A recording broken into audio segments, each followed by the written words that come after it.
listening to Radio Eastern FM 98.1. With live and exclusive coverage of the EFNL football season, bringing you the match of the day with score updates from all divisions. And now we cross to our commentary team for the Radio Eastern 98.1 Match of the Day coverage. Yes, it is. It's the Eastland match of the round today, and what a game we have today installed for you today. We're back here at Walker Reserve. It's been a long time since we've been here, but we're back, and I'm sure the Wantirna South faith will be loving us right here where we are right now. But in this one, it's the Wantirna South Footy Club taking on Park Orchards in a huge Division 1 clash here with implications for finals in a massive boost for this one as well. Win. And I guarantee, unless you have a slip up, you could be finishing in that double chance. But if you lose, you might have to do it from the hard way, finishing in the fourth spot as well. Today is also the road safety round from July 23rd to 26th today, and it is talking all factors in that. 30% of fatal serious injuries have come on Victorian roads. The key is don't risk it. Slow down on the roads as well. Players today, I hope, will be wearing the blue armbands today to recognise road safety in Victoria and all around Australia today too. My name is Blake Tennant, and today I'm joined by two great members of our great media team today. They know a lot of things about football. They've been around for years and decades, but I'm glad to be sharing the same pre-game routine with these fellas. Matt Spider-Lee, welcome back into another EFNL game day for pre-game. Yeah, good afternoon to you, Blake, Davo, and all of our viewers and listeners. Great to be here. Really looking forward to what is just going to be a mouth-watering clash between Wantirna South and Park Orchards, two sides that have certainly had great seasons to date so far. One team that has taken all before them, coming up from Division 2 last season and winning the premiership, and another side in Park Orchards that they just continue to get better, and they're looking to go one better after the last couple of years. They just haven't been able to quite get over the line, but really looking forward to what will be a great clash. Yes, as well. Brett Davidson did his little top 50. I'm really excited hearing that as well. We won't put too much pressure on the great man about that. I'm really looking forward to it. He's done his homework, looking at it right now. I'm sure he's got the list down to about 500. I'm really looking forward to hearing what he's got to say today. I'm sure he's done his homework, and you're apt to be here down here at Walker Reserve. Brett Davidson, welcome. Thank you very much, Blake. Spider, really looking forward to this game. I know it's the first time we've been back here for the broadcast team, but this brings back a lot of fond memories here. What is your fondest memory out here? Do you know what my fondest memory? This is where we did interleague training. I was lucky enough to be given the role as the coach for interleague back in 2003, I believe. There you go. I wasn't even thought about back then. Yeah, I know. So, and you know what was so interesting is that one of the players that we did interleague training here, and one of the players that I got to get into the side, he was a fantastic player, and he certainly performed well on the day, was one Jason Heffernan. There you go. Who is the coach of Wantirna South at the moment. So, yeah, fond memories of being down here in that situation. Also, pretty lucky that had some pretty good sides at the time, and we played a lot of games at Wantirna South, and I don't think I ever coached a losing team here. Did you coach? You would have coached against Jason Heatley? I did. Yep. Against Heatley, against Rowe. Remember? Yeah, Lee Rowe. Lee Rowe was premiership coach here. Yep. So coached against both of them here and managed to get away with wins both. I think I might have coached them 4 or 5 times here and managed to get away with a win each time. And it's a really tough ground to coach at. It is, yeah. It's a very tough ground to play at, and and this is why this is what we talked about. This is what we love about this competition, isn't it? Yeah. That there's real home ground advantage, and you've got to be, as a coach, you've got to be able to sit down and go, where are we going this week? Oh, okay, we've got to really look at these factors, even when we set up and how we plan our team and what we're going to do. And I reckon Paris would have coached out here a bit as well when he had East Doncaster and South Croydon. Yep. They would have played Wantirna South a few times out here, so I reckon he's coached out here, probably against Matty Clark. Yep. I reckon he would have coached against Matty Clark out here a few times. He probably even too. coached against guys like Steve Jackson, I reckon, back in the... Oh, actually, I did. I coached against Jacko too. He just come from Vermont, I think. Yep. So, yeah. They had a great history back in those days because they were on the verge. They got to Division 1 at that time, went back down, then came straight back up. And, they had some great players. They were very, very good junior system. Yeah. And they had a lot of players that were playing Division 1, like at Vermont, East Burwood, those sort of clubs, and then on the fringes. And then they got some of those players back, and that's how they took their next step. Well, they were a little bit of a yo-yo side, weren't they? They go up, they'd stay in. Like I think they played in First Division for 2 years or so. Yeah, they did, yeah. Came back. Then I think they dropped back to second, then won the flag again. Yeah. Then went back to second, and then won another flag. So they've been up and down, but they've always been one of those sides that always competitive. And as you said, Spide, one of the beauty of their club for a number of years was that they always had really good juniors. Yep. And they played a lot of them. And great administratively too. Like Yes. Tony Gorn down here, yeah, legend. he's just a legend. And I've had a lot of dealings with Tony Gorn over the years when I was involved at East Burwood. But gee, he was just such a great operator and very good sounding board for people. Just knows so yes. much about the competition. And while he was really competitive, he was one of those guys. He very, very welcoming of anyone into the club. I remember the last time I spoke to him, he was one of the investigative officers for the tribunal for the EFNL. And, he even went back after presidency and did that job for the EFNL, and he'd come and we had a chat about he was the one that was on the big incident with Cloak at Templestowe. Yeah. He actually approached me to come to Wantirna South as an administrator. Yeah. Didn't end up happening, but he was one of the ones that he saw some things that he wanted, that experience from people to come from higher levels to come and put stuff in place for them. Yep. But look, what they've done now, they've done a lot of great work here. But they're going to be a club that's once again on the rise again. And Kev Corndell, does a great job. He's doing a great job.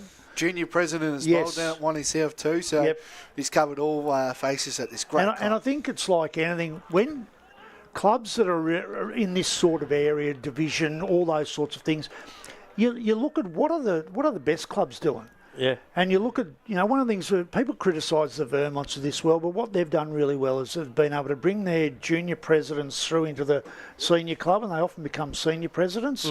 They do that really well, and then there's that connection between the clubs that is really positive. So they've taken that route, and it's been very, very fruitful for them. And they've come from 2 years ago winning one game in First Division. Yeah. To suddenly coming straight back, and not many people really giving them all that much of a chance. Well, you've been on them all year. You've been on them all year. What are you talking about? No, I was when You're optimistic about them, Yeah, when they won the flag last year in Second Division, I was 100% sure that they were going to be really good, because I found at the start, even during last year, I thought they were the best team in it. Even though everyone was talking Surrey Park a little bit and Templestowe, I thought they were the best team in it because they had a game that stood up under any circumstances. Now, they've only won a grand final by 2 points or 1 point. So you have to win them by. But that's exactly right. And they've come up, and I knew that if they could keep and top up a little bit, and Wong came back, a few others have come back, they've lost hardly anybody, that they were going to be really competitive. And I looked at the list and I thought, you know what, if they keep their list together, they're a chance to make it, and then if they make it, they could do something. And they've also recruited as well. Well, he's not really a recruit, but he's a recruit because he didn't play last year. But Lincoln Wong is he's having a superb year. And one of the best in it at the moment. Probably good chance for the league best and fairest. Again, I think that's 3 for him, I believe. I know he definitely won 2 as well. But so we will have both coaches coming in, Jason Heffernan, and of course the legend of himself, in Paris Harvey, will be coming in very shortly as well. I have told him times, but fortunately there. So we might go a little bit off. I know you guys, it was a great listen what you guys had to say and all that. We might talk about a few games, not like, we'll talk about the big games, sort of like the match of the rounds in each division. So I'll just quickly, before we get into the game, I'll just give a few tips for this game. So Croydon North taking on Chirnside Park. Pretty well documented that Ben Oakes, unfortunately, will be stepping down as the coach, and it's still, he's still got a matter of weeks until they get to start planning for their new coach. But Chainside Park, they've just got to keep winning. That's all they've got to do, that Blake. double chance. Yeah, And just got to keep winning. And I think they should be winning these games. They'll win the game, but Croydon North, to their credit, the last few weeks have been very good. Yeah, I agree with Spider in that. They should win it, but they've also been pretty good. And now we get to be joined here by a Devils legend, premiership player, if you don't mind. I believe he was captain, is that correct too? Yep, there you go. And also premiership coach as well. When do you get that at a footy club? I'll have to ask you guys because you know a bit more than me. But welcome back to EFNL Game Day. Jason Effernan, welcome back, mate. Thank you so much. And appreciate the match of the round and appreciate being here too. So it's definitely been a long time since we were here. I think we were here 2023 against Montrose when the Devils won that game. It was a close game, so good fond memories back again for the Devils. Jace, I just want to touch on straight off the game for today. 2 straight weeks we haven't had any changes. You must be happy about how the Dep is going at Wantirna South. Top of the ladder clash in the reserves game. Currently, Park Orchard is winning by 7 points in the reserves. But how have you been happy with this side to not only win the premiership this year, but also contend yet again? How happy have you been with that?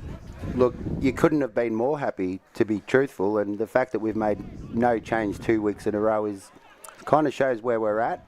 Some boys in the 2s are playing good footy, but the guys in the 1s aren't playing bad enough to be tipped out.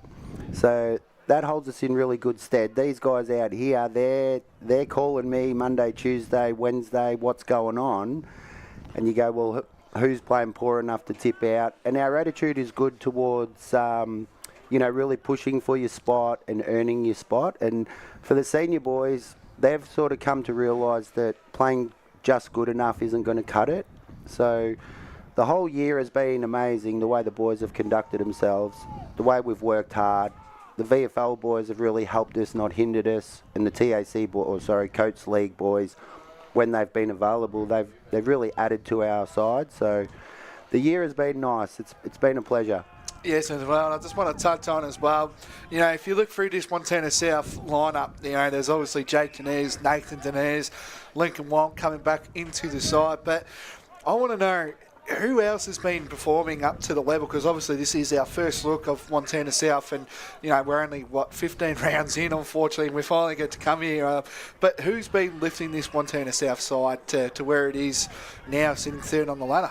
Yeah, I actually like that question, because what has happened is those guys that you mentioned, they seem to be the ones that people talk about, but it's the guys that have really been with me for 3 years, the 18, 20, 21, 22, 23-year-olds that were not playing Coates Talent League, played under 19s, and they're really what's carrying us at the moment. So like Jamie Hunt, Dill Moore, Jake McMillan, Howie, who's out in the 2s at the moment, JP, Jared Von Grundle, those guys who you'd like to think have had 3 really good years of development as far as the coaching's concerned, and not losing any players over a 2-year period or 3-year period has been... I don't think you really lost any this year. We haven't yet. In the 2 years prior to me coming here, we'd lost 20. But overseas travel contributed to that, and retirement. So it's not that we're a basket case and people didn't want to be here, just circumstance. So the guys that are carrying us are our younger fellas, and I think today we've got 2 recruits in from last year, so we haven't built a team that can compete at Division 1 on 27 recruited players and losing our culture. So it's been a nice balance, but the younger boys are definitely carrying the can. They're a bit more subdued than those fellas that you mentioned, but they're going to be our driving force moving forward. Jason, good luck this afternoon. Always good to hear your voice and have a chat to you. Let's focus in on the task at hand today. You're playing a Park Orchards team, which are very mature. They've been very good over the last couple of seasons. They're well drilled by a coach in Paris. And when you played them last time, what were the key things that you took away from that game that you can take into this game and implement to get the right outcome this afternoon? Yeah, you hit the nail on the head. They're well drilled. They play a consistent brand of footy week in, week out. They can score at will, and every team that wins, they've got to beat them. Park Orchards, they don't just give you a win. So the last time we played them, we kind of got jumped a little bit early. We settled it down a little bit, and then really just got into the game, and it felt like a game that they could have come back and taken away, but we had to hold on and win it. I think today will be a great test for us in that a premiership carried us through our pre-Christmas and our pre-season, and we were buzzing. And some of the teams like Mitcham, Park Orchards, they started a bit slowly, but the good teams, they always peak at the right time of year. For our boys, it's now, all right, we really want to run home nice and consistently and feeling good, and today will fall well at where it falls. I think the top 4, 5, 6 looks really close, feels really close. Some good teams. 1 or 2 out can really affect you. 1 or 2 win can really help you. So, well, let's go a bit further than expand. I mean, the last few weeks you've had some really close games, some narrow wins, a couple of losses here along the way. You had that exciting match against Murrelbach with the draw. Do you think that really sets you up to have all scenarios intact going into what will be a really close finals campaign? And does that sort of really match harden you and prepare you for all circumstances and all simulations that are going to happen? Yeah, great question, and absolutely, for sure. And now in hindsight, you're going to go, yes. At the time when it was happening, it was, we've had a poor game against Murrelbach, we had a poor game against Norwood, we lost this game to Mitcham. But when you looked at it in context, you go, these are really great games.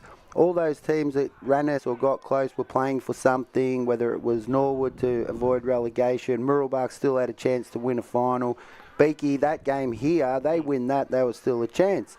Then you go North Ringwood last week, top 2 having a go at each other. So hindsight, and what we're trying to say to the players is we've now got a whole dossier on games that we've played, comebacks, close wins, close losses. This has got to be building a resilience. It's whether they can grab it and treat it as the positive it is or look at it as a negative. But I'm thinking our boys are saying, geez, we're in this up to our eyeballs, but everything matters at the moment, and that's the good part about football, isn't it? Yeah, it is, absolutely, David. Yeah. So I would say, Hef, that resilience is your key factor for 3 years.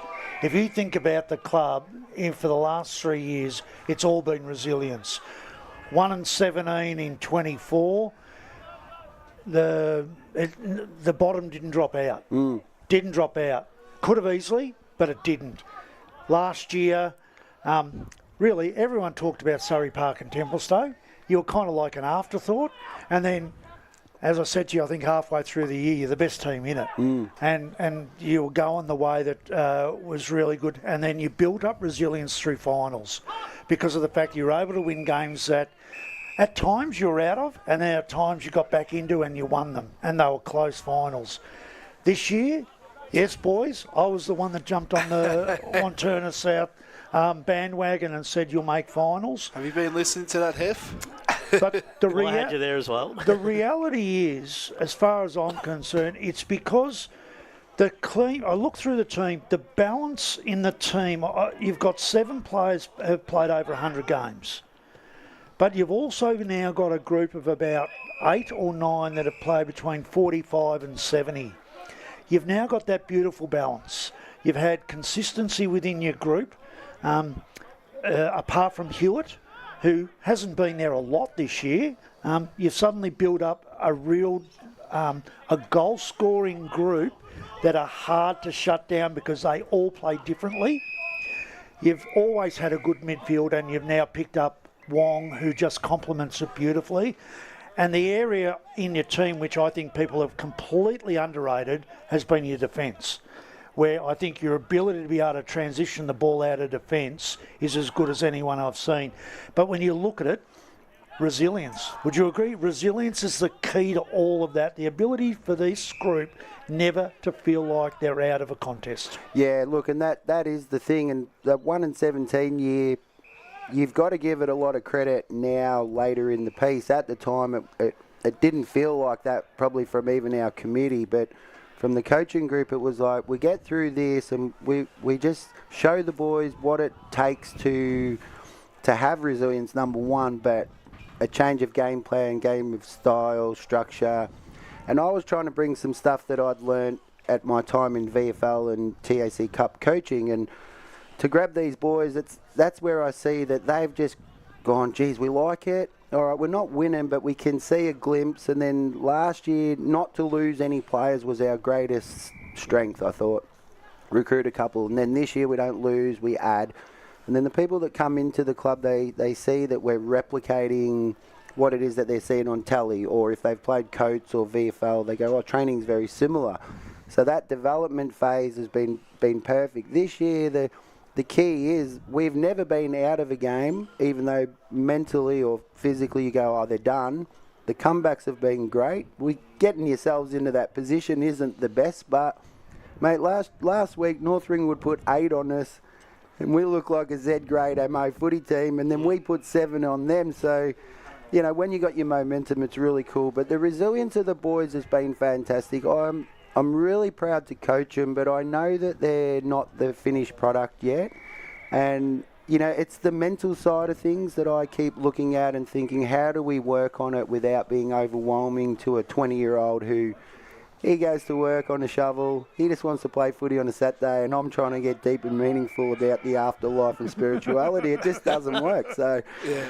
But I like that they're receptive, and I'm really proud of the boys. No matter what happens moving forward, the year has been a success, but it's got to keep moving forward. And just quickly while I finish off, we said at the start of this year, 9 times out of 10 when you win a flag, there will be that player that goes, oh, I've achieved what I want, or I'll cut a corner, I won't work as hard. And we made a point to tell the boys that'll happen in every premiership team for the last 100 years, and you're just going to get passed by and you'll be playing seconds footy, and that'll be your fault, not ours. And that's what's kept the boys going, I think, is we can't stand still. No, and just my final one is you look happy. And I know winning helps that, but I think that transcends to the players too, because I think when things aren't going great, the first thing they do is look at you. And they look at your face. And every time I see you come out to its side, that's what I see.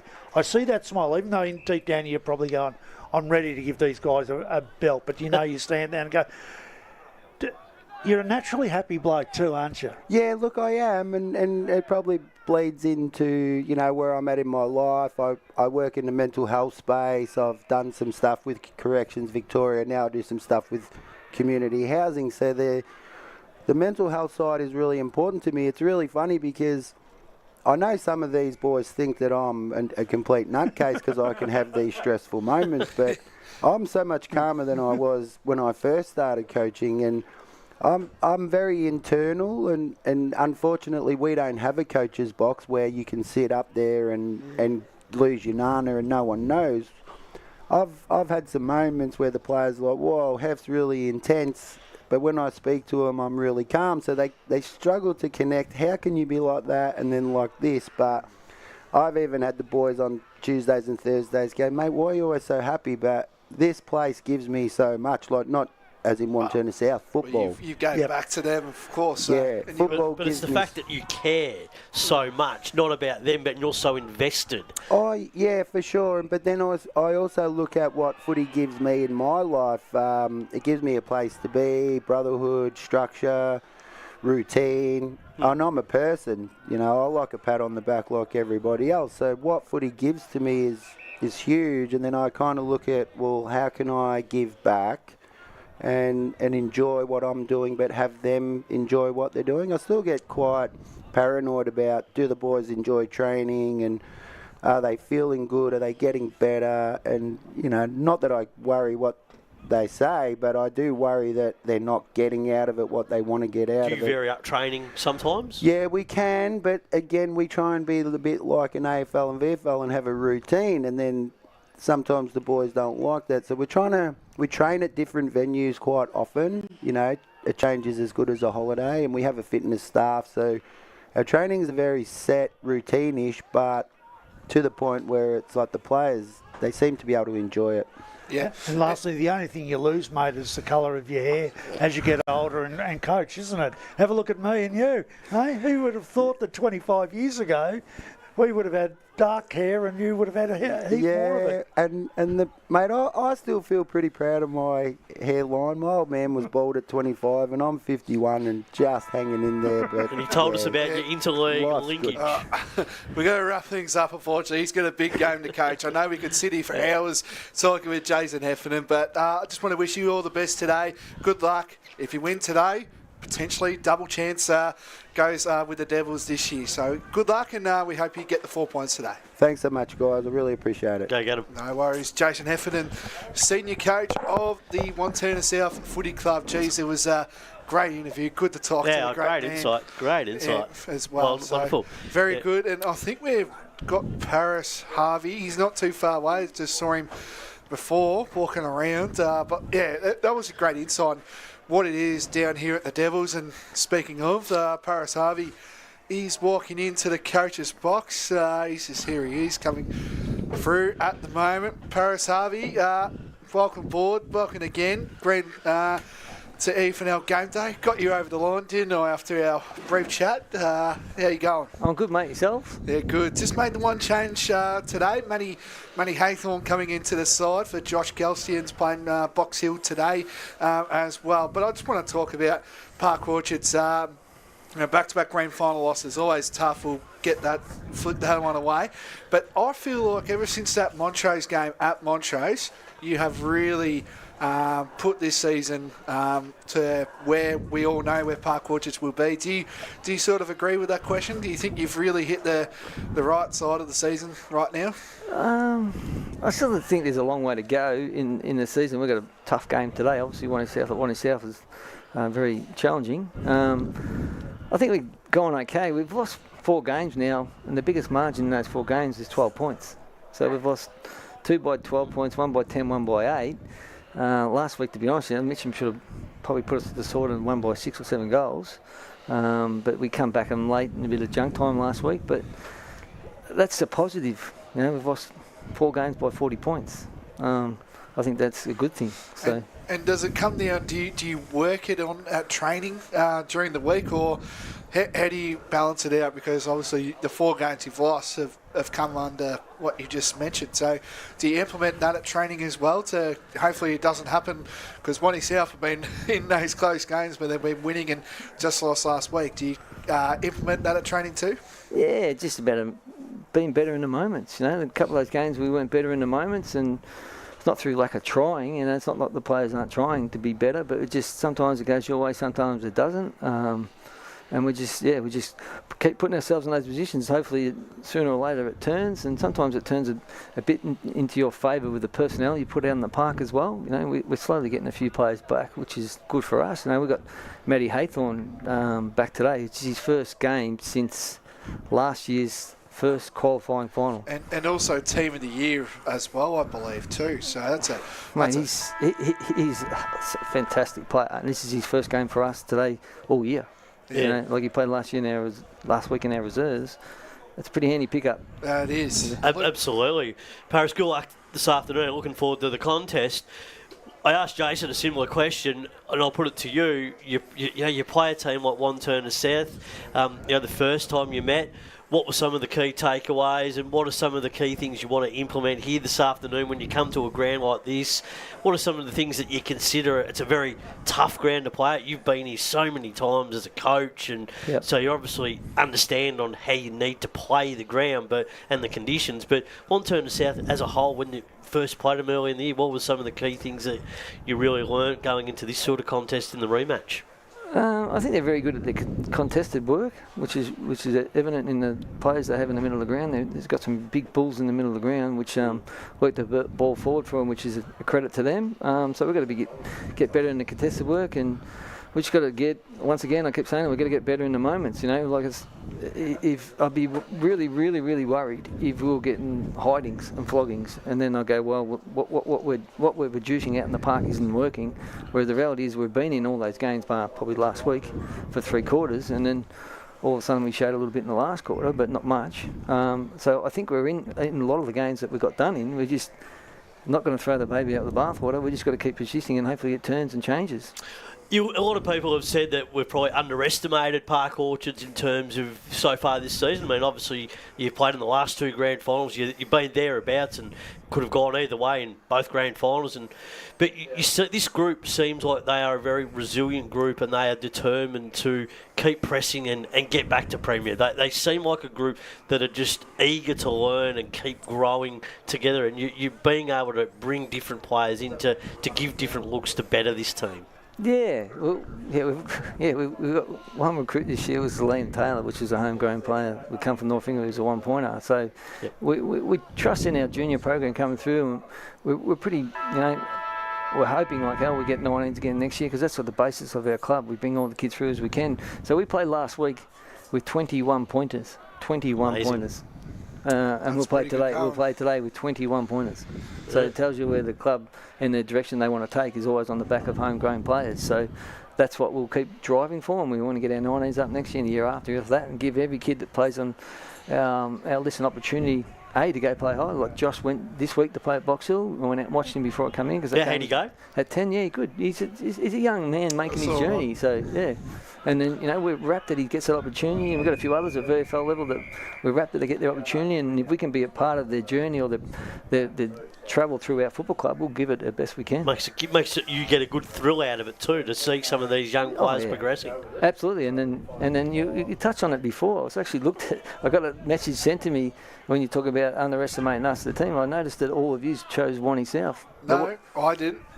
I got a photo of it sent to me. Yeah, look, and that's 8. It's a line ball. It was very line ball. I mean, I tipped you for the premiership at the start of the season, right? But I think it's that close. Yeah, it is a crate. But it's one of those things you can lose games. But I feel if you get into that top 3, you're going to be very hard to move. But I just think it's that even. But yeah, true. I did tip Wantirna South this game, but I think it's only a kick there, kick that way. It's very close to call. And I tipped Wantirna South at the start of the year to be right up there at the top. So I had great faith in them. But Paris, coaching's a tough gig. Yes.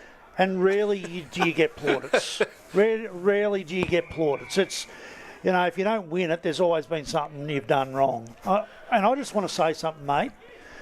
I don't think I've seen a lot of games this year, and I've watched a lot of games. There's been a lot of good games of football. I thought your coaching performance against Montrose a couple of weeks ago was one of the best I've seen. And I know you might not, whether you think or so. And I just want to say it from my point of view. I thought the work, whether it was your instructions or it was his work, but the work on the ruckman was just extraordinary. Chappell's work on the ruckman was extraordinary.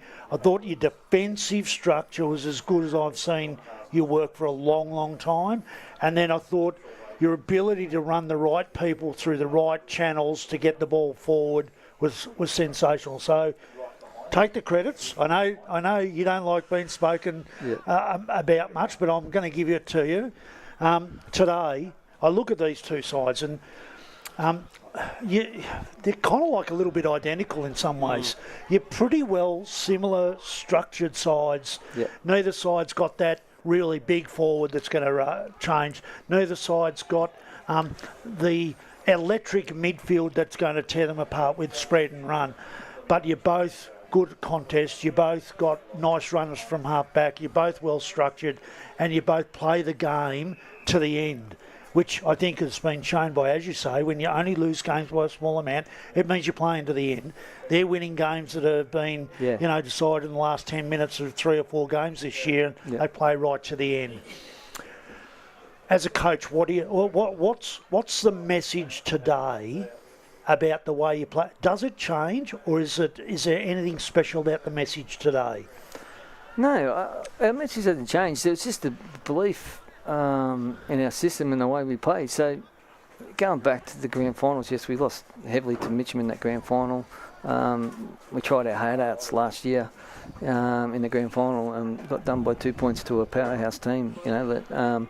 And then we're still believing in our system and the way we play. And sometimes you can get challenged in that and you think, oh, is it really working? But then if you reiterate it and given the confidence to the players and stuff like that, then they go out and try and execute the best they can. Because there's always going to be some games you have doubt in the way you're playing. But we just keep driving the same forces and same messages. And I keep going back to it. But I think sometimes, in games, it comes down to moments. It really does come down to moments.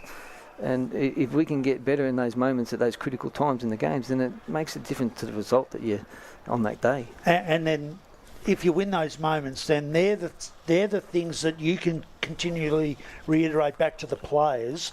Remember that. And that's where they go, well, there's a belief coming back into it, isn't it? 100%. So you touched on the Montrose game. We were down and out halfway through that second quarter. I think we were 26 points down. Yeah. And we just made some minor adjustments. I appreciate what you said, but then the players started getting a bit more belief in the way that we were playing, and we come in at half-time, I think it was only like a goal in or something like that, and then we knew we had to hold them going down the hill, going up the hill at Montrose. We had to hold them to a score that we could go on the attack in the last quarter, and to the credit of the players, we held them pretty well in that third quarter, and then we got a few nice goals in the last quarter, like we had pressure and it spilled our way in the moments, and we picked them up and kicked some goals, so... that was probably it was a good result for us. We needed to go up to Montrose, and they're always great games against Montrose. People don't realise we've had some crackers against Montrose. I think so. And it's probably the toughest place to play and win, isn't it? Really, historically. Yes, and they threw everything at us, and to their credit, and the big O, mate, he's a terrific fella, isn't he? A terrific fella, and I had a great chat to him after the game, and I said to him, mate, you are amazing. Well, his history tells you that, but it's amazing the fact that you come back to local football and you try your heart out and you give your all for Montrose, and I think that's a credit to him as a person, an individual. So, mate, what a great effort. And I had a great chat with him after, and I think your old man interviewed me, and you do a better job than your old man, mate. You wanted to say that. I did hear that come across the club as well. But just one question before you head off and coach this great game of footy that you're doing today. Do you feel like you're at full strength? I know Josh Gell playing VFL footy. You bring in Matt Haythorne, but as I said, I think you're flicking the switch at the right time because we got that closing end of the season. Are you at full strength, or do you feel like you've still got a few more players that are still coming in to play? Oh, look, to be honest with you, I don't think you're ever full strength. No. You never do. You get injuries throughout the year. Like, we've lost Michael Prosnack. He's irreplaceable. I don't care what anyone says. You can't replace best and first winner in this division.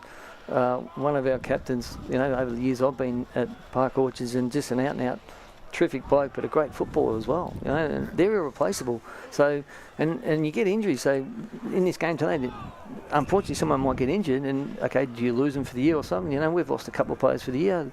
We've lost our fullback, Cridlin, for the year, and on top of Proslin, like I back Cridlin on anyone at the full back because he's brilliant at his job and he's done, and he's irreplaceable as well. But what you hope is the players to give the opportunity to step up, and we've had some really good players step up this year and play good football for us. So I don't think what is your best team? I don't really know. And your best team, what your best team is not what the person next to you's best team is. That's the other thing, is that we all have that. I just wanted to talk about young Patrick Carr.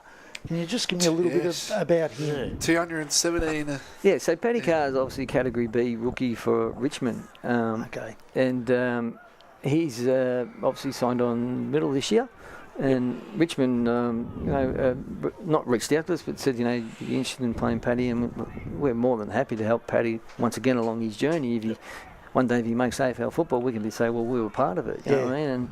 And he's 7'1", 217 centimetres. I think if he plays AFL football, he'd be the tallest player ever. Yeah. And Paddy played a lot of football up to he was 14, then went chose the basketball program, I believe.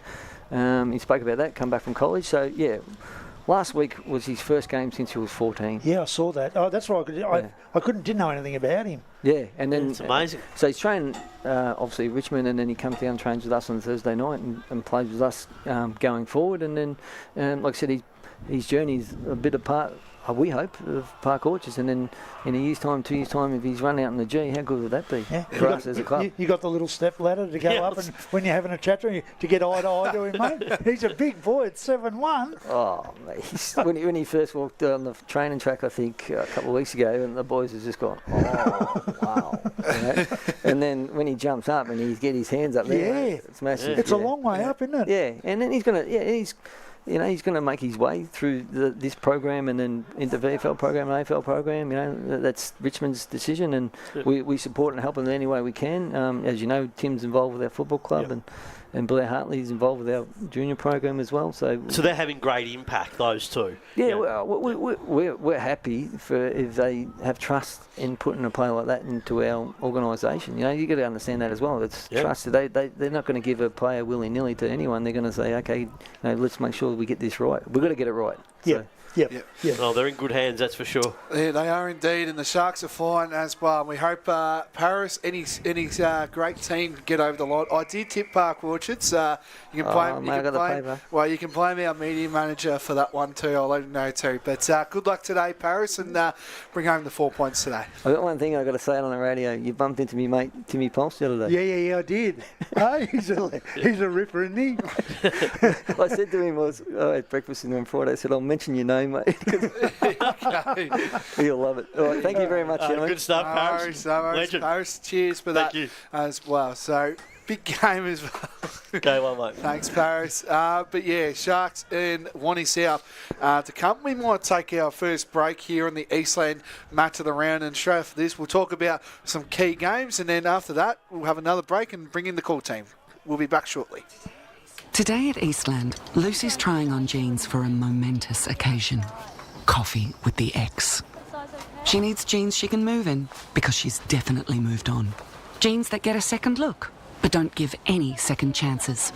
Jeans that say, why yes, I have spent the last 8 months in a post-breakup juice cleansing, kickboxing, personal training frenzy. And it looks as though she's just found the perfect pair. Yeah, that's great. Bravo, Lucy. For all of life's little moments, there's Eastland. Eastland. Live real.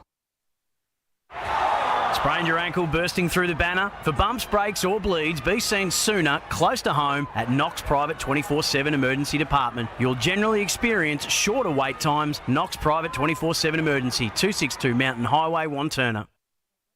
Do you feel good about your bank? Because there is a bank you can feel good about. They share their profits to fund big community projects, small community clubs and vital emergency services. They've given $250 million to help Australian communities thrive. They have all the products and tech you expect from a big bank, with service you don't. It's Bendigo Bank. Feel good about who you bank with. Try Bendigo. Search bendigobank.com.au or search Bendigo Bank near me. The one thing that puts a smile on my face is my kids.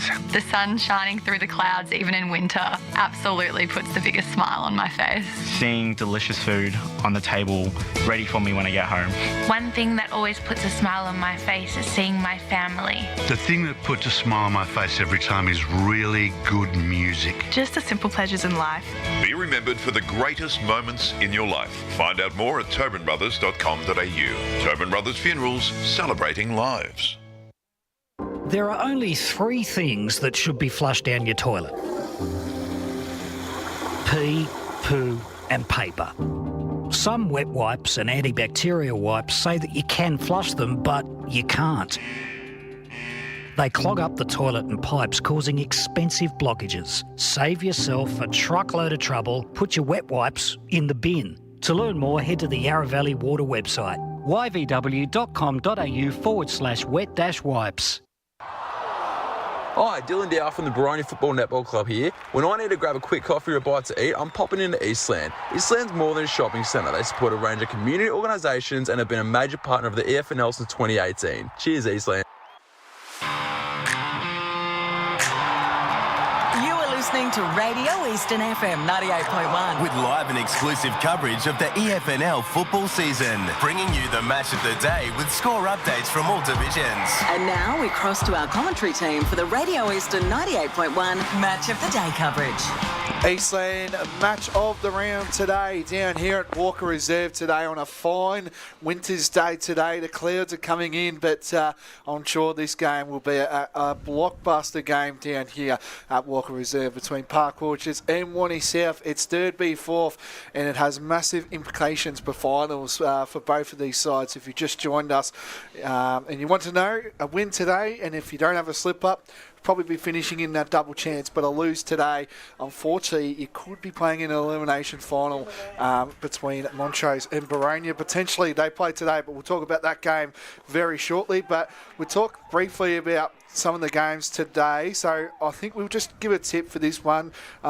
Unfortunately, Division 4, there's not many good games today. But Bulleen Templestowe taking on Forest Hill. Bulleen should win that one, boys. Yeah, Bulleen's easily. Kilsyth, none warning. Kilsyth. Yeah, and then now we save ourselves for the match of the round in 4th Division. Fair Park taking on Warrandyte at the moment. Myself and you, Davo, we saw Warrandyte at their best with Gabriel Stump. He said it, during the broadcast. He kicked 3 goals. I think it was maybe seven or something, 6, 7, something around that. But I'm sure he'll be up and about for Warrandyte because they're in some very good form. And I think today they could be taking home the minor premiership if they win today, if my maths is correct. I'm going for Warrandyte. I think that they'll win this game. I just think their form's been outstanding, to be honest. And that win over the Bullants last week was really important. And great effort. I mean, they could have won that game by a couple more goals, really, with the inaccuracy. But I think they'll get the job done. Fair Park, bit of pressure on them at the moment. They just need to get back on the straight and narrow after some inconsistency in the middle part of the season. Brett Davidson? Yeah, I think it's Warrandyte. But as I said on the Friday podcast, I think they're the side to beat. Incredibly well coached. I really love the way they play their footy. They've got a superstar up at full forward, but they've got a lot of other good players around. And I think Fair Park have just been middling in the last probably 4 rounds, but they've got enough talent on their list to step up and do anything. Yeah, they're still a candidate to play in a grand final without a doubt. And a prelim. It's just whether they can recapture some of that form from early in the year. Yeah, I just think that Warrandyte will be too strong today. Just due to timing and with this game as well, we'll probably just talk about the key games today. So Knox taking on Basin. I think that's the match of the round in 3rd Division. Jackson Halo comes out of the side. Love comes out. Barlow comes out too. And if you have a look at the Basin's form the last month, they have been ticking a lot of boxes with a big win over Donvale last week. I'm going the Bears. The Bear K will be flying at the moment. I can just imagine the scenes at that footy club right now. And I think the Basin get the job done. Yeah, they do, I think, for me. The Basin, they believe that they can do anything this season. I think that's a tremendous attribute to have. They're playing some really strong football at the moment, and I think it's great credit to them. Knox, on the other hand, it's just been so inconsistent. For many parts of the season, they haven't really nailed down their best team throughout the course of the season. So, big challenge against the Basin today. But the Basin do have to be careful. Off the back of a big win last week, you can come out the week after and be flat. So, they need to be on caution for that as well. But I think the Basin win this game. I think both of you have summed it up really well. I was sticking with the Basin. Too many good outs for Knox, and Basin have been too consistent, so they win for me. Just a couple of tips. I just wanted tips for this one as well. Donvale, they're bringing 3 massive ins. Now, this is a game I can just say. They're bringing in Vavakos. He's a great player for Donvale. Harrison Giles, if you don't mind. And the big fella, one of my favourite players for Donvale, big, beefy Ethan Duncan coming back into the team. He kicked 7 goals in the reserves a couple of weeks ago against Sylvan, and he's back playing against Bantry Gully. I think this game, now I'm happy to put a margin on this. I reckon Donvale will win this game by about 140 points. I'm going that I think that's probably a little bit extreme, but I'm happy to do that. I don't think Donvale are playing that well enough at this point to win by that margin. I think they might win between 8 and 10 goals, but look, Donvale, they need to just improve the way that they're playing, because they're well and truly back in the field at the moment, and they're probably in that capacity. They just need to start playing a little bit more consistent.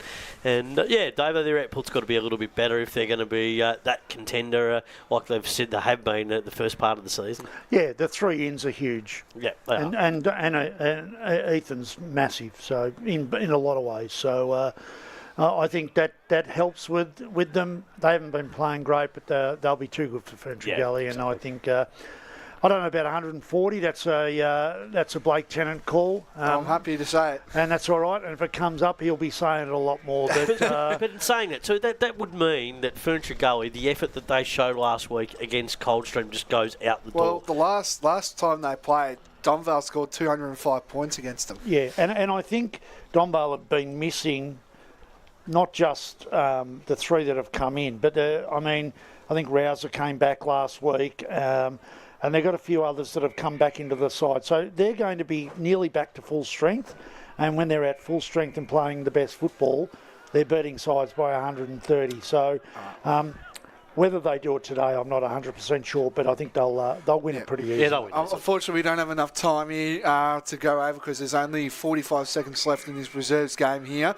I'm just going to quickly touch on Division 2. Unfortunately, can't really talk about. I'm really sorry. We'll talk about that more in half time, but I want to talk about this game. Montrose taking on Boronia down at Tormore Reserve. Hawks, if they win, keep their season alive. If they lose, then it's season over, unfortunately, for them. But Montrose, I tip Boronia in this game. I don't think Montrose are winning this game. Why? Just having a look at the team. They've made it laid out too, by the way. So Joel Tennant, my younger brother, unfortunately did his hip during the week. So Harvey Chin comes in for the Ds today. So I think Boronia win. You're injuring your brother at home again. No? Yeah, he was. That's what I thought. It was just a bit of ruckus in the backyard. Pillow fighting again.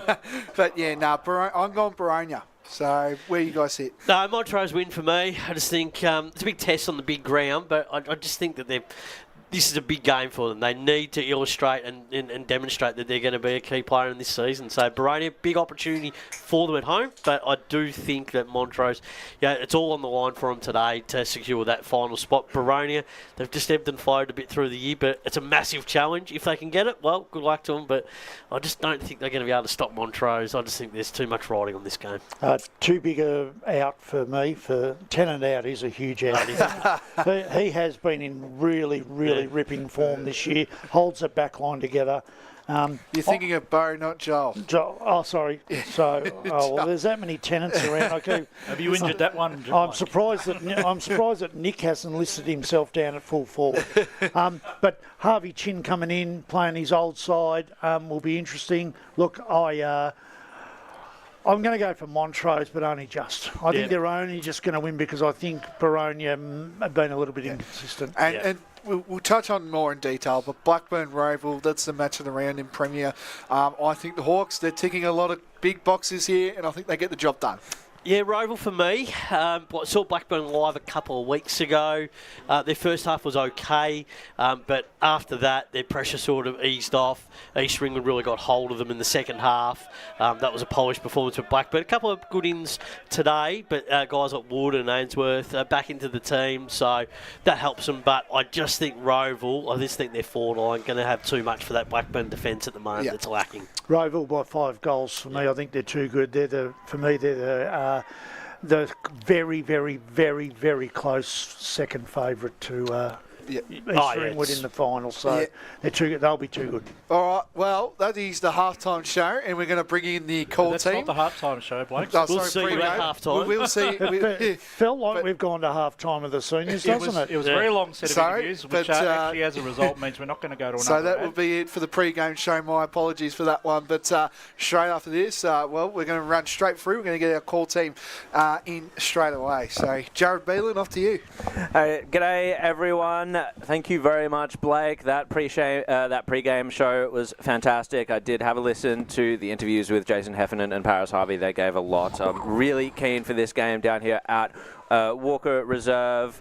Division 1 clash between Wantirna South and Park Orchards, as the teams have both made their way out. They're doing their warm-up drills, and it's going to be a great Great day, I reckon. Ryan Long joining me in the call team, in the call chat. Yes, thank you, Jared. Great to be out here at Walker Reserve. First time I've been here for a radio game since 2023, which is a Wantirna South Montrose game, and always a pleasure to come out here. They've done a great job again coming into back into Division 1, and it's a first look at them live this season, and I really am excited to see what they can do today, and I think they're up against a very good side in Park Orchards, who continue to remain consistent every single week. So you can't wait to get stuck into it, Jared. Yeah, absolutely. And it must be noted that both of these teams had really interesting games last week where, for one, Wantirna South, they were down by 47 points during the second quarter, came back at North Ringwood, and it was only a slim loss by less than a goal. At Quambia Reserve. Park Orchard similarly against Mitcham, 40 points down at a certain point during the match. They came back, and I think it was only a couple of kicks and they would have been able to overcome the Tigers. So a couple of heartbreaking losses for these two teams. They'd be looking for a reprieve today, but it just goes to show how resilient both of them are, Davo, when it comes to when their backs are against the wall. And you spoke to Jason Heffernan about resilience. Yeah, look, and I don't think either of them will be, you don't want to lose games, but both of them had very similar situations, and they were back by a long way, managed to come back. And they're not like they're playing 5th, 6th, 7th and 8th. They're playing 1 and 2. And that shows just how close these four sides are in this division. As I said to Paris, and he looked me in the eye, and I reckon he agreed with me, these two match up incredibly well. Yep. I think they're very, very similar sides. I don't think there's much difference in anything about the way they look, the way they shape, and the way that they play their footy. So it's going to be really interesting to see how they go today. The weather started to close in. We've got a little bit of rain happening at the moment. It's a tough ground to play, and it's a tough game to pick. And I'm going to stick with my side, Wantirna South, because that's what I'm going to do. I just think they've covered the loss of their key forward really well. They've spread their goals around. Their young blokes are standing up incredibly well. I just think they might just be able to outscore Park Orchards, who have struggled to score a little bit recently. They've struggled to find that real target. So no matter what he did say they miss him, but when you're missing your captain and your best player for the rest of the year, and you're missing your fullback, who's your best fullback for the rest of the year, it does put pressure on others. So I think Wantirna South just for me. And also joining us in the commentary box today is Josh Ward. Wardy, how are you, mate? G'day, Jared. What do you feel about this game? I'm very excited about this contest. I didn't listen to too much pre-game with the dash from where I was at Surrey Park to coming out here. How was your cashy, mate? It was actually pretty good, I must admit. Got good feedback, surprisingly. But no, it was a lot of fun. A mad dash getting out here. But I think the best way to summarise this game, it's chaos versus method. Wantirna South with the chaotic game style they play with, and Park Orchards, whilst they can be chaotic from the midfield, they are certainly a bit more well measured, I must admit.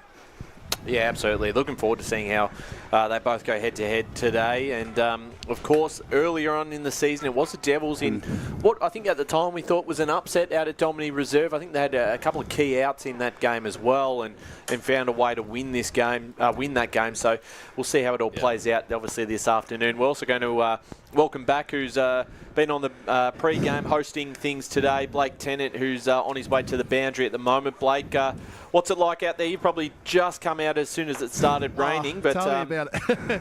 good to have you on board. Yeah, a bit of rain, bit of drizzle. It's consistent at the moment. So Park Orchards won the toss. They'll be kicking to the right of your screen, I think, as well. And then Wantirna South will be going to the left. So there you go.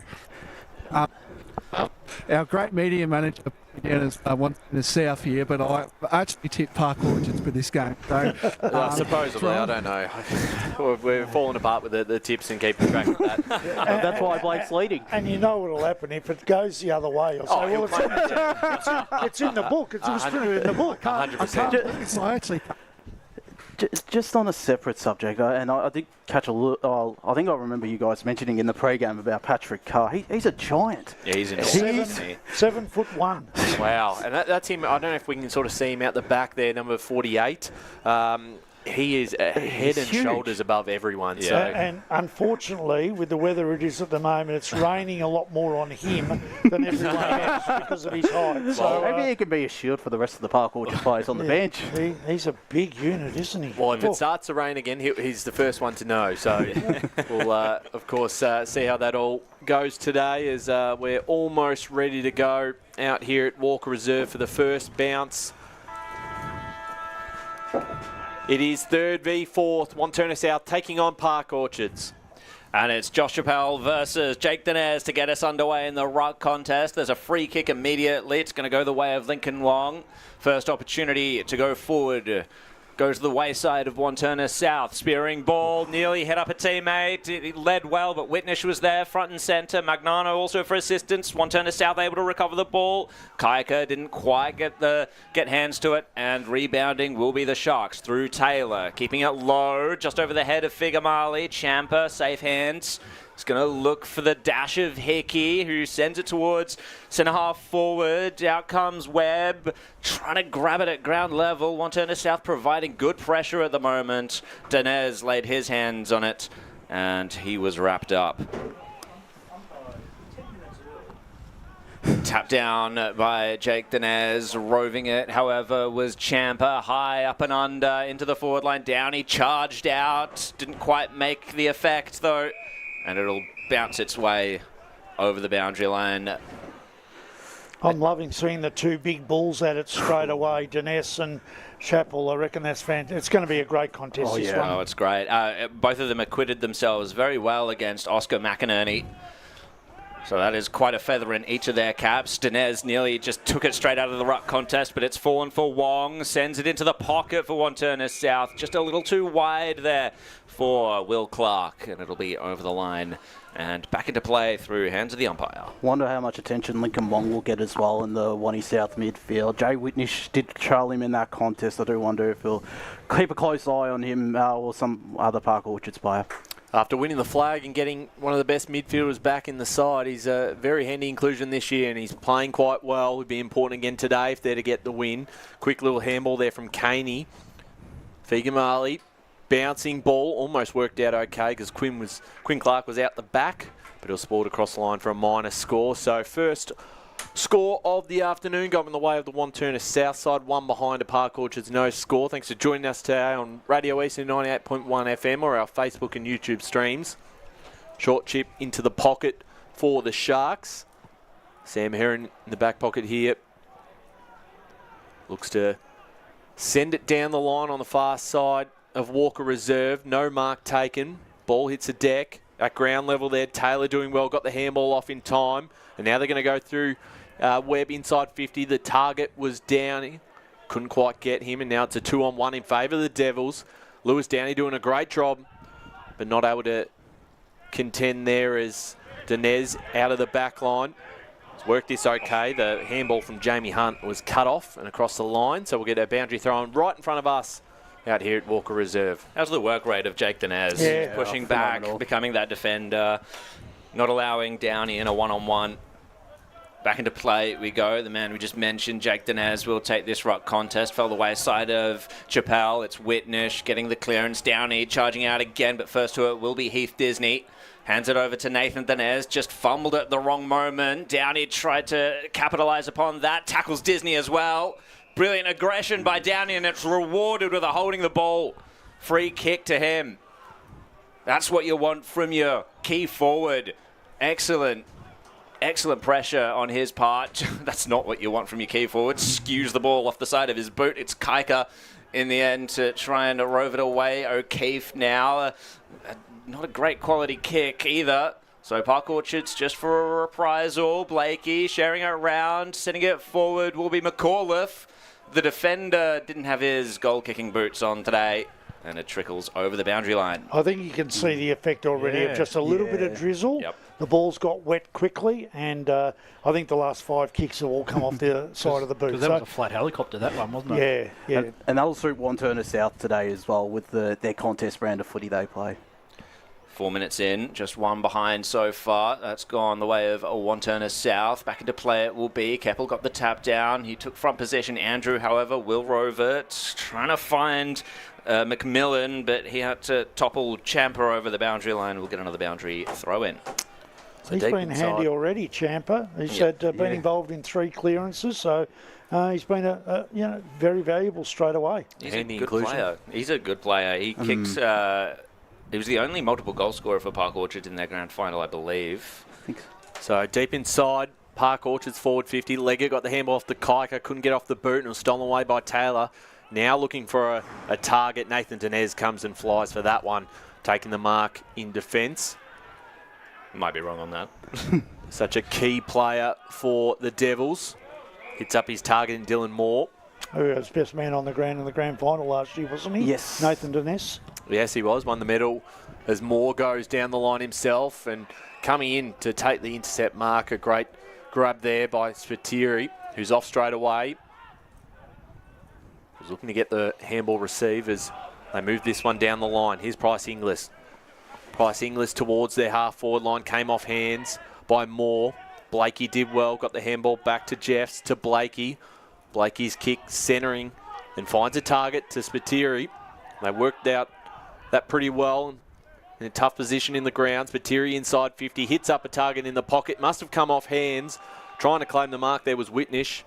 So it was touched off the boot and we'll get a ball up. Still inside forward 50 for Park Orchards, who have done most of the attacking. They trail no score to 1 behind in the first 6 minutes of this contest.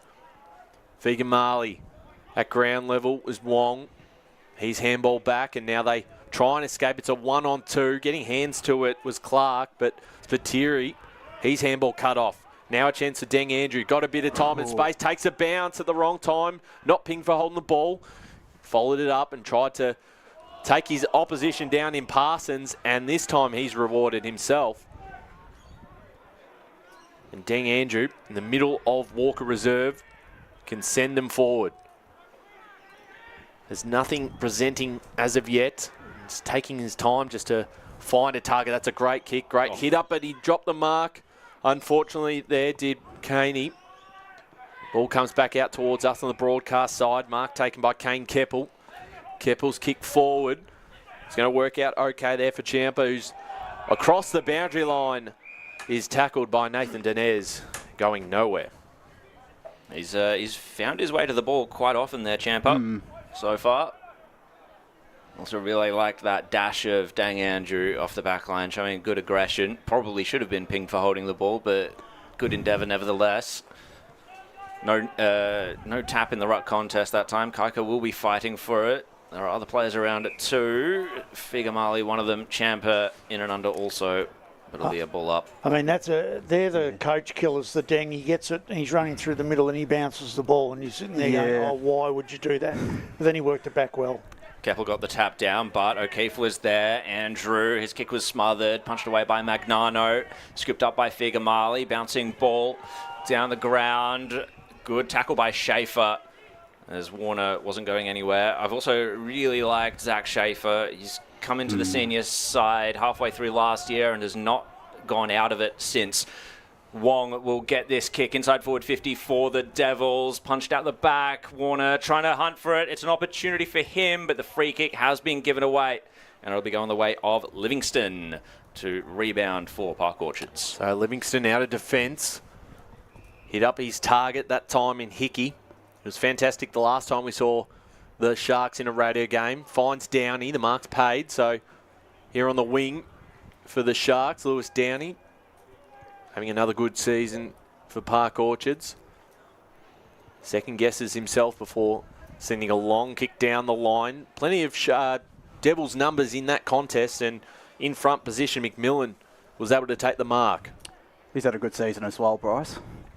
As he goes short to Andrew. Gets off to Leggett, and Leggett's kick, it's a 1-on-1. Almost a free kick there to O'Keefe, but nothing paid, and across the line it goes. So we'll get a boundary throw in far side 9 minutes into this first quarter. No goals kicked just yet. 1-0.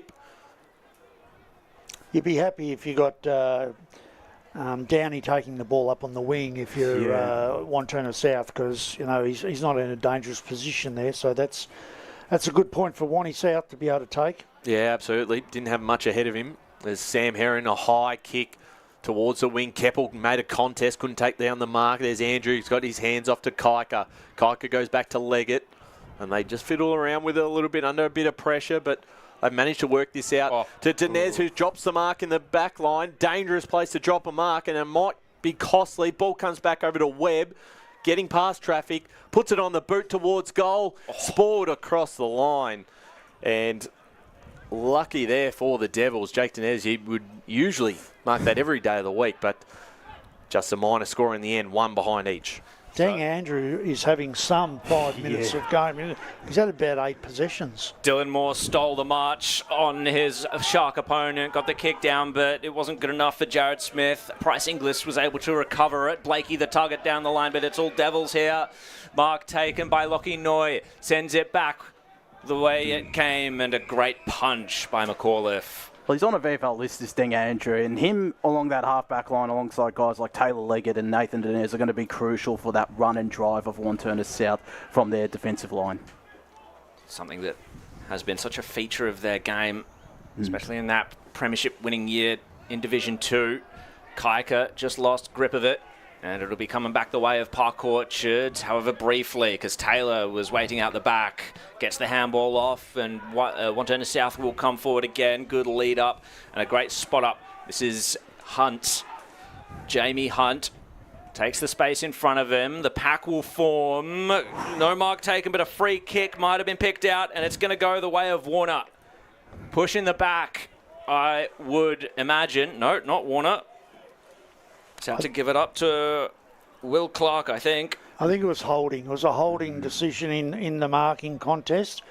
But this is where they've been able to get a nice spread of contest forwards up there now that their key Hewitt is out. They've been able to get a lot, and Clark's one of those players that's been able to stand up for them. And Warner there as well, nearly reeled in. That's one-handed grab anyway, but he's going to be so crucial today as the equal leading goal kicker alongside Hewitt. From the arc, it's skewed off the side of his boot and easily, not quite, marked by Park Orchards, just shoveled over the line, however, by Price Inglis. Heart in your mouth stuff there if you were the Sharks, because that should have been killed. In the end, it was. So they're quick to get this one out. Sam Heron had the ball a little bit in this game, looks to go inbound in the corridor to Hickey, and now they're off forward going through McAuliffe. Blakey takes the mark. Long way out from home, puts it towards the top of the square. Might just go through it itself. Had Webb in the goal square, but didn't matter. It went through for a goal. 1-1-7 Park Orchards. Wantirna South, 2 behinds, and the first on the board, Mason Blakey. He was on his own. Yep. No one went with him. He was, and that's the perfect example of Park Orchard's transition play from defence. Just looking to pick gaps, looking to, even if it's a short option, and then you get the run of McAuliffe and Mason Blakey as well, launching from inside the centre square as we get our first look at big Patrick Carr in ruck as well for Park Orchards. Oh. He's the one standing above the trees. Jay, it's not often you see someone that much taller than Jake Dinez, but I'm sure Dinez will be fine. It was Carr that got the tap, however. Whitnish swallowed it up. He was pinged for a throw. So Wantirna South will be able to take this clearance away. The kick will come from Jordan Dale onto the wing on the outer side. McAuliffe, great challenge. Van Grondel tackled as well. High free kick. Unfortunate free kick given away by Park Orchards because their pressure was about to win them that contest, or at least even it.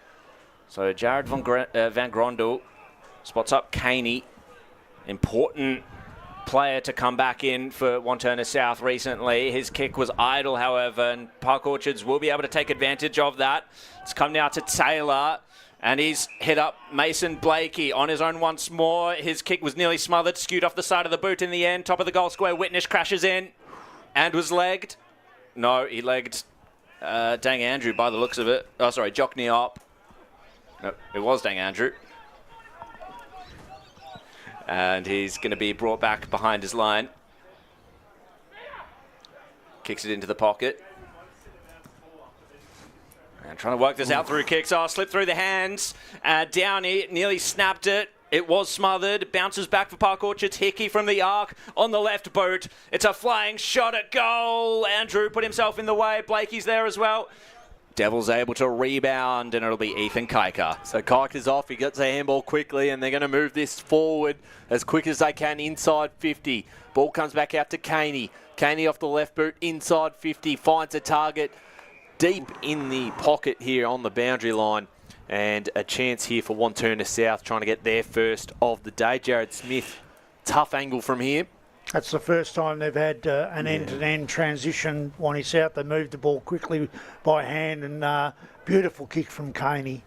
Absolutely off the left boot. Hit his target. This is a very tough shot for Smith as he puts it towards goal. Not a bad attempt over the post, just a minor score. So the Devils move to 3 behinds. Park Orchards 1-1-7. And I reckon he needed that, Caney. He'd had his moments, but he was turning the ball over a little bit as well. And I was going to say short of a gallop, which is surprising given he had a good performance last weekend against North Ringwood. But I'm sure he'll look to have an impact today. I think the thing that I've watched him a bit as well today, and he's been quite lazy. Yeah. He's just stood on the half-back flank a few times, let his defender run off him a bit. So he needs to get more involved. Park Orchards working their way out of defence. Mark was taken by Prest. He's now given it to Bryce Inglis. Downey once again has worked his way up. Mason Blakey is deep, and Nathan Dinez has picked up on that. Downey was looking for the switch briefly. It was a cursory glance into the corridor, but Bryce Inglis made himself available. Over the top, he goes inside forward 50. It spills out the back. Opportunity for Taylor. No, picked up by Webb. Andrew was there. Sends it back out of defence, but it's going to come right back through Whitnish. Takes his distance. Sends it forward, but a brilliant intercept mark by Nathan Dinez. That's what he's there to do. At the clubroom ends as well, they got a good look at their man plying his trade, as it's been a chain of handballs now onto the outer side. It's ended with Quinn Clark, who ended up buried in the McAuliffe tackle and holding the ball as well. So McAuliffe nearly hit up Champa. The kick was interrupted. Park Orchards was still able to play on with it. However, it spilt out to Downey. Tried to hand it to Keppel, bending down a long way to grab that one. Dang Andrew provided a lot of pressure. Sorry, Jockney-op it was. Bryce Inglis spilt it. And it's going to end up in a contest. Great tackle by Sal Figamali. So whoever's on Bryce Inglis has got to go and match up on him. They cannot allow him to run off that half-back line the way he is at the moment. Back up we go. Dinez got the tap down. Kiker couldn't take it. It's out to Jeff Snout. Tried to swing a boot at it. Thought better of it. Keppel was there, fighting his way through. Now Champa. Hands it out to Heron on the outer side, keeping it low. Wasn't a great option, but Whitnish just forces the issue, forces it forward. Blakey for a second for Park Orchards. No, missed to the near side. So a couple of things already. I think Wantirna South's kicking out of defence has been poor. They've had a number of short kicks that haven't made it, and you can see that Park Orchards want to play on at all times. I think leg it out of defence, hits up a target. Jamie Hunt towards us on broadcast side. Smith. Jared Smith, who had the last set shot on goal for Wantirna South. Sends a long kick inside 50. It's a lot of Sharks numbers around this contest. Works out okay for the Devils, who hold it up for the moment. Champa there for the Sharks towards the boundary line. Over and out it goes. I think their natural instinct for Wantirna South is to go long, look to gain as much territory as possible, and hope that guys like Wong, Begamali get the ground ball, lift Dinez or someone else isn't able. So maybe just going that short chipping option isn't suiting them today. We'll see how it all plays out at the moment. A free kick here has been awarded the way of the Devils. So possibly in range here, you'd think, for Jesse Warner. Be kicking on a slight angle, but pretty much just on the forward 50 arc. I think in these conditions, this is a big ask, this kick. Yeah. But he's a very good forward, and he knows this ground. So This is the hardest end to kick a goal, I reckon, in any ground in the competition. This kick right now. Big call. With those trees at the back, it's just so difficult. And it feels uphill. Well, it's always felt uphill. Well, it's a big ask as he comes in, stays. Can it come back? It went right, and it stays right. Unable to get there, so just a minor score. That's 4 behinds, Wantirna South, 1-2-8 Park Orchards. Very nearly curled it back. It was good to watch from here. We had the perfect angle of it. However, Warner could not top Hewitt in the goal kicking just yet for Wantirna South. 27 for each of them on the year. So Whitnish is going to try and hit up Hickey. Patient, methodical, and now they pull the trigger into the middle of the ground. Mark taken by McAuliffe. They rush forward, do the Sharks. His kick wasn't perfect, but it found its target regardless. And the mark's been taken by Parsons under heavy duress. Put it down with one hand. Yeah. And that was some real methodical play by Park Orchards, being able to pick their way forward. And Wantirna South just looked like they didn't have much to answer with for each of those kicks. Looks like he was going for the slam dunk there. And again, you've got that situation. You've got Hickey, Price, Inglis, and you've got Spiteri coming off the half-back line. Parsons from the arc. Is it straight? Yes, it is. All 66 games of VFL experience telling there for Park Orchards. His 18th goal of the year. James Parsons puts the Sharks 10 points up. So if it was me, I'd be pretty angry at the moment with the Wantirna South forwards. Yeah. They're not clamping down enough. They're not stopping that run, because that run has been involved in every single scoring opportunity at the moment. That kick through the middle, that hit through the middle from those three outside runners been crucial. So they've got the quick start at Park Orchards. First 2 of the game. One came in, couldn't quite take it. Hickey did. He's kicked towards the half-forward line. They're looking to add another to the tally. Quick little handball there from Prest. Webb goes back. And a quick handball there from Rees. Now inside 50 through Spiteri. A big flyer at the back. Couldn't quite take the mark with Andrew. And wrapped up in the tackle. Back in defence there was Taylor. So we get a ball up right just inside forward 50 for the Sharks. Chappell won the tap down. Off the right boot forward, the Sharks go towards the Downey direction, who takes the mark, and he could just play on from here. Has he been called to play on? Oh, brutal. And that's a 25-metre penalty. Was unlucky. It looked like he'd called play on, and he definitely did come off his line, did Downey. And the little stutter step, and nothing was paid. And instead, he'll take the shot from directly in front and will not miss this. Lewis Downey to put the Sharks third on the board. He makes no mistake. And that is a good start for Park Orchards. 3-2-20 to Wantirna South. 4 behinds. We've played 22 minutes in the first quarter. That's a little bit stiff there, I reckon. And he's taken the opportunity to kick that as far as the Knox police station, I believe. and again, that's a situation where, you know, you can't do much about that. He looked like he had, the umpire hadn't called play on. It looked like he'd taken the step, which he had. But, again, I'll say it again, that ball that got into that area came from Spiteri again from the back of the contest. And they've just got to get better at stopping these key movers from Park Orchards getting the footy. So Park Orchards 3-2-20. Wantirna South just the 4 behinds thus far. Ball ricochets right back to Hickey as he sends it forward. Keppel takes the mark. Great lead by him. Takes it on the chest. And looks like he's going to go back and try and find Park Orchards 4th. And now this time it's from the centre clearance. And Kieran Hickey is so crucial from that area, particularly from what we saw out at Montrose a couple of weeks back. And it's because he's that left footer. Yeah. And he's a good left footer. He hits targets really well, over 10 to 30 metres. Hits them every time nearly. 14 goals for the year. Kane Keppel to continue the Park Orchards onslaught in this first quarter. Kicks it across goal. Off hands it is. Scramble at the deck it will be. Trying to lock it in. The Wantirna South defence. They do so successfully. At the bottom of the pack there was Kai Taylor, just doing his best to make sure no free ball spilt out for Park Orchards. This time Keppel out of the ruck, hands it off. Running for it is Hickey. It just bounced off his chest. Taylor goes again. Wrapped up once more. Good tackle by Ciampa. And it's right smack bang in the middle of Park Orchard's 50. We've gone 24 minutes gone here. Park Orchard's lead 20-4. Keppel gets the tap down now to Whitnish. Didn't know what to do with it just yet. Champa over to Magnano. Magnano was tackled, but it spilt out to Parsons anyway. Top of the goal square. It'll land. Punched away by Neop.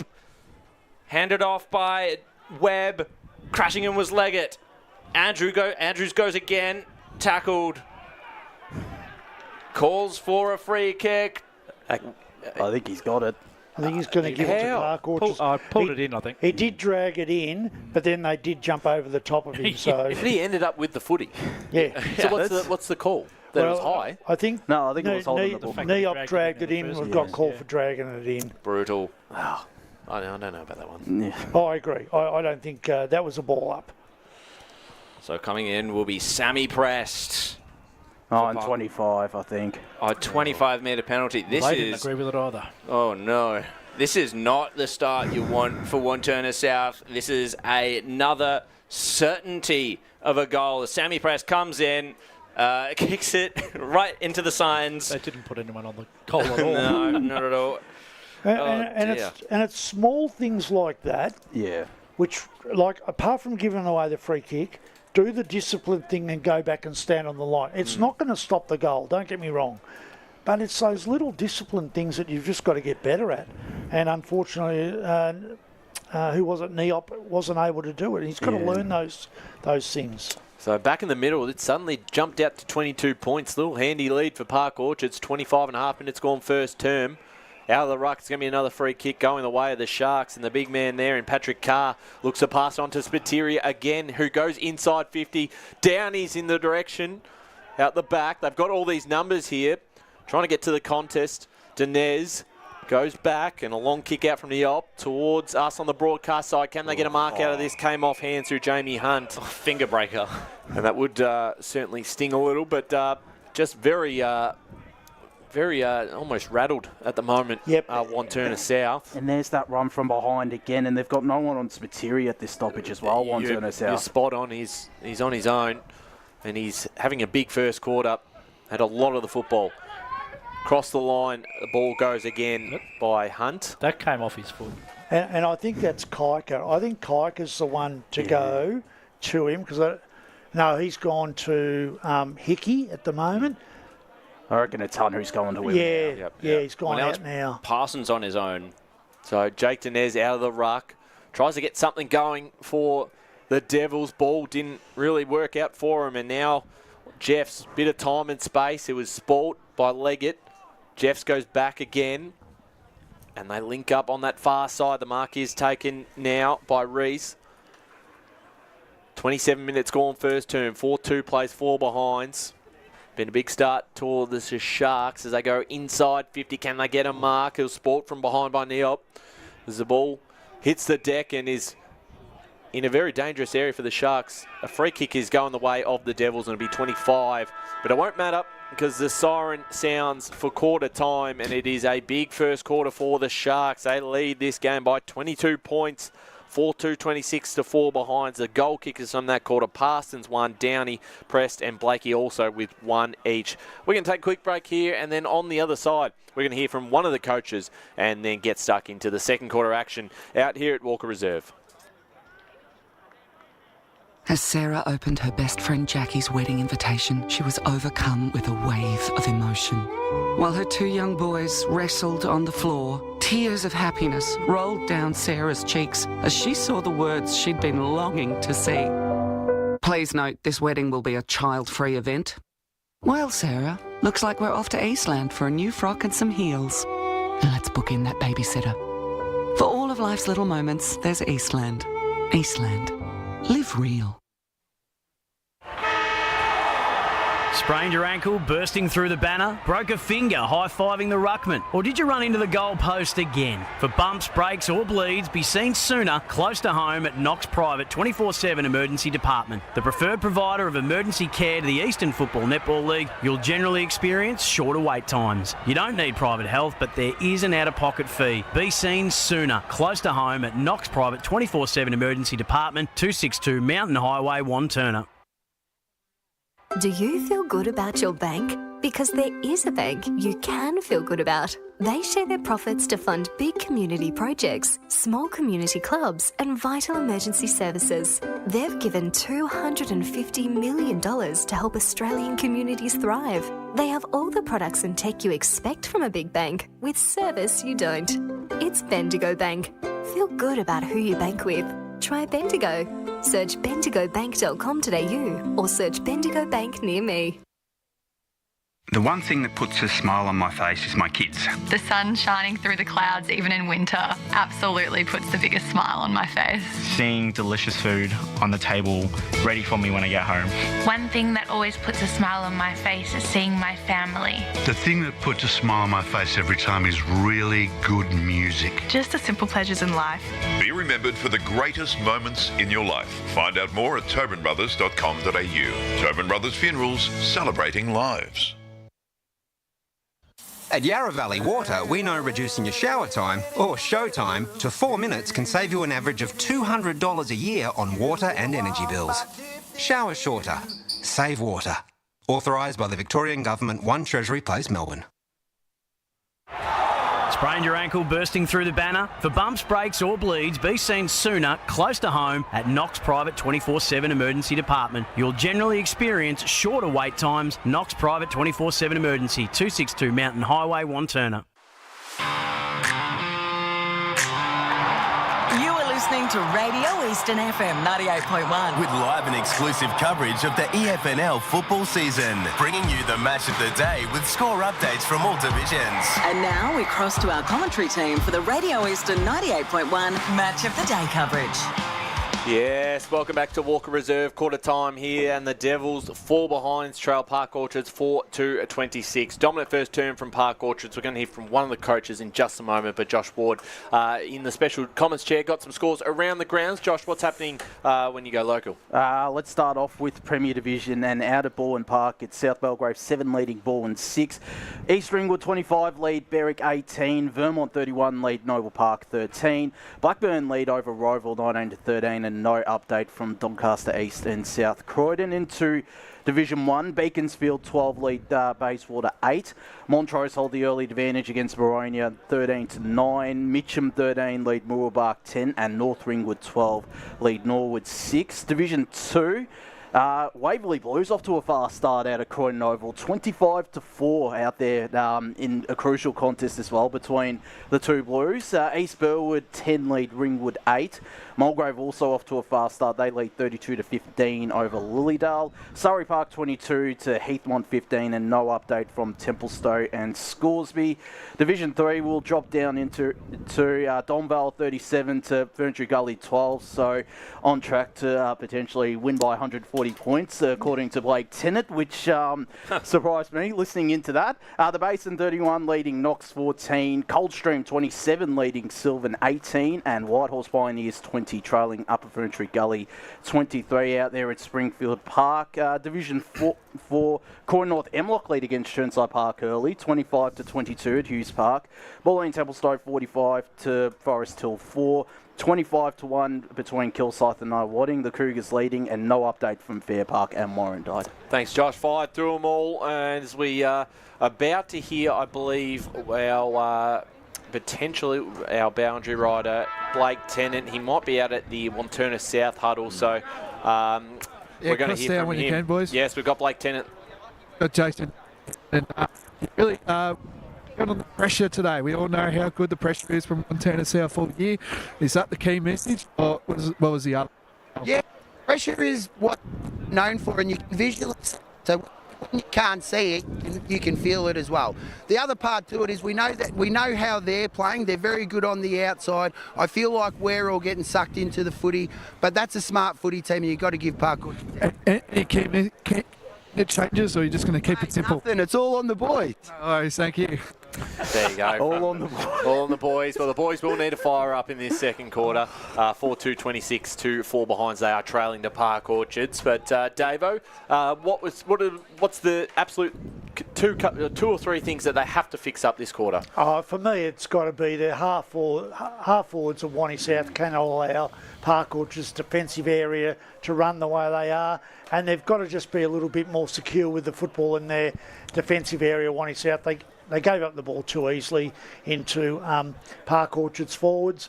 They do those two things, they come back into the game. And I think, I don't know 100%, but it looked a little bit like Park Orchards were kicking to probably the scoring end that quarter, which means Wantirna South might be kicking into it this quarter, but may not be much in it. Well, here we go. Let's see if they can cut back in that margin this second term. Jared Beanland. Thank you very much, Ryan. It's Chappelle to get the tap down. Held up already.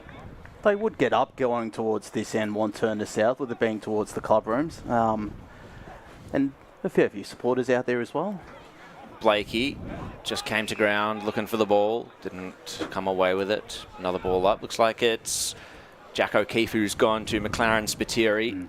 We'll see if that is a run with roll or if that just happens to be the matchup. Whistle has gone as Park Orchards just about got the kick away. It's going to come back and it's going to be the way of Sal Figamali, I believe. Sends it long. First entry for the quarter for Wantirna South. Hands it off to Jared Smith. From the boundary outside of the right. What a goal to get the Devils started in this second quarter. That's their first of the day. They move to 1-4-10. Park Orchards 4-2-26.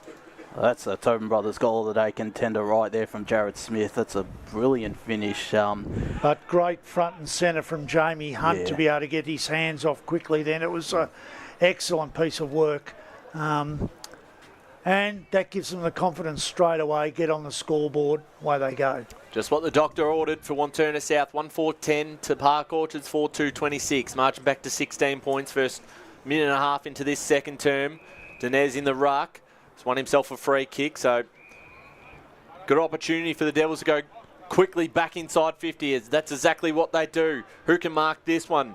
No mark taken at ground level. Shark numbers as they look to clear this one out of defence towards the far side. Doing really well, Ciampa. Got past his opponent, got off the web and will receive it again. Not quite. It's cut off and then the Devils themselves will have an opportunity. Smothered across the line. The first 2 minutes of this second term. Thanks for joining us on Radio Eastern 98.1 FM or our Facebook and YouTube streams. Big clash today. Third versus fourth. Could have great impact on who finishes with the double chance. Here's Hickey. Kick down the line. Downey got hands to it. Doing well against him that time, Lachlan Noy.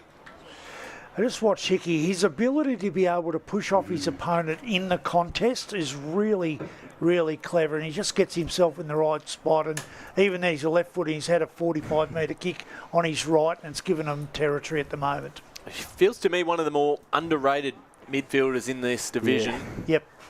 Very classy player. Here's Kaika. Underneath this one, ball comes back out, and the Sharks are quick inside 50, and the mark is taken. And a chance for Kane Keppel, who almost looked like he might play on, chooses to go back and take the set shot on goal. And I think they've all been tapping him on the back. I'm just waiting for his number to turn around. That was, who was that, number 14? So that was Sammy Heron who got the ball out then. He was very quick and now sets up Kane Keppel's first opportunity in front of goal. And he's also crucial, Heron, with that run at the back of the stoppage alongside Spiteri. Yep. Keppel, a tough angle, but not too far out from goal. Doesn't miss too many goals. This one has gone to the right, though, and just a minor score. That moves them till 4-3-27, the Sharks. 1-4-10, Wantirna South. 3.5 minutes gone second term. You went wrong about that end, Dave. I'm telling you now, it's a hard end to kick at. Well, we get to see what Wantirna South have to offer in terms of transition for this quarter. Warner's going to set himself, had to punch it away from Price Inglis initially. Scooped up, however, by Hickey. Got a scrambly kick forward, intercepted by Neop, and he was tackled over the line by Taylor. Back into play it will be. So it is Kaika that has, I think, no, I'm not sure who actually now has. Yeah, it's Kaika. Kaika's gone to Hickey. It's got Hickey. Yes. Dinez punched it down. It ricocheted a little bit. Wong scooped it up, got the handball away. But Park Orchards now able to feast on it. The hands came from Whitnish. The kick to left half forward. Jeff's completely on his own. Steps around one. Oh, it's a hard end to kick it, but it's... I thought that was going to be a flush goal straight through. It just bent its way to the left and went the wrong side of the post for Liam Jeffs. And guess who played involved in that score opportunity there? Yep. Again, Spiteri.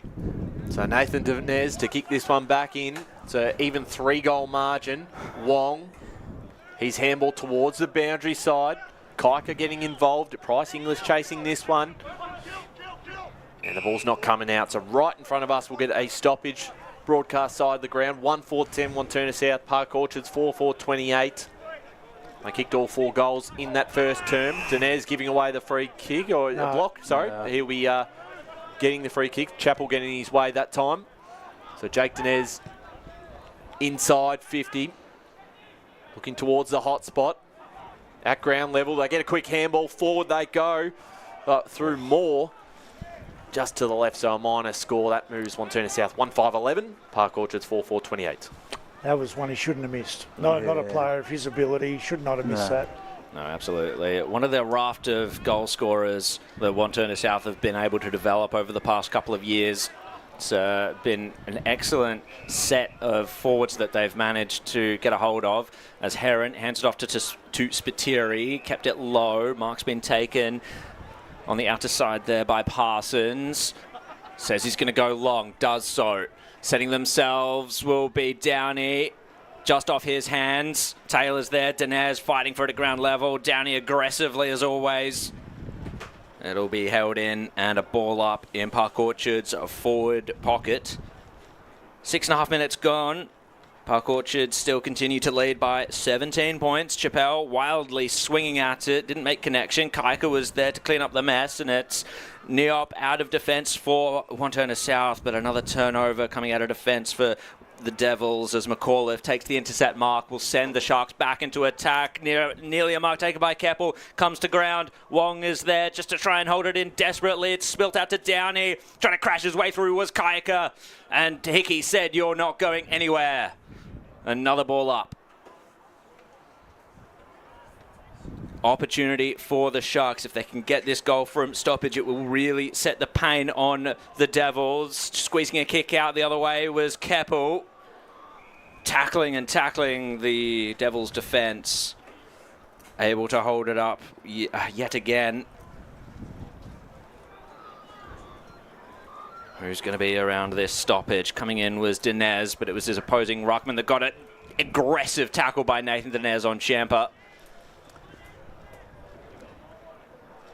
And again we go. Very contest-heavy couple of minutes here. The ball spilt out to Price Inglis. Just overran it. Oh, the handball was errant. It's come to Jeffs. 2 Park Orchards players against Nathan Dinez. Dinez kicked it off the deck and it went out in the full. That's a disaster. It sets it up for Park Orchards here. Price Inglis, I don't think he'd have a shot. I think he'd probably want to set it up unless he just doesn't see anything he likes. He could nearly kick this. I know I've said how hard it is, but he's the sort that could. Well, let's see.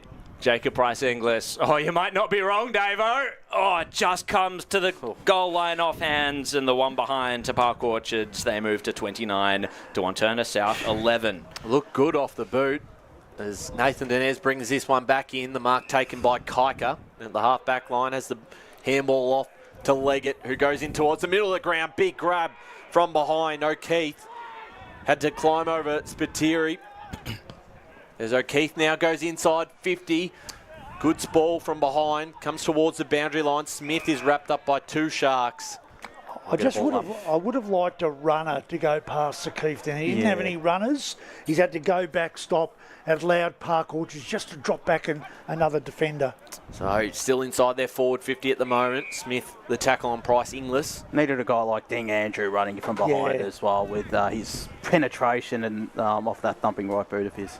Tap down one by the Sharks as Spiteri clearing, kicking towards the middle of the ground. This is a big ball to be won. Downey, a smart tap forward to Parsons, but Parsons is going nowhere because he's wrapped up in the tackle by Kyle Taylor. We'll get a ball up back in the middle of the ground here at Walker Reserve. 18 points the margin. Tap down by the Sharks. Once again, quick handball from Jeffs. And they move this along. Spiteri goes towards the far side. Downey in amongst that one, got off to Heron. Did he throw that? He has. And he'll come back, and Wantirna South will take the free kick on the far side of the ground here at Walker Reserve. I mean, we're sounding like a broken record here, but how did Spiteri stand? Exactly. He stood 30 metres by himself. 100%. Wantirna South this time going to try and opt for the switch. Jay Taylor had to be good there, otherwise it was going to go over for a point for Park Orchards. He cancels the switch option, kicks it back to Lockie Noy.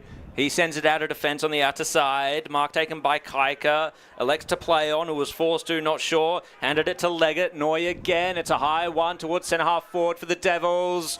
Standing in the way with courage was Haythorne. Wore a lot of attention. Will kick it out to the outer wing now. Nearly bumped over. There was Jordan Dale. Blakey got the kick away, but it's going to come back through Taylor once more. Where is this ball transition for Wantirna South going to come from? He's not liking what he's seeing, so he's just going to send it down the line. The Flyers flight, nearly strong hands by Spiteri. Buries his way under. It'll be a ball up, though, right out there in front of the timekeeper's box. He had options, did Kyle Taylor, on this broadcast side as well, but just decided not to head in that direction. It went too slow in the end. Holding free kick is going to go the way of Jake Dinez, and against Jake Dinez. And Park Orchards will send themselves forward once more through Patrick Carr. So Carr, the big fella. He's done all right since he's come on. His hands have been nice. He's won a few free kicks. Yeah, he has. First real look at him for us as he goes inside 50 in front position. Dinez almost took the mark. Here's a chance for Champ up. Off to Jeffs. Finds the footy again under a lot of pressure there from Dylan Moore with the tackle. And a great pressure from Jake McMillan as the ball goes out of bounds. He's one who needs to lift his tackling pressure, I reckon, Jake McMillan. One of the more prominent tacklers in this Wantirna South outfit. So coming up to 12 minutes into this second term. 1-5 plays 4-5. The Sharks leading. Back into play. Dinez with the tap down. And they get involved through Dale, and they move this in towards the corridor. Figamali can't break the tackle of McAuliffe. I think he needs to get involved too, Figamali as well. And actually Wong hasn't done a lot either since the first 10 minutes of the game. Going to be key, particularly in this second half of the second term. Using his body well, Parsons. Under a lot of pressure, Moore was involved. Tap towards the boundary line. Downey, Leggett. And the ball coming back to Lewis Downey. So free kick that time against Lachlan Noy. I think it might have been too high. He ran into him, into his head. I think that's what it looked like. Yes. Reckon he can kick this, Davo? It's a tough one, but it's not as bad on this side as what it is on the side we're sitting. It's a bit easier, but still not easy. No, currently on the far side of the ground here at Walker Reserve, be kicking from just inside the forward 50 arc, but a very tough angle. Great set shot on goal is Lewis Downey. We'll take one of his better kicks from here, though. Downey comes in. He likes it off the boot. He loves it off the boot. Park Orchards have their fifth. 5-5-35. Wantirna South 1-5-11. Great kick from Lewis Downey. It was. Beautiful kick. And you know, Wanty South have done a reasonably good defensive job in that last 5 or 6 minutes, but you just can't afford to give it. They've probably given away 3 free kick goals now. Yeah. And you just can't afford to be doing that to guys that are such good kicks like Downey. And turning it over in their forward half too, which is really hurting them. From what I saw last week, they were transitioning the ball okay, or at least getting the ball to their half-forward line when they were playing North Ringwood in the second half, but they're failing to do so here. Back up in the middle, Dinez He's got plenty of inside 50s for Wantirna South this year. He's got another one, and the mark was taken by Quinn Clark. And that's the power of Jake Dinez. Quick as a flash, they have a shot at goal. So if he kicks this, that'll be the second goal that they've got from Dinez clearances. Yes. Yep. As the ruckman. Quinn Clark, 14 goals for the year. Not quite reaching the heights of his 42 goals from last year. And he's going to start his approach. This is such a crucial goal for Wantirna South, coming at the 14.5-minute mark towards the club rooms. He's split the middle. They get around him. They celebrate. And Wantirna South, boys, they remain in touch. They do, and that's a crucial confidence booster as well for Quinn Clark, who I reckon hadn't had a touch up until that point as well. So, yep. And all forwards are the type of player that thrive on confidence and can kick goals in spurts. Is a perfect example with a guy like Quinn Clark. And without Hewitt out there today, he's probably one of the focal points up forward. We'll see this afternoon. Back in the middle, Dinez gets the tap down, and they might just get the clearance as well. Figan Marley with a bit of space. He puts it towards the top of the square. Great hands. Oh, jeez. And Wantirna South will go back for 2 goals in less than a minute, and this time it'll be through William Clark. This is what they do, Davo. They do, and look, and that's a great mark and that was really hard to defend for that Park Orchard's backman, but great mark, great hands, needs to kick it. So here's Clark, who comes in and has put it through, made the umpire work for that one a little bit, but the result is the same. It's a goal. It's 2 goals in a minute for Wantirna South. 3-5-23 to 5-5-35 Park Orchards. They get the margin back to 12 points, and this is what they do, Morty and Davo. When they get going, they score quickly. And it's all through clearance. All through clearance, this situation. So Park Orchards now stop the clearance, get a secondary bounce, or secondary stoppage, and then bring others around and stop that quick clearance, because that's what it's come from so far. And it's all coming from one man, Jake Dinez. Yep. And they have the midfield for it. Jake Dinez, 7th in the division for averages, for average inside 50s. You've got Wong, 4th in the division for contested possessions. Figan Marley, 10th in the division for contested possessions. And they won't be going very far this time. And when you play on a ground like this, where it's not that big between the centre circle and the arcs, you can understand why Dinez has had so many inside 50s. Back up they go. Swiped it did Chappell. Clearance goes the way of Park Orchards this time. Running for it was Leggett. Just rebounded out of the hands of Prest. Couldn't quite find Downey with the tap. Prest goes again. Tackled. Caney is there. That's all wrapped up.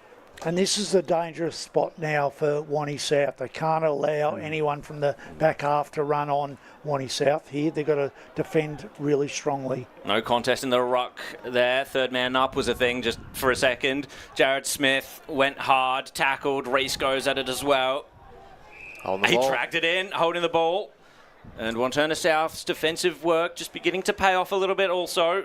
They've stemmed the tide of Park Orchards.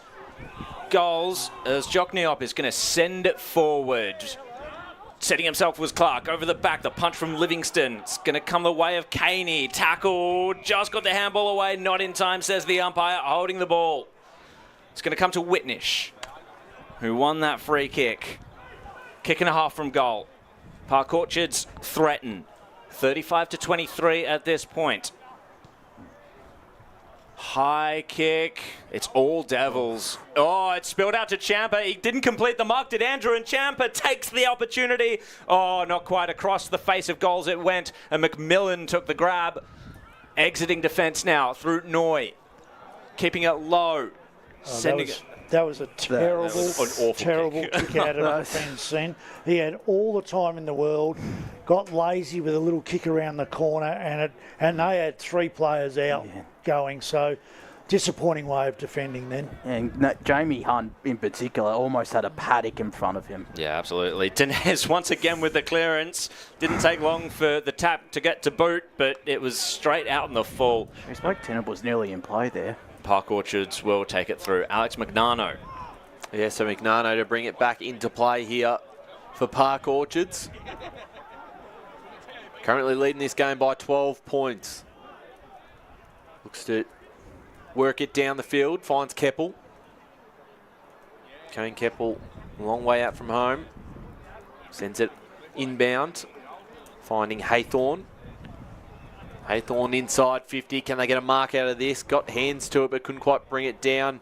That time could Reese, as they're still keeping this alive, doing well. Jockney-Op, and just getting through the tackle there. Inside 50, Hickey takes the mark, plays on. Oh, no one goes with him. Hickey towards goal, and Hickey puts through the 6 of Park Orchards. No one went with him. They all thought it was the... Yeah, it's one of those ones where the they won the free kick and played on straight away, and Wantirna South were expecting the ball to come back. Yeah. It was a late call of play on advantage, and away they went. But again, Neop did everything right except for that last moment. Just trying to do too much. That's the story of the day for the Wantirna South defence in particular. Yep. So back into the centre it will be. Wantirna South just not as sharp as they'd want to be today. Dinez will go up. He's been sharp. Nearly ripped it out of the ruck contest. It will be Wong to get the clearance. Price Inglis, however, outmarked his opponent in Van Grondel. And is going to elect to switch to the outer side with Magnano. Safe hands. I like a lot of what Alex Magnano does. He's very good with the ball. He's going to try and bite off the 45. Perfect kick to McAuliffe. And through the centre they go, right up the guts. Bounced off the chest of Wong, however, put himself in the way. McMillan had the crumbs, kick it off the outside of the boot, and now O'Keefe sends it forward. Brilliant mark by Caney. And just a slight turnover, a slight mistake by Park Orchards in the middle of the ground. I mean, when you go up the middle, you take the risk. You get the reward sometimes, but others, the counter-attack is inevitable. This is easier than you think, this kick. Brooke Caney comes in to prove the truth of that or not. It was a lazy kick. Lazy kick goal, that one. I'm really disappointed. I mean, some of these guys have just got to take a little bit more care. That was just a lazy kicker goal. They come into this game with the wrong attitude, it feels like, some of these players for Wantirna South. Which is unbelievable. They're playing Park Orchards. Yep. So it's Spiteri to take the kick in here for the Sharks. 3-6-24 to 6-5-41. 21 and a half minutes gone second term. And here they move it to Livingston. Livingston here for the Sharks, taking a long time before moving this on. Umpire gives him plenty of time before he takes the kick down the wing. Great intercept mark. Well done there by Jockney-Op. Like this game, he's still had his moments. I mean, they've done a lot of good stuff. Well, here they go. Can they get one? Oh, forward now through O'Keefe. Still a long way out from goal. O'Keefe puts it towards the hot spot. A lot of Park Orchards numbers there, but there's no mark taken. Big tackle, just dropped it. Umpire said nothing. It was a handball from Moore to Lincoln Wong, who puts through a big goal for the Devils. He steps up at the right moment, Josh. 4-6-30 to 6-5-41. Class personified right there. Yep. Absolutely. And it's lucky he was there because there was a lead on. I couldn't quite see if it was Warner or Caney that just got ignored on the lead. He was leading into space. The kick went inside 50 and found the contest. So it's a good thing for Wantirna South that they do have the ground level players like Wong to snaffle those sorts of opportunistic goals. And this is a key clearance coming up here. It absolutely is. And Patrick Carr is the one in the centre for Wantirna South. And the key clearance is going to go the way of Jake Dinez through way of umpire. Wong penetrates it forward over the back of his forward in Warner. And I think they were complaining for a free kick there, the Devils, but Haythorn will send it out. Mark not taken by Moore, spills out to the boundary line. It will go over. Oh, I reckon that nearly came off his leg. There was another one off the knee, below the knee. I think Warner before was looking for a push in the back, and certainly there's nothing in that one. Yeah, it's just a flop. Yeah. Which again speaks potentially to attitude, guys. Which is I don't know what the halftime address is going to be by Hef, but I hear he has some good addresses. So Jake Dinez, he's taking this game seriously and takes it out of the ruck, but holding the ball. Park Orchards will send it forward. Mark taken by Sammy Prest. He's got Downey one out in the forward line. It's still just outside of the arc. The mark not quite taken by Wantirna South. They're going to share it through hands. Oh, slipped over at the absolute wrong moment. Gave it up, forfeited the ball to Taylor. Onto it was Webb. Taps it forwards, and the free kick has been given away. And it's going to go the way of Taylor. That's Kyle Taylor for Wantirna South, and he finds O'Keefe with the exiting kick. So O'Keefe on broadcast wing, 24 minutes gone second term. They've got the margin back to 11 points. Can they cut into it a little bit closer? Great mark from Dinez, not quite. Couldn't quite bring it down. Had a lot of it. Price Inglis now at ground level. He passes off to Blakey. Under a lot of pressure, gets through the tackle just in time, and he's worked this along well. Here's Jay Whitnish, got plenty of time and space. Puts it in the Downey direction. Who's out the back, who can take a mark. There's going to be a free kick anyway downfield. Downey finishes it off. Park Orchards, it's going to still come back. But it is a Park Orchards set shot on goal. No advantage to Downey, who put it through. Yeah, some poor stuff there from Wantirna South. First, the downfield free kick. Dinez had most of it, but Will Clark interfered with that piece of play before as well. That's really poor on Wantirna South's end. So Lewis Downey would have loved to just take the advantage there, but a guy of his quality, I don't think he'll have too many issues from here. Not far out, probably 15 metres on a slight angle. There's Lewis Downey, who's already got two on the board today. So this would be goal number 3 before half time if he puts it through. Lewis Downey, key player for the Sharks and their chances this year and going on and winning the flag. As Lewis Downey lines up and puts it through. Goal number 3 for Downey. And the margin back out to 17 points.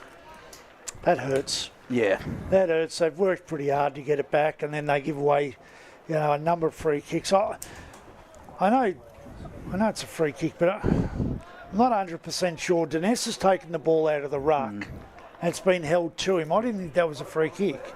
Yeah, I agree. I don't think they're free kicks. So, but one went against him, and then they just... then it was a silly push behind, a late push on. So they've only got themselves to blame. But I think they've had a few things just go against them a little bit. Wantirna South at times, but they've got to work through that. Yeah. Well, we'll see if they can make amends late in the second quarter. The tap did come from Carr. It's going to come right back the way of the Devils. Just juggling it to himself was Haythorne. Tackled to ground, though. Reckon he'll need to give a fair rev up at half time, will Jason Heffernan. Well, it's just 17 points. They did clamber their way back from a 47-point deficit to nearly hit the lead against North Ringwood last week. Figa Marley will take this clearance. It's one-on-one contest. It's down in the square.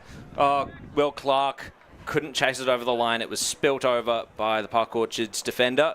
At times, that might be one you try and shepherd through in that situation. I know it's hard. Magnano, his kick was a little too low for Spiteri. He gets it back. He's under pressure. 2 Devils for company. Gets his own handball. Gives it up to Warner, and he kicks the goal. Devils back into it. Oh. Wow. He put himself in a bind there, did Magnano. Just turned the wrong way, didn't he? Yeah. Turned inside instead of outside. Yeah, Spiteri was still there to provide the option. Maybe no voice coming from McLaren. Yeah, they certainly butchered that one. But that can be the pressure Wantirna South brings inside forward 50. They're the number 1 forward 50 tackle side.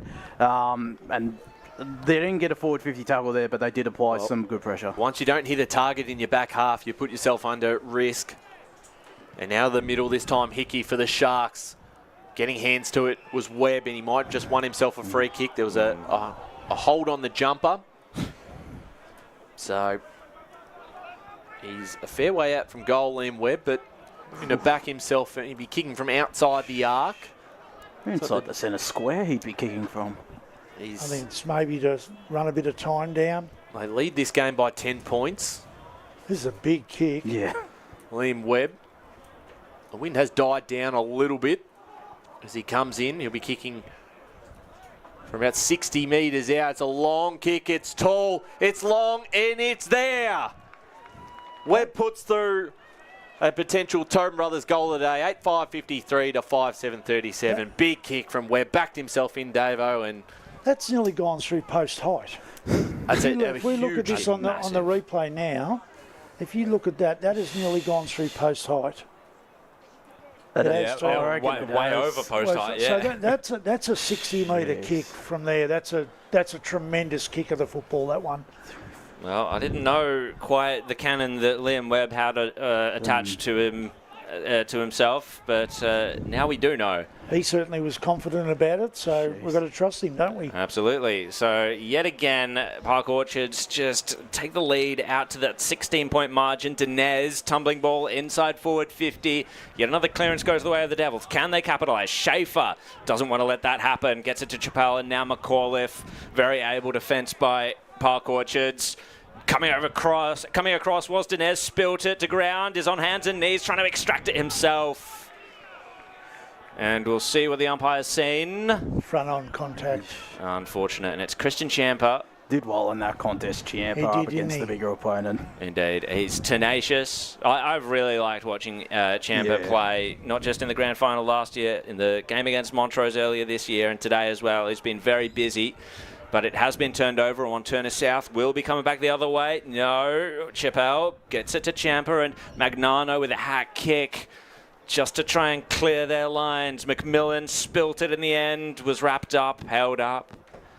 We've gone half an hour now in this game here, the Eastland match of the round from Wantirna, from Walker Reserve.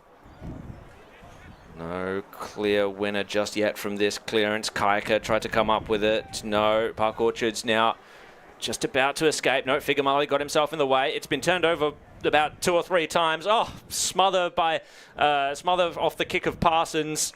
And Wantirna South will be able to hold it up. So they're maintaining the pressure late in this quarter, are the Devils. Been a good quarter. 9 goals kicked. Yeah, it has. Between the two sides. Is there one more left on the table for either team at the moment? Park Orchards about 60 out from home. Figamali, he's kicked down the line. No mark taken. And here's a chance. They're going to go forward through Smith. Smith, no one inside forward 50. Who's going to get there first? Moore's going to be chasing. And the siren sounds and saves Park Orchards from a potential late goal. But a great second term, and it was the Sharks who still lead 8-5-53 to the Devils 5-7-37. A 9-goal quarter between the two sides. Lewis Downey, the only multiple goal scorer on the ground, with 3 for the Sharks. We're going to take a quick break here. We'll bring in the halftime crew and get stuck into this second half out at Walker Reserve. As Sarah opened her best friend Jackie's wedding invitation, she was overcome with a wave of emotion. While her 2 young boys wrestled on the floor, tears of happiness rolled down Sarah's cheeks as she saw the words she'd been longing to see. Please note, this wedding will be a child-free event. Well, Sarah, looks like we're off to Eastland for a new frock and some heels. Let's book in that babysitter. For all of life's little moments, there's Eastland. Eastland. Live real. Sprained your ankle, bursting through the banner? Broke a finger, high-fiving the ruckman? Or did you run into the goal post again? For bumps, breaks or bleeds, be seen sooner, close to home at Knox Private 24/7 Emergency Department. The preferred provider of emergency care to the Eastern Football Netball League, you'll generally experience shorter wait times. You don't need private health, but there is an out-of-pocket fee. Be seen sooner, close to home at Knox Private 24/7 Emergency Department, 262 Mountain Highway, Wantirna.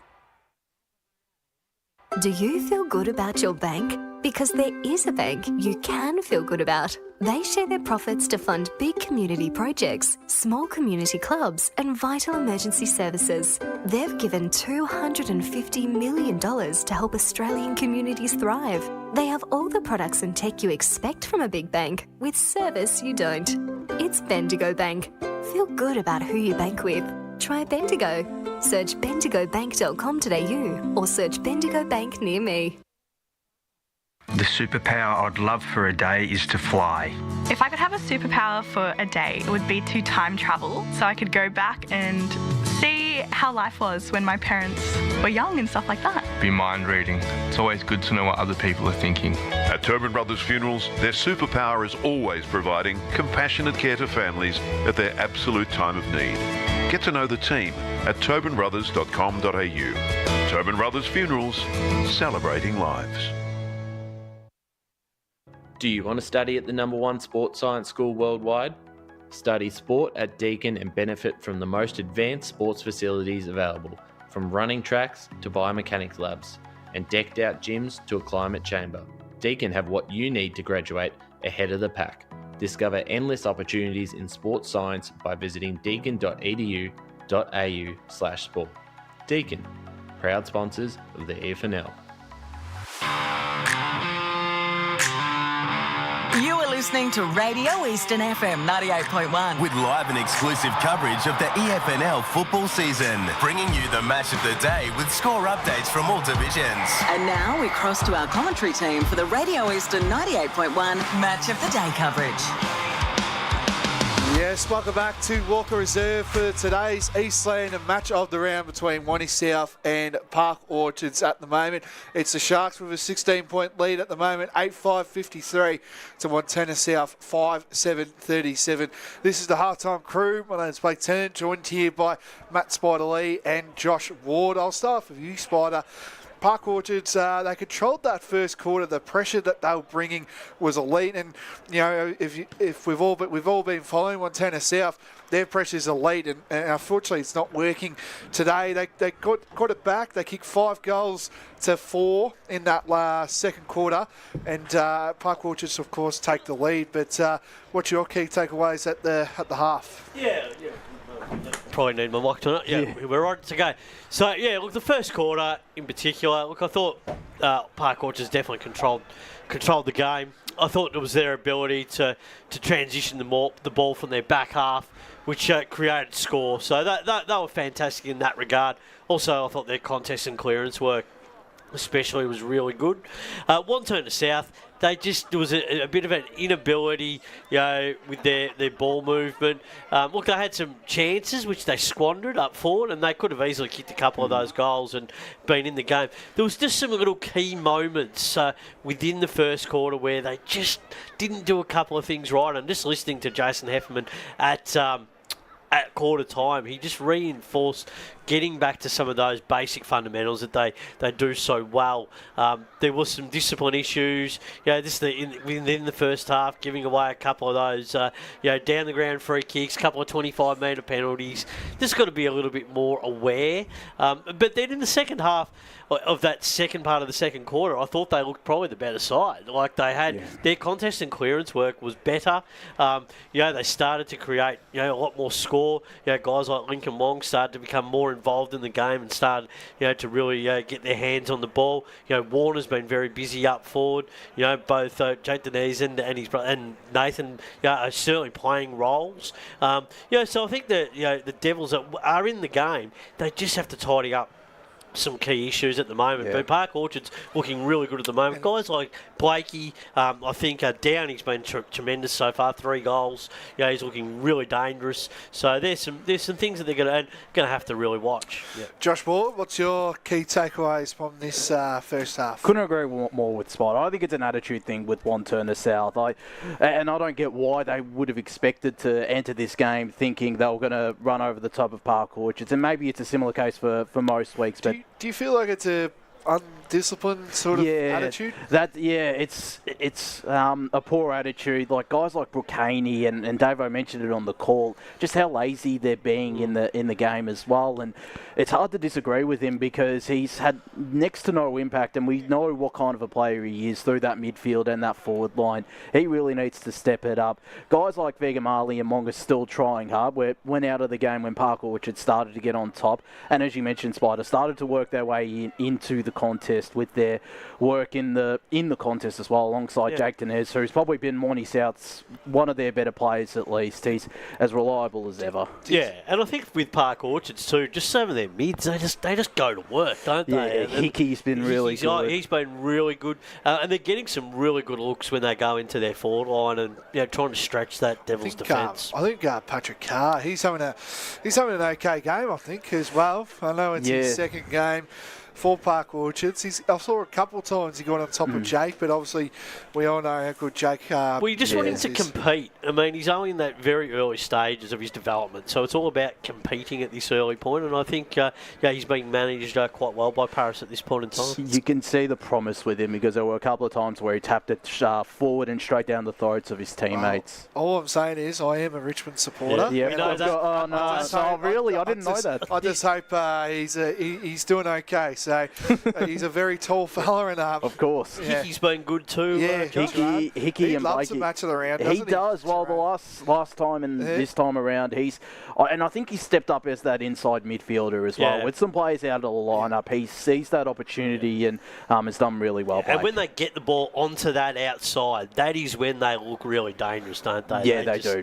Yeah, they're able to transition that ball. So Wantirna South just got to be more aware and getting more representation through that midfield to not allow that ball to get onto the outside. All right, we might do some scores around the grounds here. So I'll start off in Premier Division right now as we speak. Baldwin 33, South Belgrave 31. An upset at the moment down at East Ringwood Reserve. Berwick 46, East Ringwood 41. Berwick did win last time against East Ringwood last year, so not afraid of beating East Ringwood at East Ringwood. Vermont 5 points at the moment, 42-37. Roval lead 59-46. Blackburn did kick the first 4 goals of the game in that battle, so the Hawks have come back really well there. Donny East 43 to South Croydon 29, so a 14-point lead to the Lions. We move to First Division now.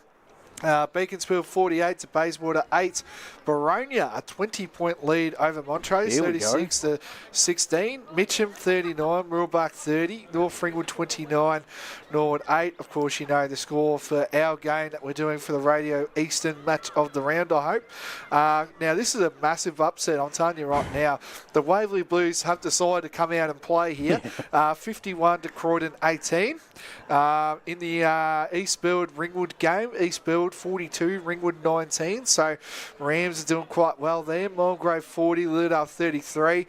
Low scoring game down here at Surrey Park, 38 to 29. Moving on, Templestowe 59, Scoresby 14. So couple upset definitely down there at Croydon Oval. Probably the Waverley one's the one that at the moment that's looking like there could be an upset there. Well, one that we probably didn't expect. And just quickly, Donvale 70, Fenchurch Gully 30, Basin all over. 140 points. We might take a quick break, and then after this we'll assemble the call team for the second half. We will, and I'll stay with the Devils. Oh, actually, I think Park Orchards win this game. I think the Devils, they're coming, but they've got to tighten some things up.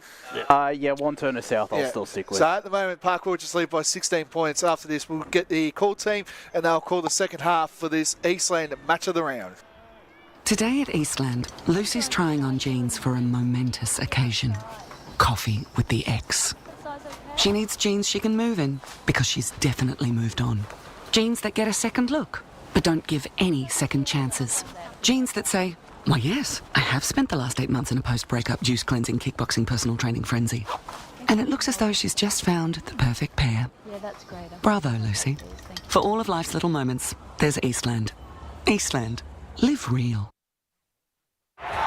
Sprained your ankle bursting through the banner? For bumps, breaks or bleeds, be seen sooner, close to home, at Knox Private 24/7 Emergency Department. You'll generally experience shorter wait times. Knox Private 24/7 Emergency, 262 Mountain Highway, Wantirna.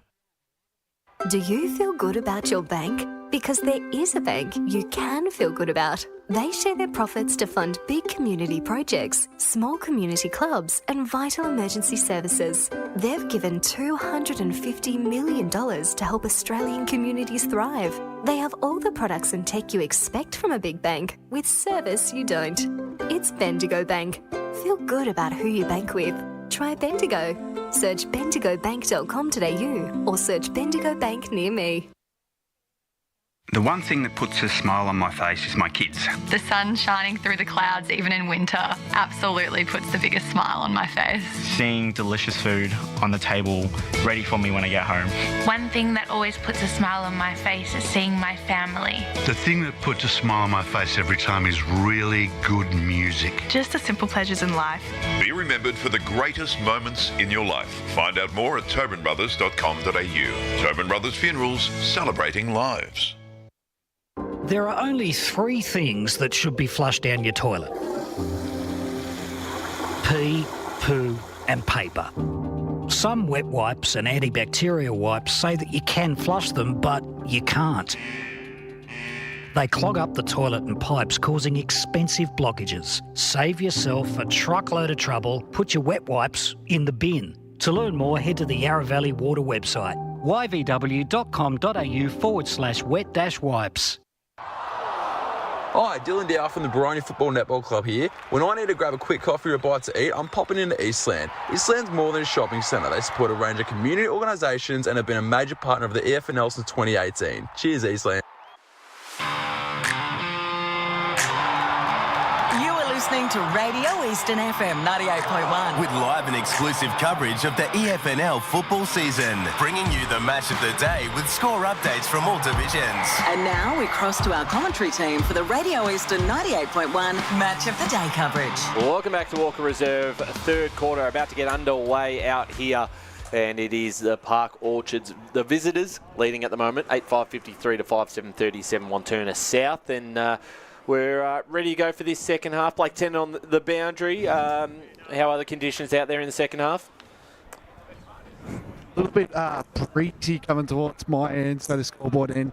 At the moment, is that okay, or is that dropping out a little bit too? Dropping out a little bit, but we got most of that. Yeah, but there is a little tiny bit, not too much of a breeze heading towards the scoreboard end at Walker Reserve today. Thanks, Blake. Whatever you did just then is perfect. Keep doing that. Yeah, stay there. Do not move. Don't move a muscle. As we get ready for this second half. It was 9 goals kicked between the two sides in that second quarter. 5 to Wantirna South, 4 to Park Orchards. Lewis Downey, their only multiple goal scorer, with 3 for the Sharks. As we get ready to go here for the third term, big quarter of action. 3rd v 4th in Division 1, round 15. And up we go. Patrick Carr will take this first contest. Gets a tap. That was very clean. And the clearance went the way of Park Orchards off the boot of Taylor. It's going to ricochet back into the centre. Not able to capitalise, and it was Whitnish that got the kick inside forward 50. Dang Andrew just dropped it, and to his chagrin, Sammy Press got the goal off the back of that. Very quick start by the Sharks. They get their 9th of the game immediately. They move to 9-5-59 to 5-7-37. It took just half a minute. Also managed to collect the goal umpire. I think have a look at the replay. Pretty sure it bounced right into Yep. ouch. That's a fair foul. So that is a pretty quick start for the Sharks. Sammy Press gets his second for the day. Yep, less than 40 seconds to get the first one on the board of this second half. We're back in the middle again, and it was well done to Carr on the last tap down. He's done it again, straight down to his teammate, who sends it forward in the direction of both Prest and Downey. That was, you can see the value of this kid, can't you? He's a young kid, and just have a look at these beautiful hands then. That was just great tap work. That was great work, yeah. And Jake Dinez, who's probably been the player who's been winning his position the most for the Devils, he's conceded 2 really important centre clearances. I reckon Paris recognised that heading into half-time and decided to unleash the beast that is Patrick Carr. Unleash the beast. Dinez wins the tap down, this time against Keppel. Doing well there. Whitnish kept the ball alive. Keppel's smart little tap, but stolen away from Wong to Dinez. Quick hands, and they move this through Disney. Again, they try and link up on that far side of the ground. It's coming back. A high kick from Livingston. It's going to be a tough one to mark. Sport from behind. Chance to Lincoln Wong. Got a bit of space and sends this one forward. Schaefer was in front position, but the ball eluded him. Trying to keep this alive is Caney. Going forward again. The umpire's pinged something. Again, the Sharks. And it'll be a free kick here going the way of the Devils. And a chance for them to get a quick reply after conceding the first of the third term. And it'll be Caney to take the kick. He really needs to step up in this second half, Caney. He does. He's not done much. And this is after their quick first goal, they really need a quick reply now. Well, he's the type of guy who could pop up in the second half and kick 4 goals and help the side come back to win the game as Caney comes in. Important kick for the Devils, loves it off the boot.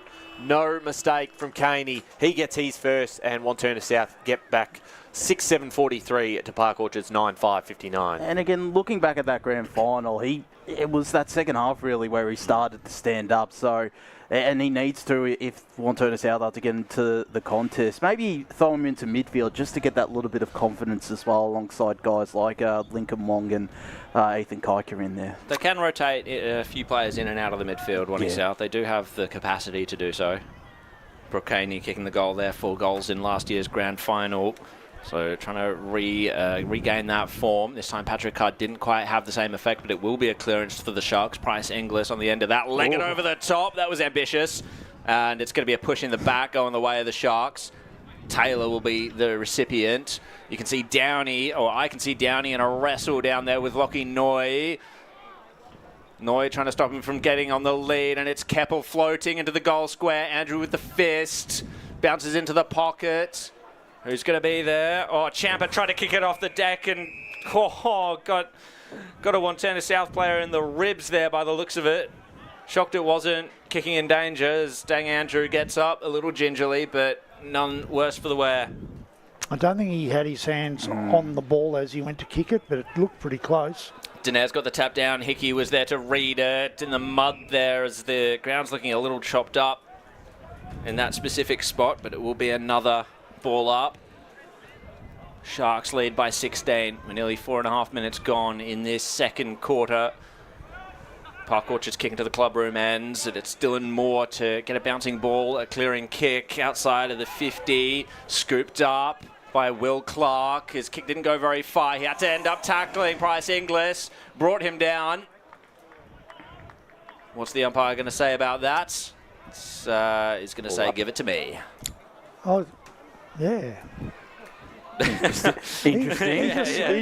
He just threw it straight away from the umpire. Yeah. Looked at him and threw it away from him. So we get the ball up in the middle. Dinez goes up uncontested as kick over the shoulder from Hickey. Free kick here going the way of the Sharks. It'll be Taylor.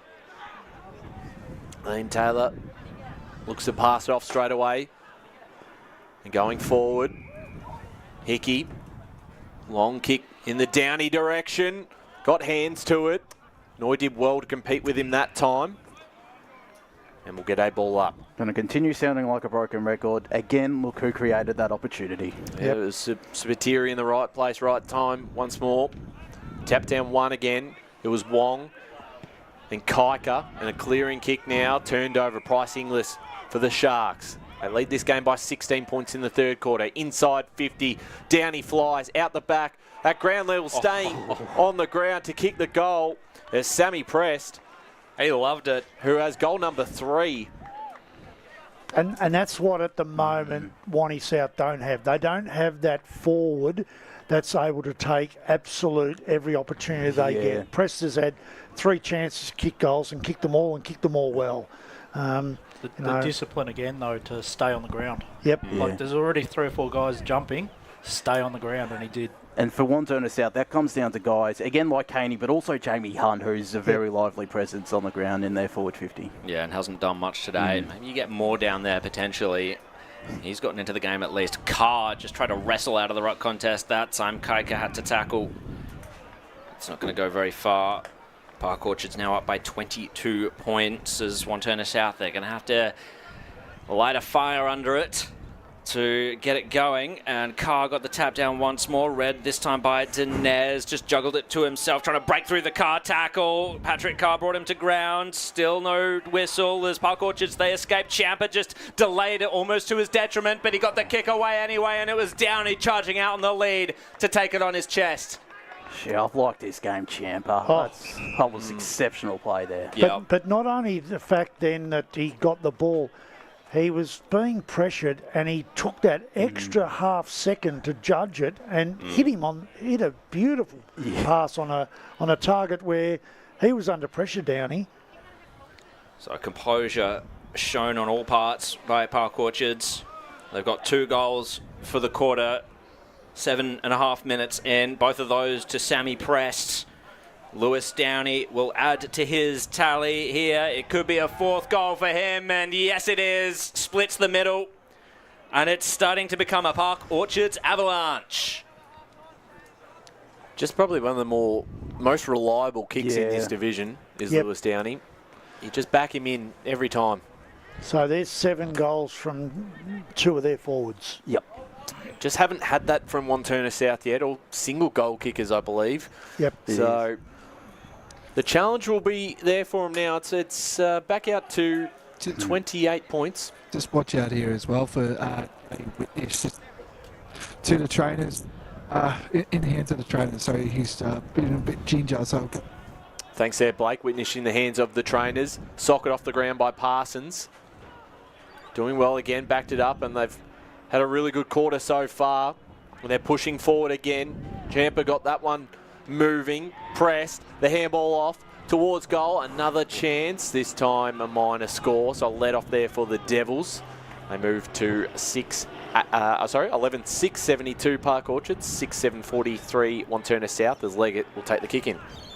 Gee, I wonder how many touches Wantirna South as a collective have gotten this quarter. I can't say it would be all that many. As Leggett sends it to the wing. Good, solid grab by McMillan.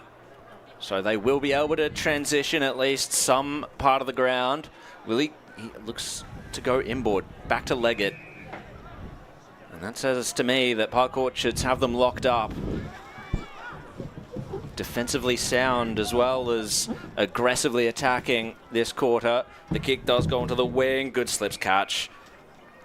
Good mark taken by Jared Smith on the outer side, but they've not advanced particularly far down the ground. They have done really well to cover the ground here, Park Orchards. Play on it is. It's gone back to Leggett, back to Smith, and they advance the ball to their 50. The whistle has gone. It's a holding free kick, and Jesse Warner will get an opportunity. And again, he's one who really needs to stand tall. I reckon, needs to work his way up the ground, get his hands on the footy, which is what he's done there, and create opportunities inside forward 50. That's what you do when you play in front. You you put pressure on the defender to make a mistake, and he's won the free kick, and now he can take advantage. And this is an area that, as I said before, they can kick goals from this space. 28 goals for the year. With a goal today, he's just overtaken the injured Hewitt. On its way for his second of the day, tapped over on the goal line. Just the one behind. Wantirna South will move to 6-8-44 to Park Orchards 11-6-72. We've gone 10 minutes in this third quarter, in fact, at Walker Reserve. Oh, they turned it over. Caney almost intercepted that mark. Didn't take it, though. In the end, it was a missed opportunity for the Devils. Yeah, he really... It was a poor kicking. A poor kicking, and I would have thought he would have gobbled that up. Yeah, swallowed it up, but it is still now an opportunity for them. They're deep inside their forward 50. Figamali stolen away here from the Devils. The kick outside their back half. Down, he caught, holding the ball by Noy. Not paid. Unlucky. Ball keeps going. Caney. And that's a missed call there. That was holding the ball. He was going to blow his whistle, the umpire, I reckon, but just at the last second decided not to. And that would have probably been a little bit far out, but it would have certainly given them a chance as Wong, short kick. Ball comes back out. Smith trying to move this forward. Bounce favoured the Devils in the end, and they get a stoppage inside their forward half. That's what you want from their forwards. Repeat entries, desperate efforts in this forward half to keep it in front from Wantirna South. Absolutely, as Wong is brought down in the tackle by Hickey. Which is usually what they're so pretty strong at as well. Wantirna South being able to keep it in their attacking half and create opportunities. Dinez got the tap down. They just can't find any space around the ball. They did it very well in that third quarter against North Ringwood last week, and that and their transition was really good. They need to replicate it here. Well, here they go. Clearing kick forward. Out in the goal square. Moore went without it. Livingston under a lot of pressure. Figamali burst through, got it off to Caney, who cannot find space. The tackling pressure from Park Orchards. Two Sharks bringing him down. 12 and a half minutes on third term. Price Inglis has been good this quarter as well. He has. He's moved the ball well and laying the tackle there along with Champa. The tap came from Warner, straight to Van Grondel, tackled instantly by Parsons. Well, this is 7 stoppages in a row now. So that's good. That's what they want to do. They want to keep it in here and try and get a sneaky one. Well, this time it's snuck out the wrong way for the Devils. Downey was the target. It's going to try and tap it to himself. No, he lined him right up and drove him over the boundary line. I've loved the battle between the two. Obviously, Downey's got on top with a few goals, but he's had some moments himself, Lockie Noy. Yeah, indeed. He wanted revenge after that last non-call, Lockie Noy, I reckon. So Dinez battling his way to the front, but it was a tap by Carr. It's going to be roved by Smith. No, lost it in translation. Just a bouncing ball towards Andrew on the back foot now of the Devils as the Park Orchard Sharks pushing and pushing.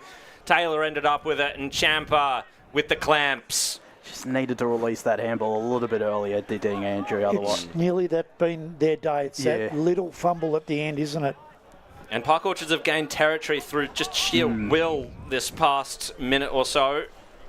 Well, that's how they created one of their goals this quarter as well, Park Orchards. They've done really well to will themselves into this position. The tap came onto the outside. It was Jeffs, handed it off, and now the kick will go forward. The punch should have come from behind by Andrew. He will get it at the deck, squeezed it through the lift doors as Smith handed it to Wong. Look at the class as he scythes through the middle of Walker Reserve. Punch over the top, though, came from McAuliffe. Oh, sorry, Schaefer it was, in fact. And Devils, well, they regained the territory that they lost in that past passage of play. Best piece of play there from Lincoln Wong so far today. He needs to do that more often. Absolutely. And the punch coming from Schaefer as well. He's fifth in the division for spoils, as he's going to try and lay the tackle there on Caney. Helped out there by Price Inglis. We will get another ball up. Wantirna South just pushing and pushing, trying to find something as Wong sets it up to the goal square. Intercept mark taken, and Park Orchards to rebound. So we're 14 and a half minutes into this third term. It's 11-6 playing 6-8. Park Orchards leading. They'll go towards the boundary line. That one out of bounds on the full. Will give Lincoln Wong the ball, who's been everywhere in the last couple of minutes.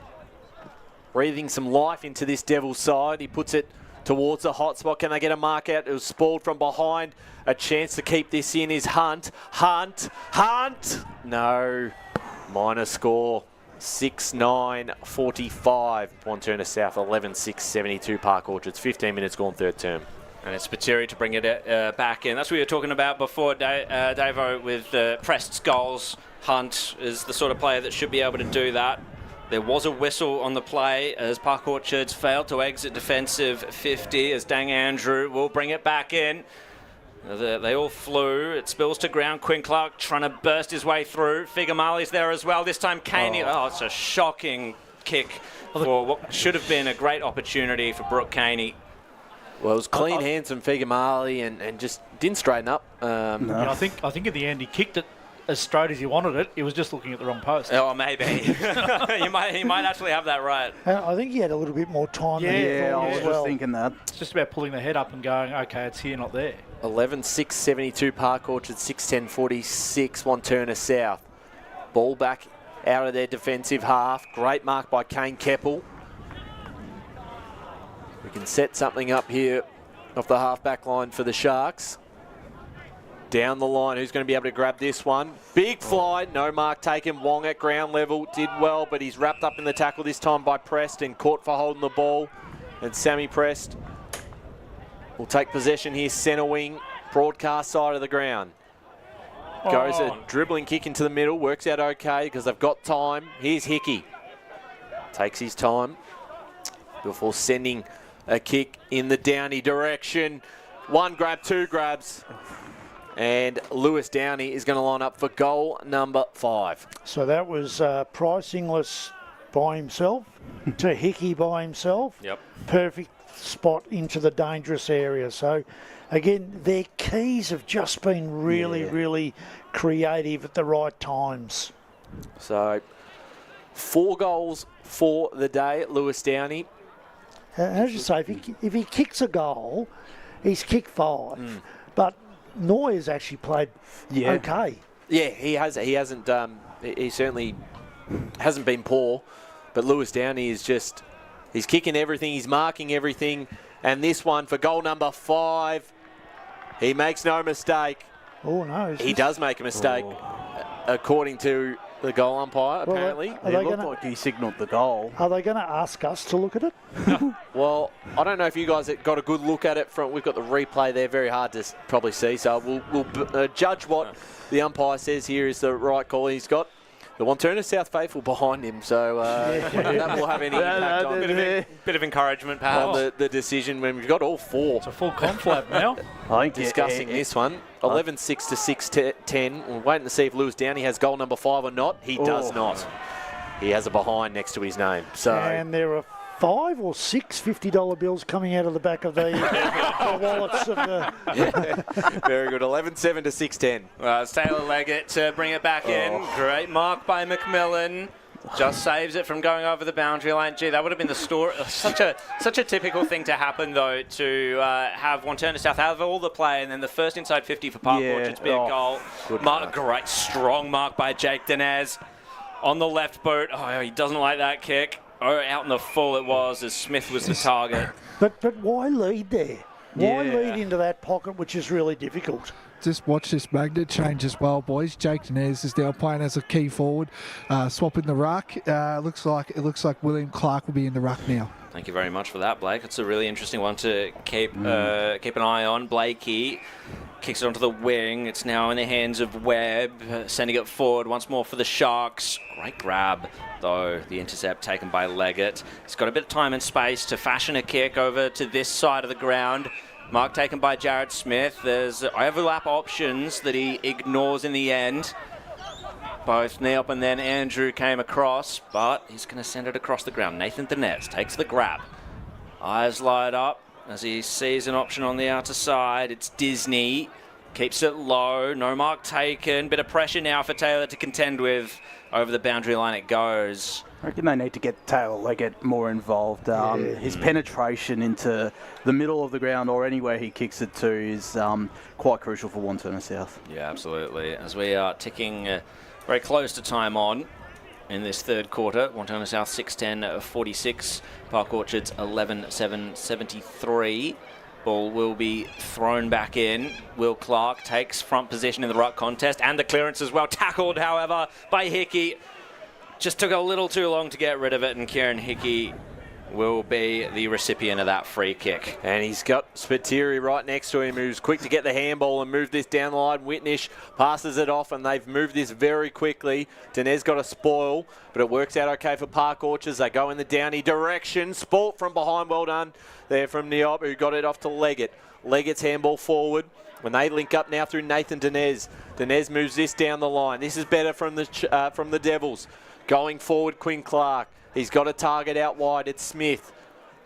And might just say, I'll take the set shot from here. He's on a tough angle. Well, he needs to kick it because he had Jake Dinez by himself nearly in the goal square. He has to put it up there, and I'm going to back Dinez while Livingston's a good player. I would have backed Dinez in the marking contest there. 9 times out of 10, I would have backed in Dinez, particularly with the way he's performed this season. Well, he's going to take the ownership of having the set shot himself. It is a tough shot.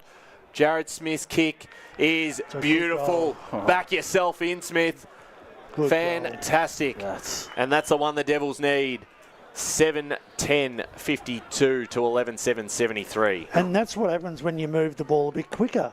There wasn't the stop kick. It was they moved. It got some good hands going and some good leads. So, that's what they need to get into their game. I was just about to say that was their best transition of the day, and that's what they do so well defensively. Just look to take the game on, and it paid dividends there. Absolutely. I see Jamie Hunt going into the middle, maybe getting him into the game a little bit, but the cut tap will come from Carr. Wrapped up, though, was the Park Orchards midfielder there and Tom Rees. Back up we will go. It is interesting to see Clark in the ruck contest, for sure. Heron tackled to ground by Figamali. He won't be going much further. He's literally, I reckon he's a head taller than Clark is. I know. Good wrestle. Figamali will come away with it. Only briefly, however. Champa ends up riding McMillan into the ground. We'll get another stoppage, contest after contest. The clearance will be crucial on this short ground as the whistle has gone. Free kick's going to go the way of Park Orchards. Grabbing onto the jump up. Yep. And that's what happens when you're so tall. You know, you're trying to do whatever you can to combat them. Over the top. Oh, the flyer came from behind for Park Orchards, but it was the man in front in Blakey who took the grab. The flyer gave away the free kick, and it's Leggett to exit defence. Disney, let's see if they can get this transition game going once more. It's Wong on the outer side. And he doesn't like what he sees in front of him. Indecision and frustration written across his face. Dinez is down there, but solid mark over the back, taken by, I believe that's Livingston, into the centre of the ground. It's Blakey. Further laterally they'll go, but he's turned it over. Dylan Moore. Well, there's plenty of players out on their own in the forward line. I'm not sure if he's got the boot on him to make it, and it's Blakey who's come across. He's come back to take the intercept mark. He dropped it, however. Wantirna South unable to capitalise. Oh, the free kick's been given away to Quinn Clark. In the back it was. There is an option. It's Jake Dinez. Oh, coming across. Brilliant spoil by Spiteri. It ricochets back to Wong, though. He was tackled immediately. Umpire says play on. Spiteri works his way through again. Now gives it to Parsons. Sends it onto the wing. Mark taken by Champa. Over the back. Oh, it's a dangerous player. It's Hickey. Just bounced over his head. Neop is there to clean it up. Spills it to ground. He was tackled in the back. And it's going to be a free kick to Wantirna South as the whole ground breathes a sigh of relief. Oh, it was cut short as the kick was awful. Taylor manages to find a man out there in Disney. Onto the wing it'll be. McAuliffe sets himself, drags his man down. Surely a free kick to Smith. Advantage paid. Caney, a couple of bounces. This will be huge for Wantirna South if he slots it. Yes! End-to-end transition, Wantirna South. Brooke Caney kicks his second. And what a passage of play that was. Feel free to take a breath, Jared, anytime. That may be the most chaotic minute or 2 minutes of footy in Division 1. Well, there's probably 5 or 6 things I wanted to say. And I've got a couple of Valium for you now. You can take them and take a relax. I tell you, that was well called. That was great calling on that. That was fantastic bit of play. At this point, is there time for them to get one more and then? Yeah, I think there is. Come away with it on the last I'll quarter? put my brush cap on and say 1 or 2 minutes. So 25 minutes gone. Wong, who's been influential, but it's inside 50 here for Park Orchards. They want one to steady the ship going into the final break, but this game has certainly lifted in intensity. Noy involved, trying to scrap at this one. Socket off the ground from Whitnish. Smart little handball there from Keppel. Sam Harrington trying to run onto this one. Tapped it forward, Sammy Press. Kept this alive. Smart handball that time from Taylor. We've got a boundary throw in far side. 25.5 minutes gone third term. 11-7-73 Park Orchards. 8-10-58 Wantirna South. Back to 15 points. But every time they have been challenged, they've had the answers, Park Orchards. So closing in on 3/4 time. 1 goal either way will be huge. Starts handball there from Wong as they transition forward. Caney's involved again. It's Haythorn who mops it up, gets off to Magnano. Magnano dodging through traffic, back to Haythorn. He's a high kick up and underneath this one. Standing by himself to take the mark. That time was Clark, who goes inbound. It's a dangerous kick and Leggett slips over at the wrong time. Coming in, bang! Whitney takes down Moore. WWE. Oh, that's And we'll get a ball up in the middle. What a tackle there from Whitnish. Not giving away anything as Kaika gets it forward, but he's got nothing there. The mark is intercepted by McAuliffe. McAuliffe barks orders, wants to see a bit more movement up the ground, so elects to go wider to Blakey. We've gone 26.5 minutes in this third quarter. Is there any time for either of these teams to get another one on the board? Just trying to not let that happen is Lockie Noy. He's going to send it on to the wing. Dinez sets himself. Punch to ground. Front and centre was Moore. He was tackled by Livingston. They turned it over again, the Sharks. Blakey didn't quite hit his target with that handball, and it will end up in a holding the ball free kick going the way of Kaika. Livingston that's line ball. Was the one that he caught. Kaika again, indecision on his face. Oh, spoiled over the top by across by Whitnish. Siren's gone. 3/4 time at Walker Reserve. 8-10-58 to Park Orchards. 11-7-73. Multiple goal kickers. Lewis Downey with 4. Sammy Prest with 3. That's for the Sharks. 2 to Jared Smith and Brooke Caney, the only multiple goal scorers for the Devils. We'll be right back at you after this ad break with the thrilling final quarter from Walker Reserve. Today at Eastland, Lucy's trying on jeans for a momentous occasion. Coffee with the ex. She needs jeans she can move in because she's definitely moved on. Jeans that get a second look but don't give any second chances. Genes that say, why yes, I have spent the last 8 months in a post-breakup juice cleansing kickboxing personal training frenzy. And it looks as though she's just found the perfect pair. Yeah, that's great. Bravo, Lucy. For all of life's little moments, there's Eastland. Eastland. Live real. Sprained your ankle bursting through the banner? For bumps, breaks or bleeds, be seen sooner, close to home, at Knox Private 24/7 Emergency Department. You'll generally experience shorter wait times. Knox Private 24/7 Emergency, 262 Mountain Highway, Wantirna. Do you feel good about your bank? Because there is a bank you can feel good about. They share their profits to fund big community projects, small community clubs and vital emergency services. They've given $250 million to help Australian communities thrive. They have all the products and tech you expect from a big bank, with service you don't. It's Bendigo Bank. Feel good about who you bank with. Try Bendigo. Search bendigobank.com.au or search Bendigo Bank near me. The one thing that puts a smile on my face is my kids. The sun shining through the clouds, even in winter, absolutely puts the biggest smile on my face. Seeing delicious food on the table ready for me when I get home. One thing that always puts a smile on my face is seeing my family. The thing that puts a smile on my face every time is really good music. Just the simple pleasures in life. Be remembered for the greatest moments in your life. Find out more at tobinbrothers.com.au. Tobin Brothers Funerals, celebrating lives. There are only 3 things that should be flushed down your toilet: pee, poo and paper. Some wet wipes and antibacterial wipes say that you can flush them, but you can't. They clog up the toilet and pipes, causing expensive blockages. Save yourself a truckload of trouble. Put your wet wipes in the bin. To learn more, head to the Yarra Valley Water website, yvw.com.au/wet-wipes. Hi, Dylan Dow from the Baroni Football Netball Club here. When I need to grab a quick coffee or a bite to eat, I'm popping into Eastland. Eastland's more than a shopping centre. They support a range of community organisations and have been a major partner of the EFNL since 2018. Cheers, Eastland. Listening to Radio Eastern FM 98.1 with live and exclusive coverage of the EFNL football season, bringing you the match of the day with score updates from all divisions. And now we cross to our commentary team for the Radio Eastern 98.1 match of the day coverage.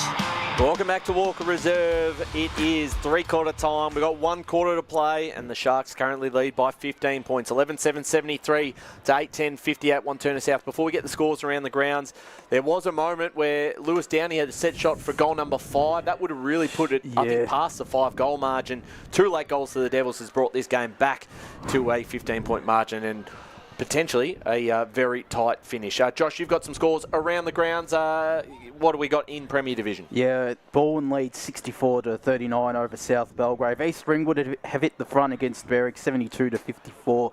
Vermont hold a 14-point lead over Noble Park, 63-49. Roval 85 lead Blackburn 71, and South Croydon lead against Doncaster East, 60-57 out at Zerby's Reserve. So this could be another game where they potentially slip up. Doncaster East. Division 1, Beaconsfield 66 lead Bayswater 14. Montrose have hit the front against Boronia, 50-45. Mitcham 64 lead Mooroolbark 38, and North Ringwood 70 lead Norwood 27 in that game. Mullen Reserve, so not too many surprises in Div 1, but as expected, the 5th versus 6th clash is a very close one. At Tormore, Division 2, Waverley Blues 70 to Croydon 26. Wow. Oh, get a read on Waverley Blues. And Croydon. As Davo said last week, I'd like to see Mooroolbark and Waverley Blues play. I would very much love to see it. It'd be a nil or draw. East Burwood 50 lead, Ringwood 45, Mulgrave 71 lead, Lilydale 46, Surrey Park 76 lead, Heathmont 36, and Templestowe 74 lead, Scoresby 44. Let's go down the boundary, Blake Tennant. Yeah, just got Park Orchard senior coach here, Paris Harvey. Paris, big last quarter to come, 15 minutes. What was the key message that you talked about with the playing group? We just got to be brave.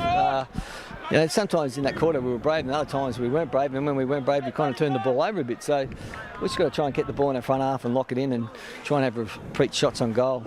I think you talked about staying back, like when the ball's in the forward half and when they have the ball in hand, you want to be pushing the boys a bit back. Is that something we're going to see in this last quarter? Yeah, we want to try and close the ground out. We've got to be brave. Our defenders don't want to be caravanning in, to be honest with you, because if they start caravanning in, they've got too much space for the forwards to let into. So we've got to be brave as defenders, and we've got to be working our asses off in the middle of the ground. No worries. All the best for the quarter, Paris. Thanks, Ed Blake Tennant with Paris Harvey. We'll continue the scores before we get started for the final term. Josh? Division 3, Donvale 99, lead Ferntree Gully 30. The Basin 123, lead Knox 47 out of Mattaran Reserve. Wow. Sylvan now lead by 40 points over Coldstream 92-52, and Upper Ferntree Gully 77 lead the Whitehorse Pioneers 47. Division 4, Croydon North Emlock lead against Churnside Park 54-44 out at Hughes Park. Ball Lane Temple 117 to Forest Hills 17.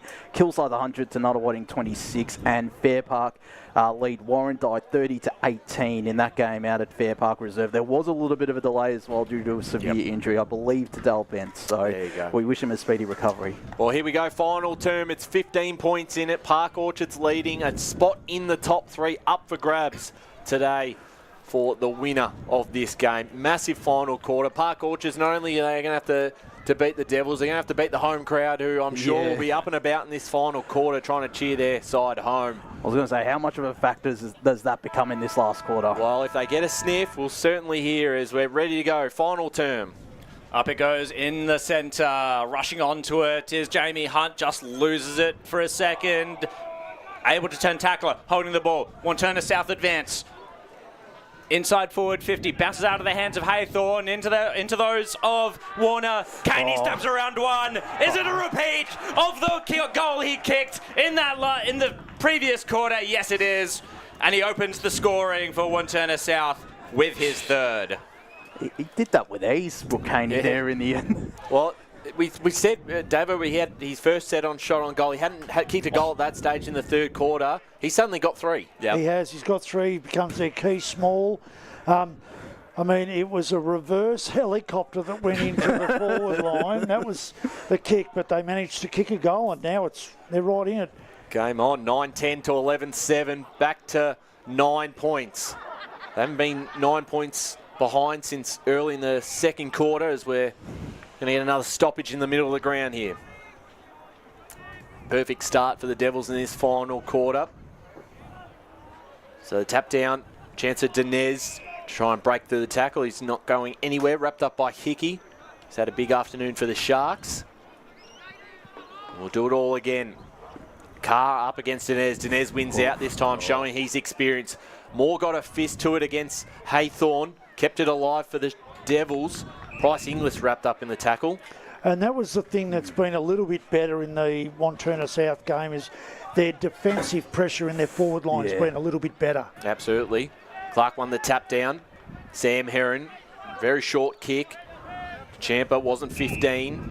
And we'll get our ball up and expect Dinez to, after having a bit of a rest up forward in that third quarter, to really make an impact in this last term. Hunt. Was he pushed in the back? Umpire said no. Kaika got the hands out to Smith. Fumbled it at the wrong time. Kept it alive. Hickey trying to burst through the tackle. And umpire says, give it to me. We'll ball it up. Now, we don't need to talk about just how important this game is. Everyone knows it. With the double chance going to be so important at the end of the season. And this game is just crucial. The tap down was won again by Carr, but it's coming back for the Devils. And in fact, it's out of bounds on the full. So, be Sam Heron here for the Sharks to bring it back into play. 2.5 minutes in his last quarter. Heron has been very handy, running up and down that wing. He's just going to kick it straight down the line. Dinez will set himself. Both of them, in fact. Punch over the back, falling out the back. It's Andrew. Gave it up to Prest. He gave it up in turn to Nathan Dinez. Down the line it goes. Great mark taken by Dylan Moore. Just a tad too far from home, I would say, for Moore. Season option in the pocket. Charging out to take the grab. But did it just go over the boundary line before he marked it? No. And once again, it's Brooke Caney. Jeez. That was pretty close. That was line ball. That was literally line ball. When I thought he took it over the fence, I thought that might have been out of bounds on the full. He would have touched the paint if it had landed. Oh, Took a while to get started. This time, was he setting it up? I'm not sure. Will Clark was there in the goal square, but it was punched over regardless, right in front of the Devils fans. And it's going to be McLaren Spiteri to bring it back in as the Devils cut it to 8 points. So Spiteri out of defence. I need a mark out of this. Nathan Dinez almost took it. And it comes forward. Great grab there from McMillan. Right in front of us in the media van. Down here at Walker Reserve. Jake McMillan. Poor Jake McMillan's got Patrick Carr to counter on the mark. Yeah, well, he'll have to kick it pretty high to get it over as he sends it inside 50. Sport from behind. Who's going to run onto this first? It's Smith. Goes back to Leggett. Leggett looking to try and get it to Wong. Sport across the line by Parsons. I mean, Smith had to just turn around and kick it into the goal square. The handball just set everybody else back a step. Maybe it's because he saw Taylor Leggett and knows how normally he can be when it comes to his disposal. Potentially, yes. So back into play. Dinez used his body well that time. Leggett physically imposing himself on the contest. Hickey with a clearing kick. It's a 1-on-2. Andrew up against Prest, who probably will take that to get it across the line, and they've gained some territory out of this, have the Sharks. I think he needs to push up the ground a little bit more, Taylor Leggett. Maybe impose himself in that particular midfield area. He does seem to have quite a bit of strength about him. Yeah. He's an experienced body. Played a couple of years with Baronia and then returned to Wantirna South not long ago. Patrick Carr will take on Nathan Dinez. Slaps it down. Wong was there. It just eluded him briefly. Ball up. 8-point lead for Park Orchards. The Devils are threatening. They haven't quite broken this game open. The Sharks have been able to stop them here and there. Hickey gets it inside forward 50. Blakey came out to meet it. Taylor was there. Dinez, that's Nathan, wrapped up his opponent. Whitnish gets a tumbling kick. Champa, he could feast on this opportunity. Charging out was Downey. Champa was there. Downey will scoop it up. Snap around the body. Waiting on the line just to get the important, crucial touch at the last line of defence. Lockie Noy. He's done some good things today. Jeez, they got lucky there because Champa had a lot of space to create an opportunity. Well, now on centre wing, Dinez is by himself. Coming in from the side, Haythorne did well to spoil that one. And we're going to potentially get a stoppage with the ball up right in front of us. 6 minutes in his fourth quarter. O'Keefe had to be better then. He had to be able to get that ball going forward. I miscredited the touch on the line. It was actually Jared Smith. So, clearance for the Sharks. Going to fly for this one, Keppel. Had eyes for the footy and took the mark. Looks to play on Sam Heron running past. He'll send a long kick towards goal. Can it go all the way? Downey's on the goal square. Picked off that time by Deng. Andrew handballed it to a man that couldn't move anywhere because he had Downey to compete with. Geez, it looks dangerous every single time it goes in his direction. Lewis Downey has 4 for the day. Keppel with the tap down. Champa towards goal, and it's just a minor score, so in fact no score, out of bounds on the full, and the Devils will take possession. Deng Andrew it will be. How aggressive are they going to go here, Wantirna South? They still have plenty of time to take the lead. Over the back was Livingston. Roving it was Price Inglis, wrapped up though by Kaika. But equally, you're a bit wary in this particular moment with the way Park Orchard spread from the stoppage and how they're getting back on top in the contest. Yeah, indeed. Just slightly on the back foot, perhaps at the moment. Wantirna South. How well can they defend? Heron nearly received the tap. It came out though through Hunt, and now it's Jared Smith slamming it forward. Great mark taken by Clark. This is Will Clark. He's going to share it around with Van Grondel. Van Grondel receives it back, sets it up. Park Orchards have all the defenders. It's 3-on-1. Haythorne nearly slapped it through. Whistle has gone though. And Schaefer. I think he paid the mark. Yeah, I think he spoiled it to himself. Yeah. Oh, wow.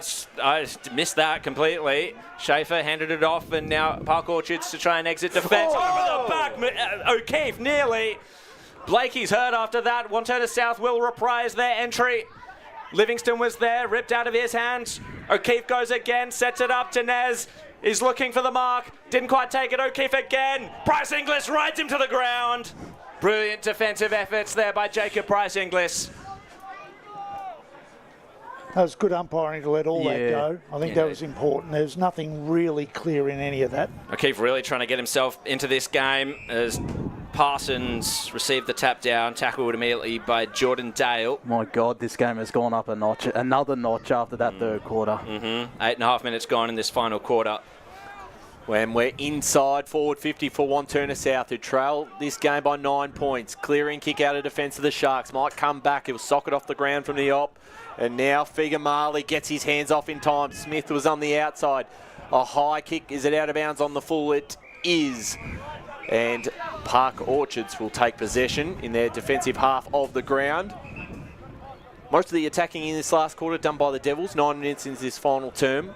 Have the only major of the last quarter as Spiteri had a massive first half of the Sharks as Dinez out the back was trying to fly for that one. Press did well. Puts this in towards the middle of the ground. Who can run onto it? Downey. Smart little handball to Champa, who goes forward. Andrew's going to get there in front position. Kept it in front of himself, but it was picked off. And now Parsons. Is he in trouble here? This will be holding the ball. Dived on it. Caught. And now with the Devils, who want to play on straight away. They want to move this quickly. Leggett. And towards us on the broadcast side is Smith. Smith sends this one down the line. It's a 1-on-2 and doing extremely well. Noik couldn't quite win it in the end. Heron does, who puts it forward. It's now 1-on-2 in favour of the Devils. And now Smith, who collected the handball, goes inside 50. Looking on a 1-on-2 once again. A free kick being paid, and it is going the way of, I believe, Jesse Warner. Is he too far out the score? Can he have a set shot? He'll look to put it in the Hunt direction. That was a great, great pass, and there was good work from Hunt. Worked his way in and just took his time to kick that one. That's what they've done really well this second half, I must admit, Wantirna South. Well, that passage of play was probably their best, heading inside forward 50, but still, this is a golden opportunity for Hunt to make it somehow a 3-point ball game. He's moved into the midfield in this last quarter, and such a key kick for the Devils to bring the margin back to 3 points. Jamie Hunt, we know he can kick goals, and we'll hear it from the crowd if he puts this through. It stays right to a minor score, led off for the Sharks. That moves the Devils to 9-12-66. Park Orchards 11-8-74. It's almost 11 minutes gone in this final quarter. Spiteri will kick it back in. I have to say, Jack O'Keefe, he's having a big final quarter. Let's see how much of a say he'll continue to have as Park Orchards will try and work out this puzzle of how to get it down the ground. Heron is on his own. Keppel bumped into contention of the mark by Dinez. Didn't quite take it. Moore was there to intercept the handball. Back go the Devils. Caney was the target. Couldn't quite take it. Scooped up by Schaefer. He's going to send Park Orchards back down the ground. Great grab taken by Taylor. Devils looking and looking for options. There's a couple of spare men in the corridor. Do they dare go that way? No, not this time. Taylor's going to send it. The pack coalesces. Comes to ground. Wong was there. No, scooped away by Reese. Hat kick. 2-on-1. Downey has a lot to beat. Neop punches it to the advantage nearly of Kayaka. Spinning through was Price Inglis. Gave it up.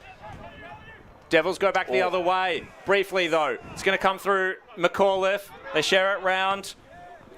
Keeping it low, but a little too wide. Champa was the option. He couldn't impact it at all. Both teams look a little bit tired at the moment. They look a little bit heavy-legged. So it's about when you get the football, make sure you hit your target. Yep. Oh, Champa with a smother. There's an opportunity for the Sharks. This could really hurt the Devils. Blakey takes the grab. And he's going to line up and put one through for Park Orchards. It'll be their first of the final quarter. Devils have done most of the attacking, but this could really sting. Shoes up was big from Christian Champa. What a game he's put together. Yep. But again, that's a poor kick. Yeah. You should never be smothered taking a ball like that. And crucially for Park Orchards, 30 seconds at least taken off the clock. Yep. And they kick a goal. Momentum hangs in the balance on this kick of Mason Blakey. He stabs at it and he set it true. And Park Orchards, they get further ahead. They move to 11-8-74. Nope, it's not been updated yet. 12-8-80 to 9-12, a 66. We're 13 minutes gone in this final quarter. And now the task gets just that little bit more difficult for the Devils. So you can see what the Devils are trying to do. They're trying to play on more, but they keep going really wide to do it. Yeah. They're not finding anyone to come on the inside to be able to move the ball down quicker. It's all down long, which can be defended a bit easier by Park Orchards. They can't drop their heads yet. It's only 14 points. They've got to get the next one. As Dinez in the ruck. Did well Hunt. Got off to Kaika. Kaika's small kick forward. It's a bouncing ball. Viteri wrapped up in the tackle that time by O'Keefe. 70 out from Wantirna South's goals. They trail by 14 points. 9-12-66, 12-8-80, Park Orchards. The live ladder at the moment, the Sharks have moved into third. Kaika wrapped up in the tackle by Chappell. Of course, in this division, the double chance is just going to be so important at the end of the season. Dinez won the tap down. Hunt followed up with the tackle on Parsons. Ball still going nowhere. Still a lot of time in this final quarter. Thanks for joining us, Radio Eastern 98.1 FM and our Facebook and YouTube streams. Here's Hickey out of the middle. He gets a kick forward. It's a couple of one-on-ones. Dinez did well. Had Andrew as well by his side. And they move this through. Here's Deng Andrew. Got the handball from Figamali towards the top of the square. A mark out the back. Caney! Oh, no. Oh, no. That's brutal. Jeez, that's unlucky. Clear push. Was it? Yeah, clearly. Well, maybe Blake had a better look down at ground level. Oh, and 25. Oh, no. You can't be giving those away. Well, they've got to compose themselves now, don't they? Yeah, they do. Caney giveth and Caney taketh away. Schaefer onto the wing. Out of the hands of Leggett. Over the boundary line it goes. I know it's in climate of the game and it's deep inside this contest here, but that was a clear two-handed push there. Yeah, we'll take your word for it, Blake. We'll back you in. You're at ground level. I don't think we had the right angle on that one, to be perfectly honest with you. Chappell got the tap. They fall upon the Park Orchards man there in Thomas Reese. Right out in front of Blake. And he pushes in the back. You'll see these. Wrapped up was Reese again. Not going anywhere. It was particularly as Hunt. Particularly brave from Blake, because I just noticed a couple of Wantirna South boys near the interchange gate, and he's right in front of Jason Heffernan. Chappell's tap was read well by Kaika. Forward go the Devils. Only briefly, however. It's going to come right back. Oh, bodies fly. There was a collision there. No whistle called. It's going to trail aimlessly over the boundary line in front of Webb. Bit of territory gained there by the Sharks. 16 minutes gone in this final quarter. It's still a 14-point lead for Park Orchards. So they need 3 goals. That's the equation for the Devils. Crucial game here in Division 1 regarding the finals. It was a great clearance by Dinez. The kick will come through to Warner. Great swipe away by McAuliffe. Devils won't be resisted, not to be relented there. Webb Jeff's trying to find his way through. Delayed the handball well enough, but Figamali was there. Up it goes, inside forward 50. Clark was there, got hands to it, and it trails over the boundary line in front of Schaefer. I know we've played 17 minutes, but you'd think they'd almost have to score from this forward 50 entry, because there's only been, 2 goals kicked so far this quarter, and I don't think it'll go for much longer. Well, not much longer, but not for be the longest quarter. Well, let's see what they can do out of this. A boundary throw, an inside forward 50 here for the Devils. Tap down, Magnano was there. Leave it clear and kick will come back. And they'll go forward through Deng Andrew. Can they get a mark out of this? Clark doing fantastically, not paid the mark.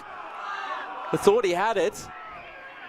And he's not paid it. I reckon it got off hands from one of the Park Orchards players. I think the Park Orchards player had the first touch.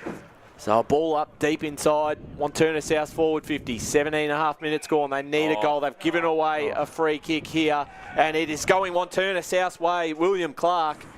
Just pulled him out of the way. You can't do that. Yeah. I think he paid the high free kick there, actually, which was surprising. It was a bit of both. I mean, he grabbed him on the shoulders, he literally. so either way. Doesn't matter. Whether or not he's going to have the set shot in front of goal. This is a must kick goal. And Clark has put it through.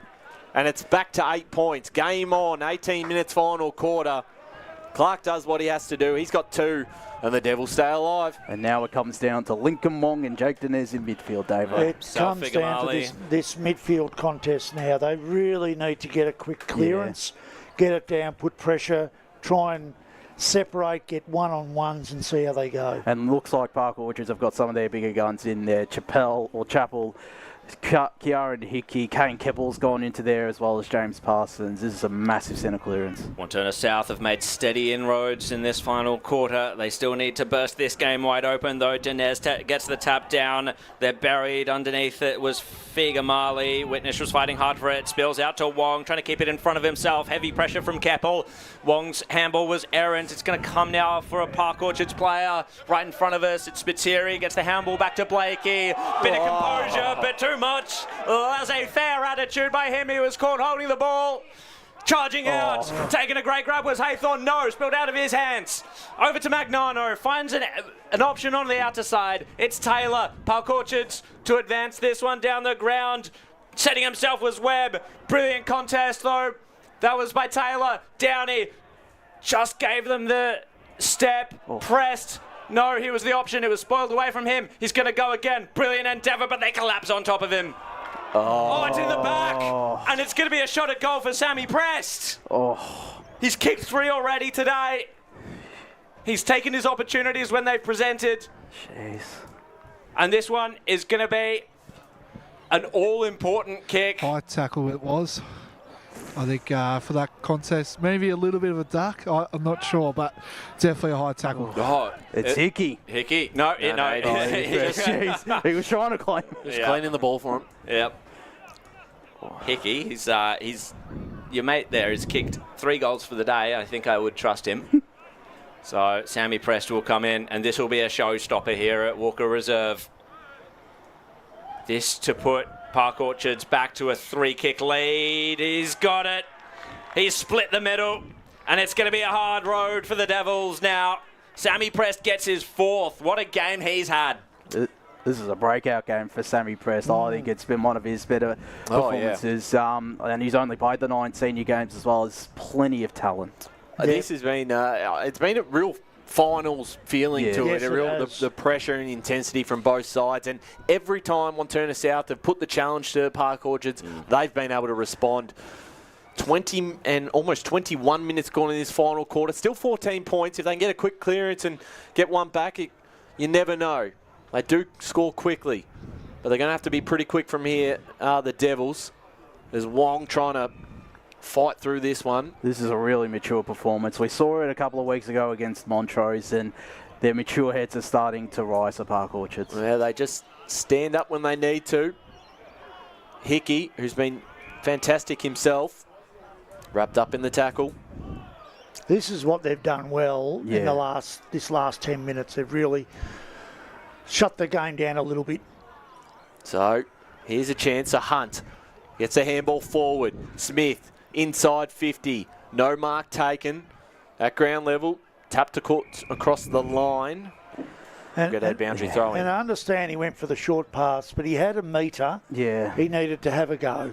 I reckon he's been... I mean, you're looking at 21.50. He had a, could have a go goal then. He's had an off quarter, I reckon, Jared Smith. He's had a couple of ill kicks. So, clearing kick again from Hickey. He's just been enormous today. Ball's going to come back towards goal. Can they get a mark out of this? Sport across the line. Not quite. Clark has not been paid. It's touched. So 10-13-73 Wantirna South. 13-8-86 Park Orchards. 13 points, 22 and a half minutes gone. Critical stages here.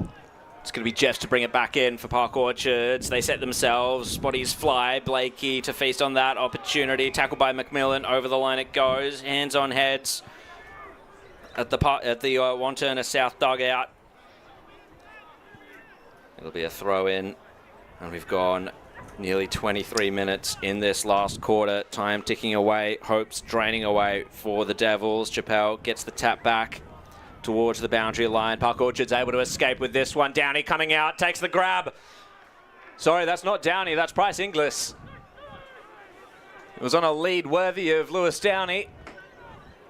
Will just take you 30 seconds and might as well, He's happy to drain the clock. Park Orchards, 13-8-86. Wantirna South, 10-13-73. This to make it nigh impossible. Bryce Inglis to come in. Yet to kick a goal today. Oh, he's tried to set it up. Bounced out of the hands of Van Grundel. Didn't quite make the most of his opportunity. Great tackle by Dang Andrews as Parsons he received the handball, but wasn't able to get any clear air. I mean, it might have been the sun, but he had to take that mark. He was by himself. Keppel kicked it out of the contest. Tracing it back is Disney over the boundary line. He's happy to see it over. And I think didn't Paris talked about moments. Yeah. And I think that's the difference between both sides today is one team's really taken their moments and the other hasn't. I mean, that point before for Wantirna South, that was a moment that they could have taken. Wong shovels it out. Oh, stolen by Prest! Is it 5? Oh, it's Hickey, in fact. Goodness me, Kieran Hickey. He kicked the sealer in the game against Montrose. He's kicked it once again. And that is a hammer blow to the morale of the Devils. What a game he's played, Hickey. And it deserved a goal because he's been enormous for them. Yep. I think that's his second for the day as well. Is it second? Or maybe it might be his first, or I'm not too sure. I think his last month is. Yeah. Like if you look at his disposal of the games that he's played, 30 touches in the last 2 weeks, I believe. Yeah, good. It's a good point. He's, as we said, probably one of the more underrated midfielders in this division, and that seals the deal. They're going to walk away with a big win on the road, and it's going to go a long way for their double chance hopes. Out of the middle, Dinez fell over, holding free kick. Wong wants to play it on. It's coming back. And ball comes back to Dinez. Not sure why that wasn't an advantage, but no sense of theatre. He's going to give You're not giving a card at this stage of the game, are you? He even got it. The yellow card for Chappell at the 25-minute mark of the he thought he was getting told. No, I think he's been given for tunnelling. Tunnelling, I think that's what he's been given for tunnelling. Even though this bloke climbed a ladder over the top of him and fell down. He didn't fall over, Ryan. He fell down. But it's a pretty handy replacement you've got coming in. For, well, you've got the big man coming on who's true. About 8'5" as the ball goes inside 50. No mark taken. And we get another stoppage 26 minutes into this last quarter. 10-13-73 Wantirna South, 14-8-92 Park Orchards. The live ladder, they'll sit in third at the end of today. Montrose look to be pretty much safe in the top 5 as well with their win over Boronia. Spiteri clears the kick, finds Bryce Inglis, and it's all about taking time off the clock now, and that helps with the 25-metre penalty.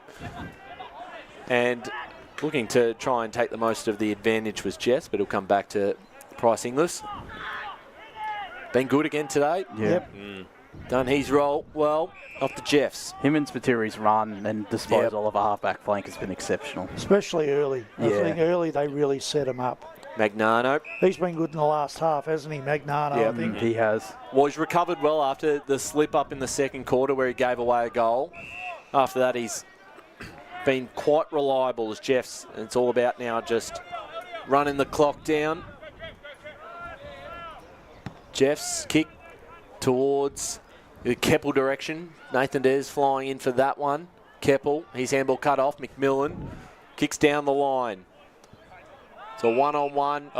And it was probably going to be either a free kick to Haythorne, who was going to take the mark, and did both. And 27 minutes gone now in this final quarter.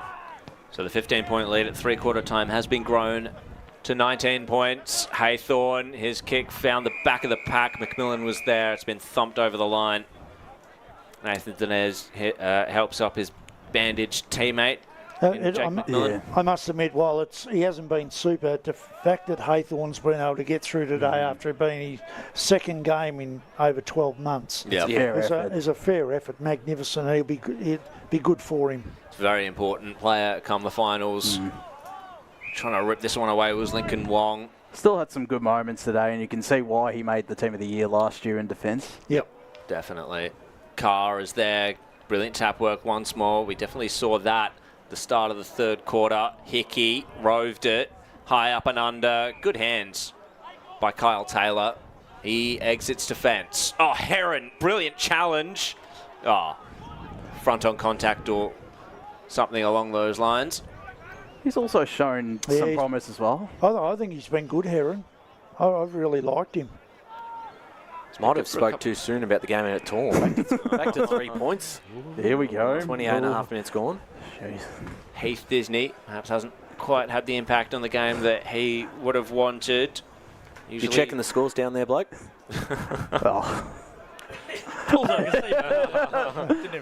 He doesn't know he's watching his phone.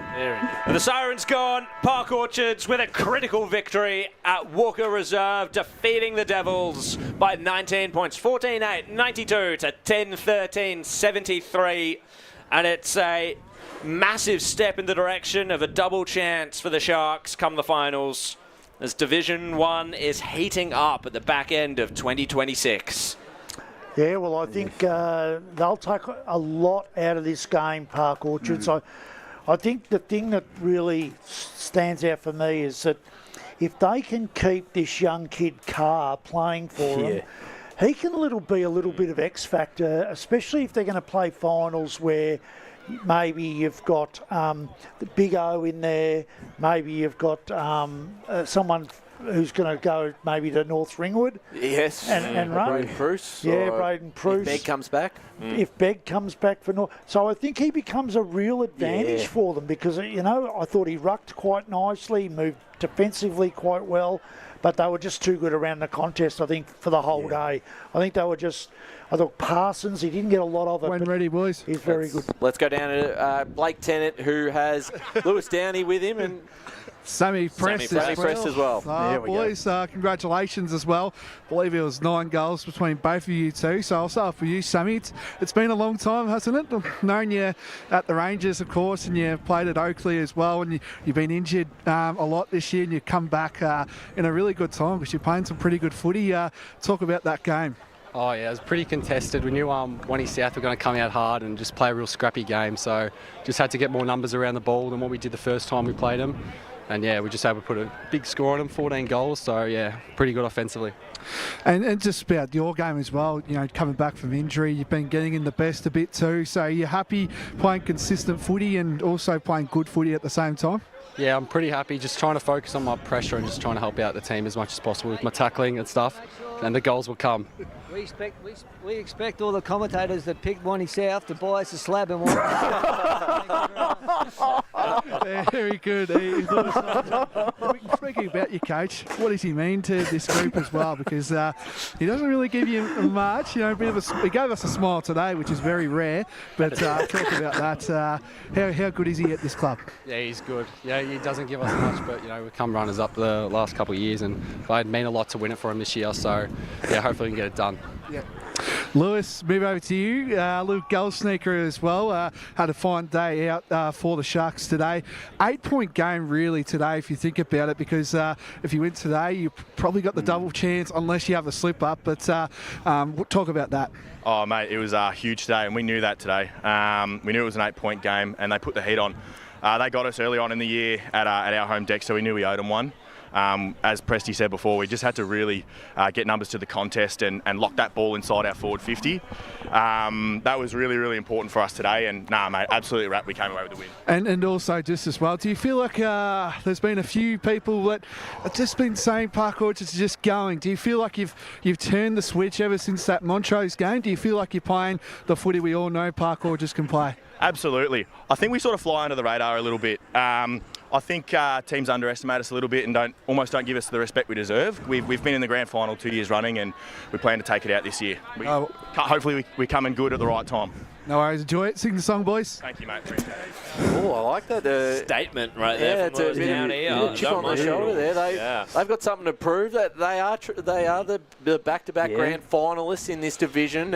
And we've talked a lot about Mitcham coming back in. We've talked a lot about Wantirna South coming into the division and impressing, and North Ringwood, of course. So there's something in that. I like the boys there. They've got certainly something to prove. Paris Harvey coming in as well. Yeah, I was going to say he had his just year-end moment, did Paris Harvey. Yeah, I don't have the funds to to buy a slab for him, but hasn't he opened up in the last day? I like it. And I say it's one reason. I say it's one reason and one reason alone, and it's because of Brett Davidson. I actually think I checked the record, Blake. He actually tipped Wantirna South. So. Yeah. Look at your messages, Ryan. Park Orchards to win. So are they on the record though? It's not on the record, but I sent it as a message. So there you go. All right, we'll have to screenshot that to send that to Paris Harvey to prove that Blake did tip Park Orchards. They walk away with 19-point winners. There's a lot of results to talk about around the grounds.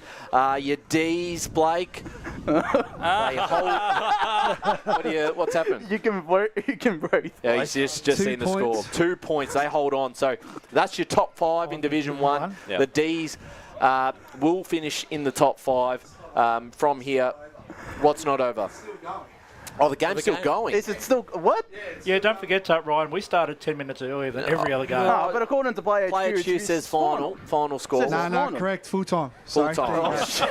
Yes, he's. You can breathe a sigh of relief. I thought I was about to book me September holidays at half time, but jeez. Very good. Well, we're going to take a break here. We've still got our awards to hand out. All the scores around the grounds. We'll see if we can organise a free beer for Paris because of what our tips have been today. But they walk away very impressive 19-point winners. As Sarah opened her best friend Jackie's wedding invitation, she was overcome with a wave of emotion. While her 2 young boys wrestled on the floor, tears of happiness rolled down Sarah's cheeks as she saw the words she'd been longing to see. Please note, this wedding will be a child-free event.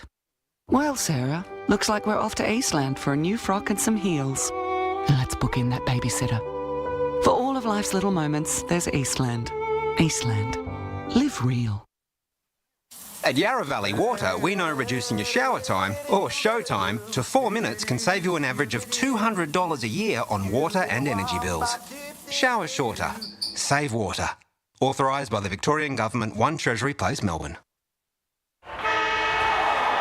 Sprained your ankle, bursting through the banner, broke a finger high-fiving the ruckman, or did you run into the goal post again? For bumps, breaks or bleeds, be seen sooner, close to home at Knox Private 24/7 Emergency Department. The preferred provider of emergency care to the Eastern Football Netball League, you'll generally experience shorter wait times. You don't need private health, but there is an out-of-pocket fee. Be seen sooner, close to home at Knox Private 24/7 Emergency Department, 262 Mountain Highway, Wantirna. Do you feel good about your bank? Because there is a bank you can feel good about. They share their profits to fund big community projects, small community clubs, and vital emergency services. They've given $250 million to help Australian communities thrive. They have all the products and tech you expect from a big bank, with service you don't. It's Bendigo Bank. Feel good about who you bank with. Try Bendigo. Search bendigobank.com.au or search Bendigo Bank near me. The superpower I'd love for a day is to fly. If I could have a superpower for a day, it would be to time travel so I could go back and see how life was when my parents were young and stuff like that. Be mind reading. It's always good to know what other people are thinking. At Tobin Brothers Funerals, their superpower is always providing compassionate care to families at their absolute time of need. Get to know the team at tobinbrothers.com.au. Tobin Brothers Funerals, celebrating lives. Hi, I'm Ben Desson from Montrose Football Netball Club, and when I need a new kit for a night out, I head over to Eastland. But Eastland is more than a shopping centre. They support a range of community organisations and have been major partners of the Eastern Football Netball League since 2018. Thanks, Eastland. You are listening to Radio Eastern FM 98.1. With live and exclusive coverage of the EFNL football season. Bringing you the match of the day with score updates from all divisions. And now we cross to our commentary team for the Radio Eastern 98.1 Match of the Day coverage. Yes, welcome back to Walker Reserve, Wantirna South and Park Orchards, and final score out here, it was the Sharks 14-8-92 defeating the Devils 10-13-73, a 19-point win. A fantastic game of footy too. There was plenty of interest in this one. There was quite a few momentum shifts. The intensity was great from both sides. It certainly lived up to what is a bit of a finals preview. There's a big chance these two could meet at some stage during the final series. Park Orchards, their win certainly takes them a long way in locking up a double chance. They've got a pretty handy run home too, probably a more favourable run than Wantirna South, so that they're in a very good spot from here to finish in the top 3. We've got our awards, of course, to give out before we go around the grounds with some of the scores and check out the implications of a lot of these results today. Of course, we've got the Tobin Brothers goal of the day. Of course, a $50 Myer and Coles gift card. Blake, you've got one for us? Brooke Caney's goal in the pocket. I thought that was... Everyone say aye with that, or do we all disagree? Yeah, no, happy with that. That was a big goal and a real, got everyone up and about. That was a momentum sort of changer in the game, but obviously Park Orchards they just still find a way to find something as well, which they did today really well. Yep, happy with that. Yep, I'll do votes. I like going first. Oh, here we go. All right, here we go. Well, you're under the most pressure. I'll track him, Davo. What do you got for the Cryo Stay Young Eastland Best on Ground Award? A $50 gift voucher to Cryo Stay Young Eastland. You're 1, 2 and 3. So I've got a couple of apologies. I couldn't get Jake Deness in. I thought he was very, very good. I couldn't get him in. I couldn't also get Lewis Downing in, and I thought he probably deserved to go. I think he's kicked 5, hasn't he? Kick 4. 4. So I couldn't get him in, but I've got 1 vote to Sammy Prest. I think as a small forward, that's one of the better games we've seen from a Crumming small forward. But not only did he kick his 4 goals, or 3 or 4 goals that he kicked, but what he did was his tackling pressure was enormous. And for a young kid to do that, thought was excellent. My second and third votes were really hard to give because I think both players deserved it, and I wouldn't mind if either got it. But I think for 3.5 quarters, this bloke was sensational. His start was enormous, and I thought his last quarter was enormous. That goes to Kieran Hickey. I thought he was tremendous with his left foot. His ability to hit targets when he had to was great. But I thought best on ground, I thought he gave 4 great quarters, kicked some goals. His middle work was enormous.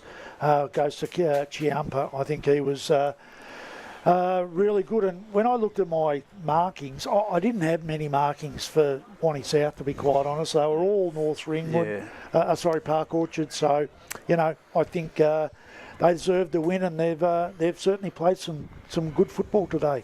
Blake, you're 1, 2, 3 today. Yeah, I'll take the second for this one. I thought I'm going to give honourable mention to. I thought Nathan Denez was superb today on Kane Campbell today as well. And I'm going to put it out there as well. I think he's the best fullback. I think he'll be in the team of the year for First Division as the best fullback in the comp. Happy to argue about it, but yeah, more than happy to say that. So he gets an honourable mention. Sammy Press for me, I thought 1 vote for him. I thought he was superb all day. I thought Lewis Downey 2 votes, had a day out as well, but 3 votes. Loves a media game, loves getting in the spotlight, and I thought Kieran Hickey gets the 3 for me. He was superb. 2 goals today in the midfield. Thought he was superb. Josh Ward? I've managed to squeeze in Jake Denez. He tried hard all day for Wantirna South, so he gets my 1 vote. I'm going to give 2 to McLaren Spiteri. I thought, even though he was given space, his disposal was still massive quite big. First half. Yeah, very big in the first half, and was key during their run when they got on top of the contest early on. And I'm going to give 3 to Lewis Downey. I thought his influence up the ground as well as down and inside the forward 50, I thought it was quite a profound performance from the leading goal kicker of the Sharks. Matt Spider Lee. Yeah, it was an interesting day for the votes. Just having a couple I thought I had it on. There you go. Try now. Yeah, it was an interesting day with the votes. Could have given it to a number of players. I actually thought for 1 vote, I was going to give some votes to Price Inglis, the old accountant. I thought it's a bit of an accountancy name, but I thought he was really good. I thought some of his work, some of his defensive work, tackling pressure, all that sort of stuff. I thought he was superb today. 2 votes. I'll go for. I tossed this one up between for my second and third, but I'll settle on Lewis Downey for 2 votes. I thought he was superb, playing up the ground a bit, and some of the goal assists, but then his ability to be able to hit the scoreboard himself. And 3 votes today. I thought the most influential player on the ground was undoubtedly Hickey. Yep. There we go. Thanks, Spider. Jared Beanland, you're 1, 2, 3. Yep. Yep, I think I've gone a little bit different, actually. Apologies to Hickey, apologies to Downey, apologies to Presty. One of them's probably going to win, but I had one vote, Josh McAuliffe. I think he was fantastic down back. I think he had a lot of great defensive efforts, and I think there was a lot of moments that Wantirna South could have capitalised on if not for Josh McAuliffe's influence. I've given 2 to Christian Champa. I think he was excellent. He was so busy. He buzzed around everywhere. Just had such an impression on the game. And I've given 3 to Jacob Price-Inglis as my... There we go. Yeah, 3 votes. This could be tight for the award here today, so I might be able to decide it. Here we go. Here, I'll love to hear Who do the I want to spotlight. win? I want the spotlight of this. Well, I'll tell you my 1, 2, 3. I'm going to actually give a couple of apologies. I certainly was thinking about a few players. I've mispressed in the votes. A good point. Like Price-Inglis is one that played a very, very good game. I haven't got him in there.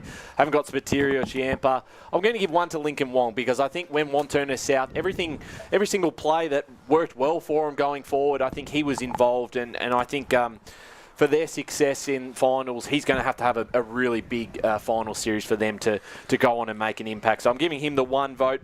I love my key forwards. I'm giving Lewis Downey 2. I thought he was super influential and great mark of the football. And when a lot of players were missing some gettable set shots, he's so reliable. Potentially that 5th one may have gone through. We don't know. It was very lineable, so could have ended up with 5 very easily. I thought he was massive. And I thought, for me, Hickey was just unbelievable all afternoon. And a lot of work from the midfield, but clearing kicks, his clearance work, he hit the scoreboard as well. He's having a fantastic month. Blake, you brought up his stats earlier, and I thought he stood up once again.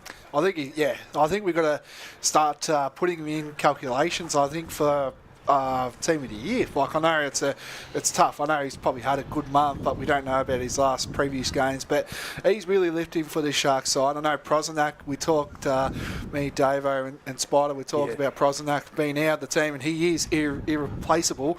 But he's the one that's really standing out for this Park. Well, I was going to say, he's seen an opportunity with Prosenac going out and been unleashed into midfield. He's done an exceptional job. And if he's getting the football, that's great, because that's the Prosenac.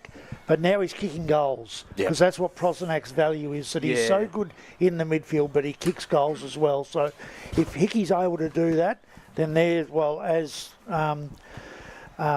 Paris said, you never replace your guns, but this guy's doing as good a job as possible. Yep. And that gets him the award, the Cryo Stay Young Eastland Best On Ground Award. Hickey beating out Lewis Downey for the award. So a fantastic job for him. He had a big game last time. We saw him against Montrose. Didn't win the award that week. So this time he does end up with the voucher. And you can head out to Cryo Stay Young Eastland. Get down there, cryotherapy, a lot of things you can obviously get out of at Cryo down at Eastland.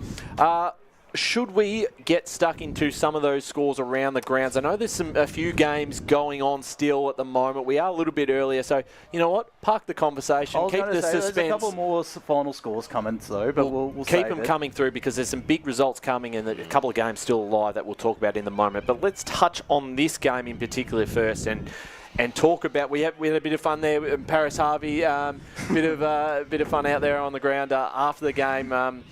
They are super impressive, and even I like the. David, are they starting to get the little bit us against them, us against everyone little attitude there? The interview there at the end with Downey and a bit of a chip on the shoulder, a couple of comments that maybe the teams don't quite respect them as much as they should. They're 2-time grand finalists. I wouldn't be surprised if Paris has mentioned that to them on a not a regular basis, but just there is a bit of an us against them. And look, let's be honest, we've said it a number of times that we probably haven't given them the credit that they deserve, and he made the point very pointedly in the interview that they've lost 4 games. They've all been by under 12 points. So they have been very close in a lot of games, and he made the point, it's all about taking moments. And today, they took their moments. When they had an opportunity, they took their moments. And I don't think Wantirna South did. I think all day, we thought Wantirna South, we were waiting for them to come. And they started, but then they didn't take their moments. And Park Orchards took their moments. So, credit to them. It puts them in third spot. It means that, they've got to run home where if they finish third, whoever finishes second, it knows they're going to have a tough game against them, and that'll be really important. And the fact that, as I said at the end, young Patrick Carr, if he can stay in their group and in that, he becomes an X-factor player off the bench that, has got some influence, really nice hands in the ruck. And while he didn't take many marks, he's still a 7'1" person that stands down in the defence and makes it hard to combat. So, impressive performance today from Park Orchards again. And not for nothing, they've been missing players throughout the season. A lot of them have come back, and this is probably one of the best teams that they have fielded. But, of course, they're still missing Prosnack. They're still missing Prunty. They're still missing Amir, Makrakanis, and Cridland. And those are big outs. At times they've missed Liam Webb, Sam Heron. So there's plenty of players there that have been in and out. They've not had the continuity that we've spoken about as being so important to teams coming into this part of the season, and they've just kept winning. And that deserves respect. And they can bring a guy like Josh Galstians into the lineup. And looking at their game against Mitcham, he was certainly a lively presence in their midfield. He'll add a bit more as well. And while they won't get back two of them, they could get back a few of the others. Yeah. That's the key. Yeah, absolutely. A Spider, on a Wantirna South point of view, I would say you take some positives out of it because that wasn't their best game. And they were in it throughout the afternoon. And there was a lot of players who probably had one of their lesser games this season. And even then, they still almost pinched the victory. So they have shown that, even at their best, they can certainly beat everyone. But they're still hanging around the mark. So they're still a side that you think if it might be harder from the fourth position, but there's still some signs when they're up and about what they can do. Yeah, for sure. I mean, I think for them, look, they'll be disappointed with the way that they started the game. Yeah. They got it back on track for a short period of time, and then they went off track again. But it was their inability to connect at times, and then they also had moments within the game where they had some undisciplined moments. I mean, a couple of, 25-metre penalties against them, a couple of down the ground free kicks, just a couple of things where they were careless in what they did, and also some of their execution by hand and by foot, where they just probably need to address that and tidy it up. I mean, they're not far away. I mean, they're a quality side in their own right, but they've just got to be able to do it a little bit more consistently throughout games. I mean, and they've had patches where they've had those close games in recent weeks, those close finishes, and they've won some, they've lost some, they've drawn some. So they've had a little bit of everything, a bit of a mixed bag, as we spoke to Jason about before the game. So now they know where they sit in the pecking order. They now have to address that. There's got some time. There's plenty of time. They know how to do it. They did it last season. So, and there's not much room for error in this competition. So the margins are pretty small, but they certainly can turn it around, that result. I mean, there's not much between the two teams. It's just some little things that they need to tweak here and there and get some more contribution from players within games that can get them over the line. Finals game against a team like Park Orchards, who were very good today, considering the players that they actually did have out as well. I was more than impressed, watching him here today. I've got a lot of confidence that they're going to go very deep in this final series. Yep, been the bridesmaids the last couple of years. Could they win it this year? It's wide open, so it's another great opportunity for them. They were 2 points away last year in that grand final. So, well, we do need to remember that game could have gone either way. So it's not like they've got to the big stage and absolutely you stunk it up. They could have won that game very easily last year. It came down to the last mark of the day from Tim Smith, so that's how close it was. Let's go to some of the scores around the grounds, because I can see some of those final scores starting to appear up on Play HQ. Premier Division first, and there's a big win out at Moreton Park, Josh. Yes, there is. Blackburn 16-12, 108 defeated Roval, 15-10, 100. That's the scalp they were after, the Burners, particularly after going down earlier in the season to Roval quite convincingly out at Seabeck. Tell you who it hurts, Berwick. Yeah, it does. Well, it does. And the fact that they were able to halve those games at home with East Ringwood and Roval. that goes to show you that, some confidence, some players back in the team this week. They'd be pretty happy with the way that's come. I mean, Roval, they've got a big game to bounce back next week against East Ringwood. So it just shows you that the margins and the closeness in the competition, it's very tight. Some other interesting final scores. Speaking of Berwick, they went down by 4 goals in the end to East Ringwood. 18-8, 116 the Roos to the Wickets, 13-14, 92. Vermont also moved the game clear inside the top 5, 14-16, 100 to Noble Park, 11-9, 75. And we've still currently got a live score at Baldwin Park. The Tigers 16-10, 106 leading South Belgrave, 13-13, 91. That's, in fact, 107 to 91. That's 28 and a half minutes gone in the last. That's a pretty good effort from South Belgrave too, to be honest. I think that's a very credible effort, to be honest. I mean, at the start of the day, if you said that South Belgrave were going to be that close, from South Belgrave perspective, you'd take that. And then finally, probably the biggest upset in Premier Division this past weekend. South Croydon 12-7, 79 defeated Doncaster East 10-14, 74. Although I will say, for the Lions, they're pretty much locked in the top 3. For South Croydon, it's they're not going to get relegated. They're not going to play finals. So I'm not concerned about that from a Doncaster East point of view. But we did talk about that yesterday, saying that what can South Croydon do? Well, they can start affecting the positions at the end of the year. And today's one where they're, will they affect the final position of Donny East? Don't know, but it's certainly one where the Vermont game will be interesting when they play them. Yeah, they've taken another scalp, which is important. That's massive. Division 1, and we'll quickly go through this score out of Tormal Reserve before Blake he comes back quickly. 11-9, 75, Montrose to Boronia, 10-13, 73. So 2 games in percentage, Montrose lead Boronia. That's the top 5 locked in. So. Yeah, and it's disappointing for Boronia. I mean, at the end of the day, they'll be shattered by that. They had that game, throughout the day, but it looked like they were possibly a big chance. But in the end, Montrose, they've got over the line and doing things. Looks like they're going to lock that spot well and truly down there. And at the end of the day, they haven't beat a single top 5 side this season, and that's why they're sitting where they're sitting, unfortunately. They are the 6th best side indeed in Division 1. The other 3 Division 1 scores outside of this game. Beaconsfield 16-19, 115 defeated Bayswater 5-3, 33.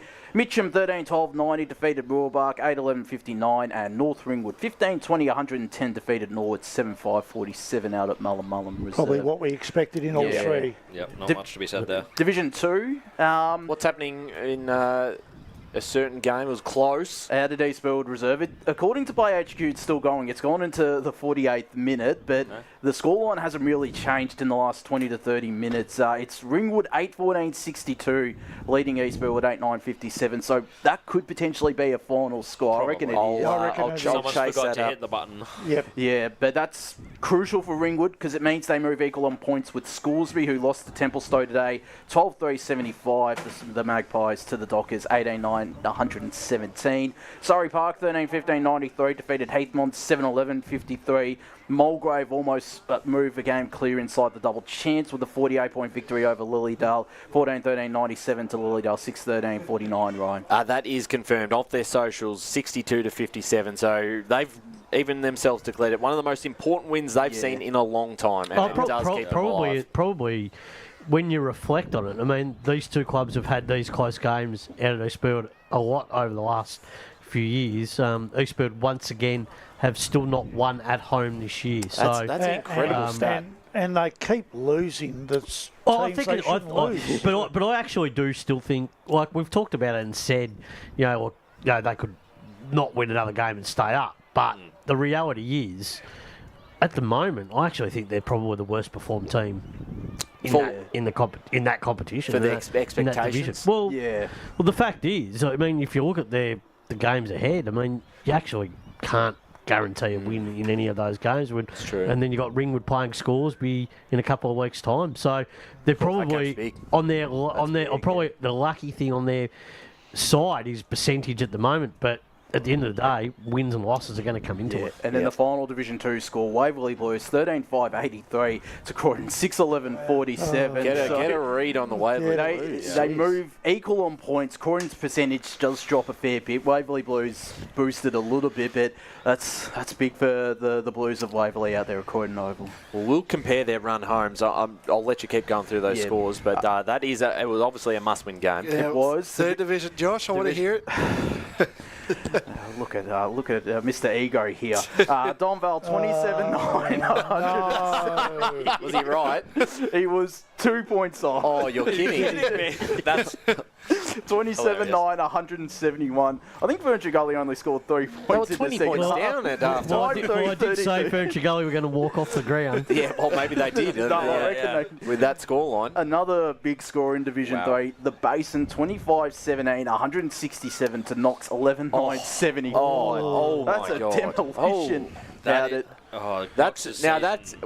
It says two things. It talks about how good the Basin are going at the moment and how consistent. But to lose by that much Knox, as we think is, obviously they're going to play finals. How can you go into the final series thinking you're going to? They did have a few out though. They did, but that's 92 points. I know. They didn't lose by 7 goals. And it's not like it's round 7. And they've had a few games like this year where they've been beaten by significant margins. Well, they had no Halo, no Love, no Barlow.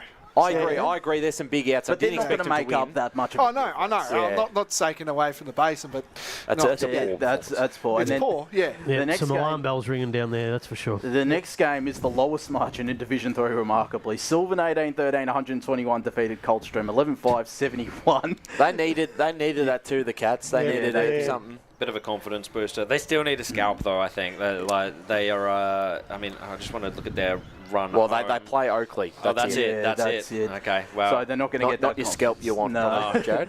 No, they're not going to get that confidence heading into finals. And then finally, Upper Ferntree Gully, 21-14, 140 defeated Whitehorse Pioneers, 9-6-60. That's a very good win for them. On that ground. Yes, I agree. That's a tough ground, and it's a very, very big win for them. It is. Division 4, Churnside Park in the end got over the line against Croydon North M-Lock. 12-13-85 to the Kangaroos, 7-14-56. Bulleen Templestowe, 25-20, 170, defeated Forest Hill, 35-23. Killside, 17-21, 123, defeated Nuttawading, 4-5-29. And a game still in progress now. It was delayed due to a severe injury. I saw that the first quarter went for 99 minutes in the end. Probably the Play HQ person didn't press the button or something. No, that's for my mate down at Fair Park. How is he going? I think he's going well. But they're locked up, Fair Park and Morandite at the moment, 45 apiece. So do we know just kicked a goal. What quarter are we in? I think it'd be it's the third quarter, actually. So Fair Park have hit the front. Just letting you guys know, I tipped Fair Park for 2 different. Good on you. What a... Oh, really? Was it by 140 points? No. But you tipped Boronia against your own. I know. So there you go. You got a man in the face. I've got to apologise. I reckon I've got to front up down there tomorrow. I wouldn't be letting you in. That was the final of the game? That was the final score. I've just actually gone back to Div 2. Obviously, that was an important win for Waverley Blues. Kept their season alive. Level on points. I have a feeling they're going to sneak into the 5 now. If you compare their run home compared to Croydon, they've got Ringwood next week, Templestowe and Heathmont. There's 2 out of the 3 you think they win. Yep. You think they'd... Where's the Templestowe game at? At Templestowe. They won't. Croydon have got Scoresby. You think they'd win that one? And they've got Mulgrave and Surrey Park. I don't think they'd beat either of those 2 sides at the moment. So where have they got Mulgrave? I can double check for you, but would that be at Croydon? I believe it'll be at Croydon, but no, it's at Mulgrave. I don't know if they beat either of those 2, so that would be a big turnaround. Just in the last few weeks, we've looked like that 5 is settled. Waverley Blues now actually almost going as the favourites to finish with. Similar to last year, because Croydon were inside the top 5, I remember, for a fair bit of the season. Then they dropped off and missed out on finals in the end in place of Heathmont. So it's quite fascinating, Div 2, that battle for 5th spot. Maybe not so in Division 1 now, but Division 2 certainly over. Well, one's official. Once your 5 is locked in. Well, it's taken them... Well, I was just if you're talking about the Montrose Boronia game, I was just looking at the selection. That's probably the issue that I had with that Montrose side, but you just wouldn't pick your own team. That's the reality. He was getting a little bit. No. He's backing us. Joel Tennant was out, right? That's why. Thank God he's not on tomorrow. Who's that? Blake. I might get on there tomorrow. No. No, I think we're all full. We've got enough people to worry that. Very good, of course. Some other talking points from the division. Obviously, that game is quite important because it does officially lock Montrose in. And I think even if Boronia had won that game, they still had to play Wantirna South, had to play Park Orchards, and had to play North Ringwood. So I don't think it was going to happen. Yeah. It would have had to still be a lot to obviously make the fight from there. Does it make that top 5, even though the scores might be close, is there a separation in there now, do you think, from what we've seen? We were talking about all 5 could win it. I'm looking at maybe only 3 can win it now from what I've seen. I agree. That kind of always happens, though, when you start to see which teams are definitely going to have the double chance. But I also agree, just based on form as well, Wantirna South and Montrose. I think there's... I agree. I think there actually is 3, unfortunately. Yeah, the top three at the moment look like they're the ones that the premiership's probably coming from. I think 4th and 5th going to be a lot of hard work for them. We all saw what happened last year though with North Ringwood. They finished 5th and made a prelim. So anything is possible. I mean, the only team I think Montrose, if they got on a run, and look, Wantirna South, as we were talking about earlier, I mean, they could do things, but everything has to go right, and it's just it's very difficult to do. I think they can make it, whoever finished 4th and 5th, I think they can make a run, might make a prelim, as you said, Blake, like North Ringwood did, but I don't think to make a grand final and then win it, that's a very far. Where are finals at again? Kilsyth and Boronia. And Tormore, yes, as the other. So I think that probably goes against maybe both Wantirna and Montrose. Until history tells you it's done, then... I was going to say... All I'm saying is it's Montrose and Kilsyth is 5 minutes apart. Well, that doesn't matter. It's no different between 5 minutes and 20 minutes, I think overall, the game style... trying to get us back on track. I think the game style's probably... more in favour of Park Orchards Northern. And 3 points is the difference between 140 and 137 point win as well. Yes. I was pretty close. Come on, David, you're going to give me that. I do find it pretty. It pretty hilarious that he was almost spot on for such a big margin. Of course, we're going to start to wrap things up here. In terms of this game, the final word from it, Park Orchards, very, very impressive on the road. We've seen them now a couple times in match of the rounds away from home. They did lose one earlier in the season against North Ringwood, but since then we've seen them against Montrose, which at the time the D's are going really well, and they had a great comeback in that game. And this game they held off a Wantirna South side who continued to challenge. And in the last quarter against a pretty hostile crowd, the Devils are up and about. They got close and they were able to really steady and hold the ship. So hopefully we'll go down there and not get told off too much more by Paris Harvey if we need to buy him a drink or two. Well, I just had a word to him just then, and I showed the message that I sent you to be on my teams. He really had to improve it. And he had a laugh, and he said, "Nat, you're off the hook." So there you go. Okay. Oh, where's my message that I sent to myself? I definitely tipped Park. I tipped him for the premiership at the start of the year, so... we'll get that up today, though. Not today. Josh picked him once in round 8. We'll get that up as well. Exactly. At least I looked at him in the eye today and said, "I pick Wantirna." Well, there you go. He knows who tipped him, and we all, a lot of us did tip Wantirna South, other than except for one person. So. No, absolutely. We're going to start to wrap things up here. Spider, great to have you on. It was good fun. Walker Reserve, a great game to have a look at. Yeah, no, really enjoyed it being out here, and it was a really high standard game, and looking forward to seeing both those two teams play later in the season in the finals. Absolutely, and you're off to watch the Dogs get thumped by the Tigers. I don't think so. I wouldn't have thought so, but we'll have to wait and see. Funnier things have happened. That's true. Blake Tennant, great job hosting pre-game and on the boundary today. Good game of footy, very intense game, and looking forward to Yeah, I might see you tomorrow if I'm allowed, but we'll have a think about that. But yeah, keen to have a beer with Paris, I think. There you go. Brett Davidson and Josh Ward in the special comments chair. Fantastic job. Great to have Josh also in the specials for the first time alongside Davo. I was going to say first time in a long time, but a pleasure to do it alongside you, Davo. Yeah, thank you very much. I thought we saw finals football in the last half today, and that's something that really whets the appetite for what will happen in the next couple of weeks. So great stuff, and really enjoyed it. Absolutely, certainly. A fantastic call from you, Jared Beanland. Great to have you in the commentary chair watching another great Division 1 game. 100%. It's a great division. Really looking forward to the finals, as Davo just said. And a great call from you as well, mate. Thanks very much. A big thank you to Megan Green on the camera, Lee Green behind the studio doing all the hard work as we finish up here. Park Orchards ran out 19-point winners in the match of the round.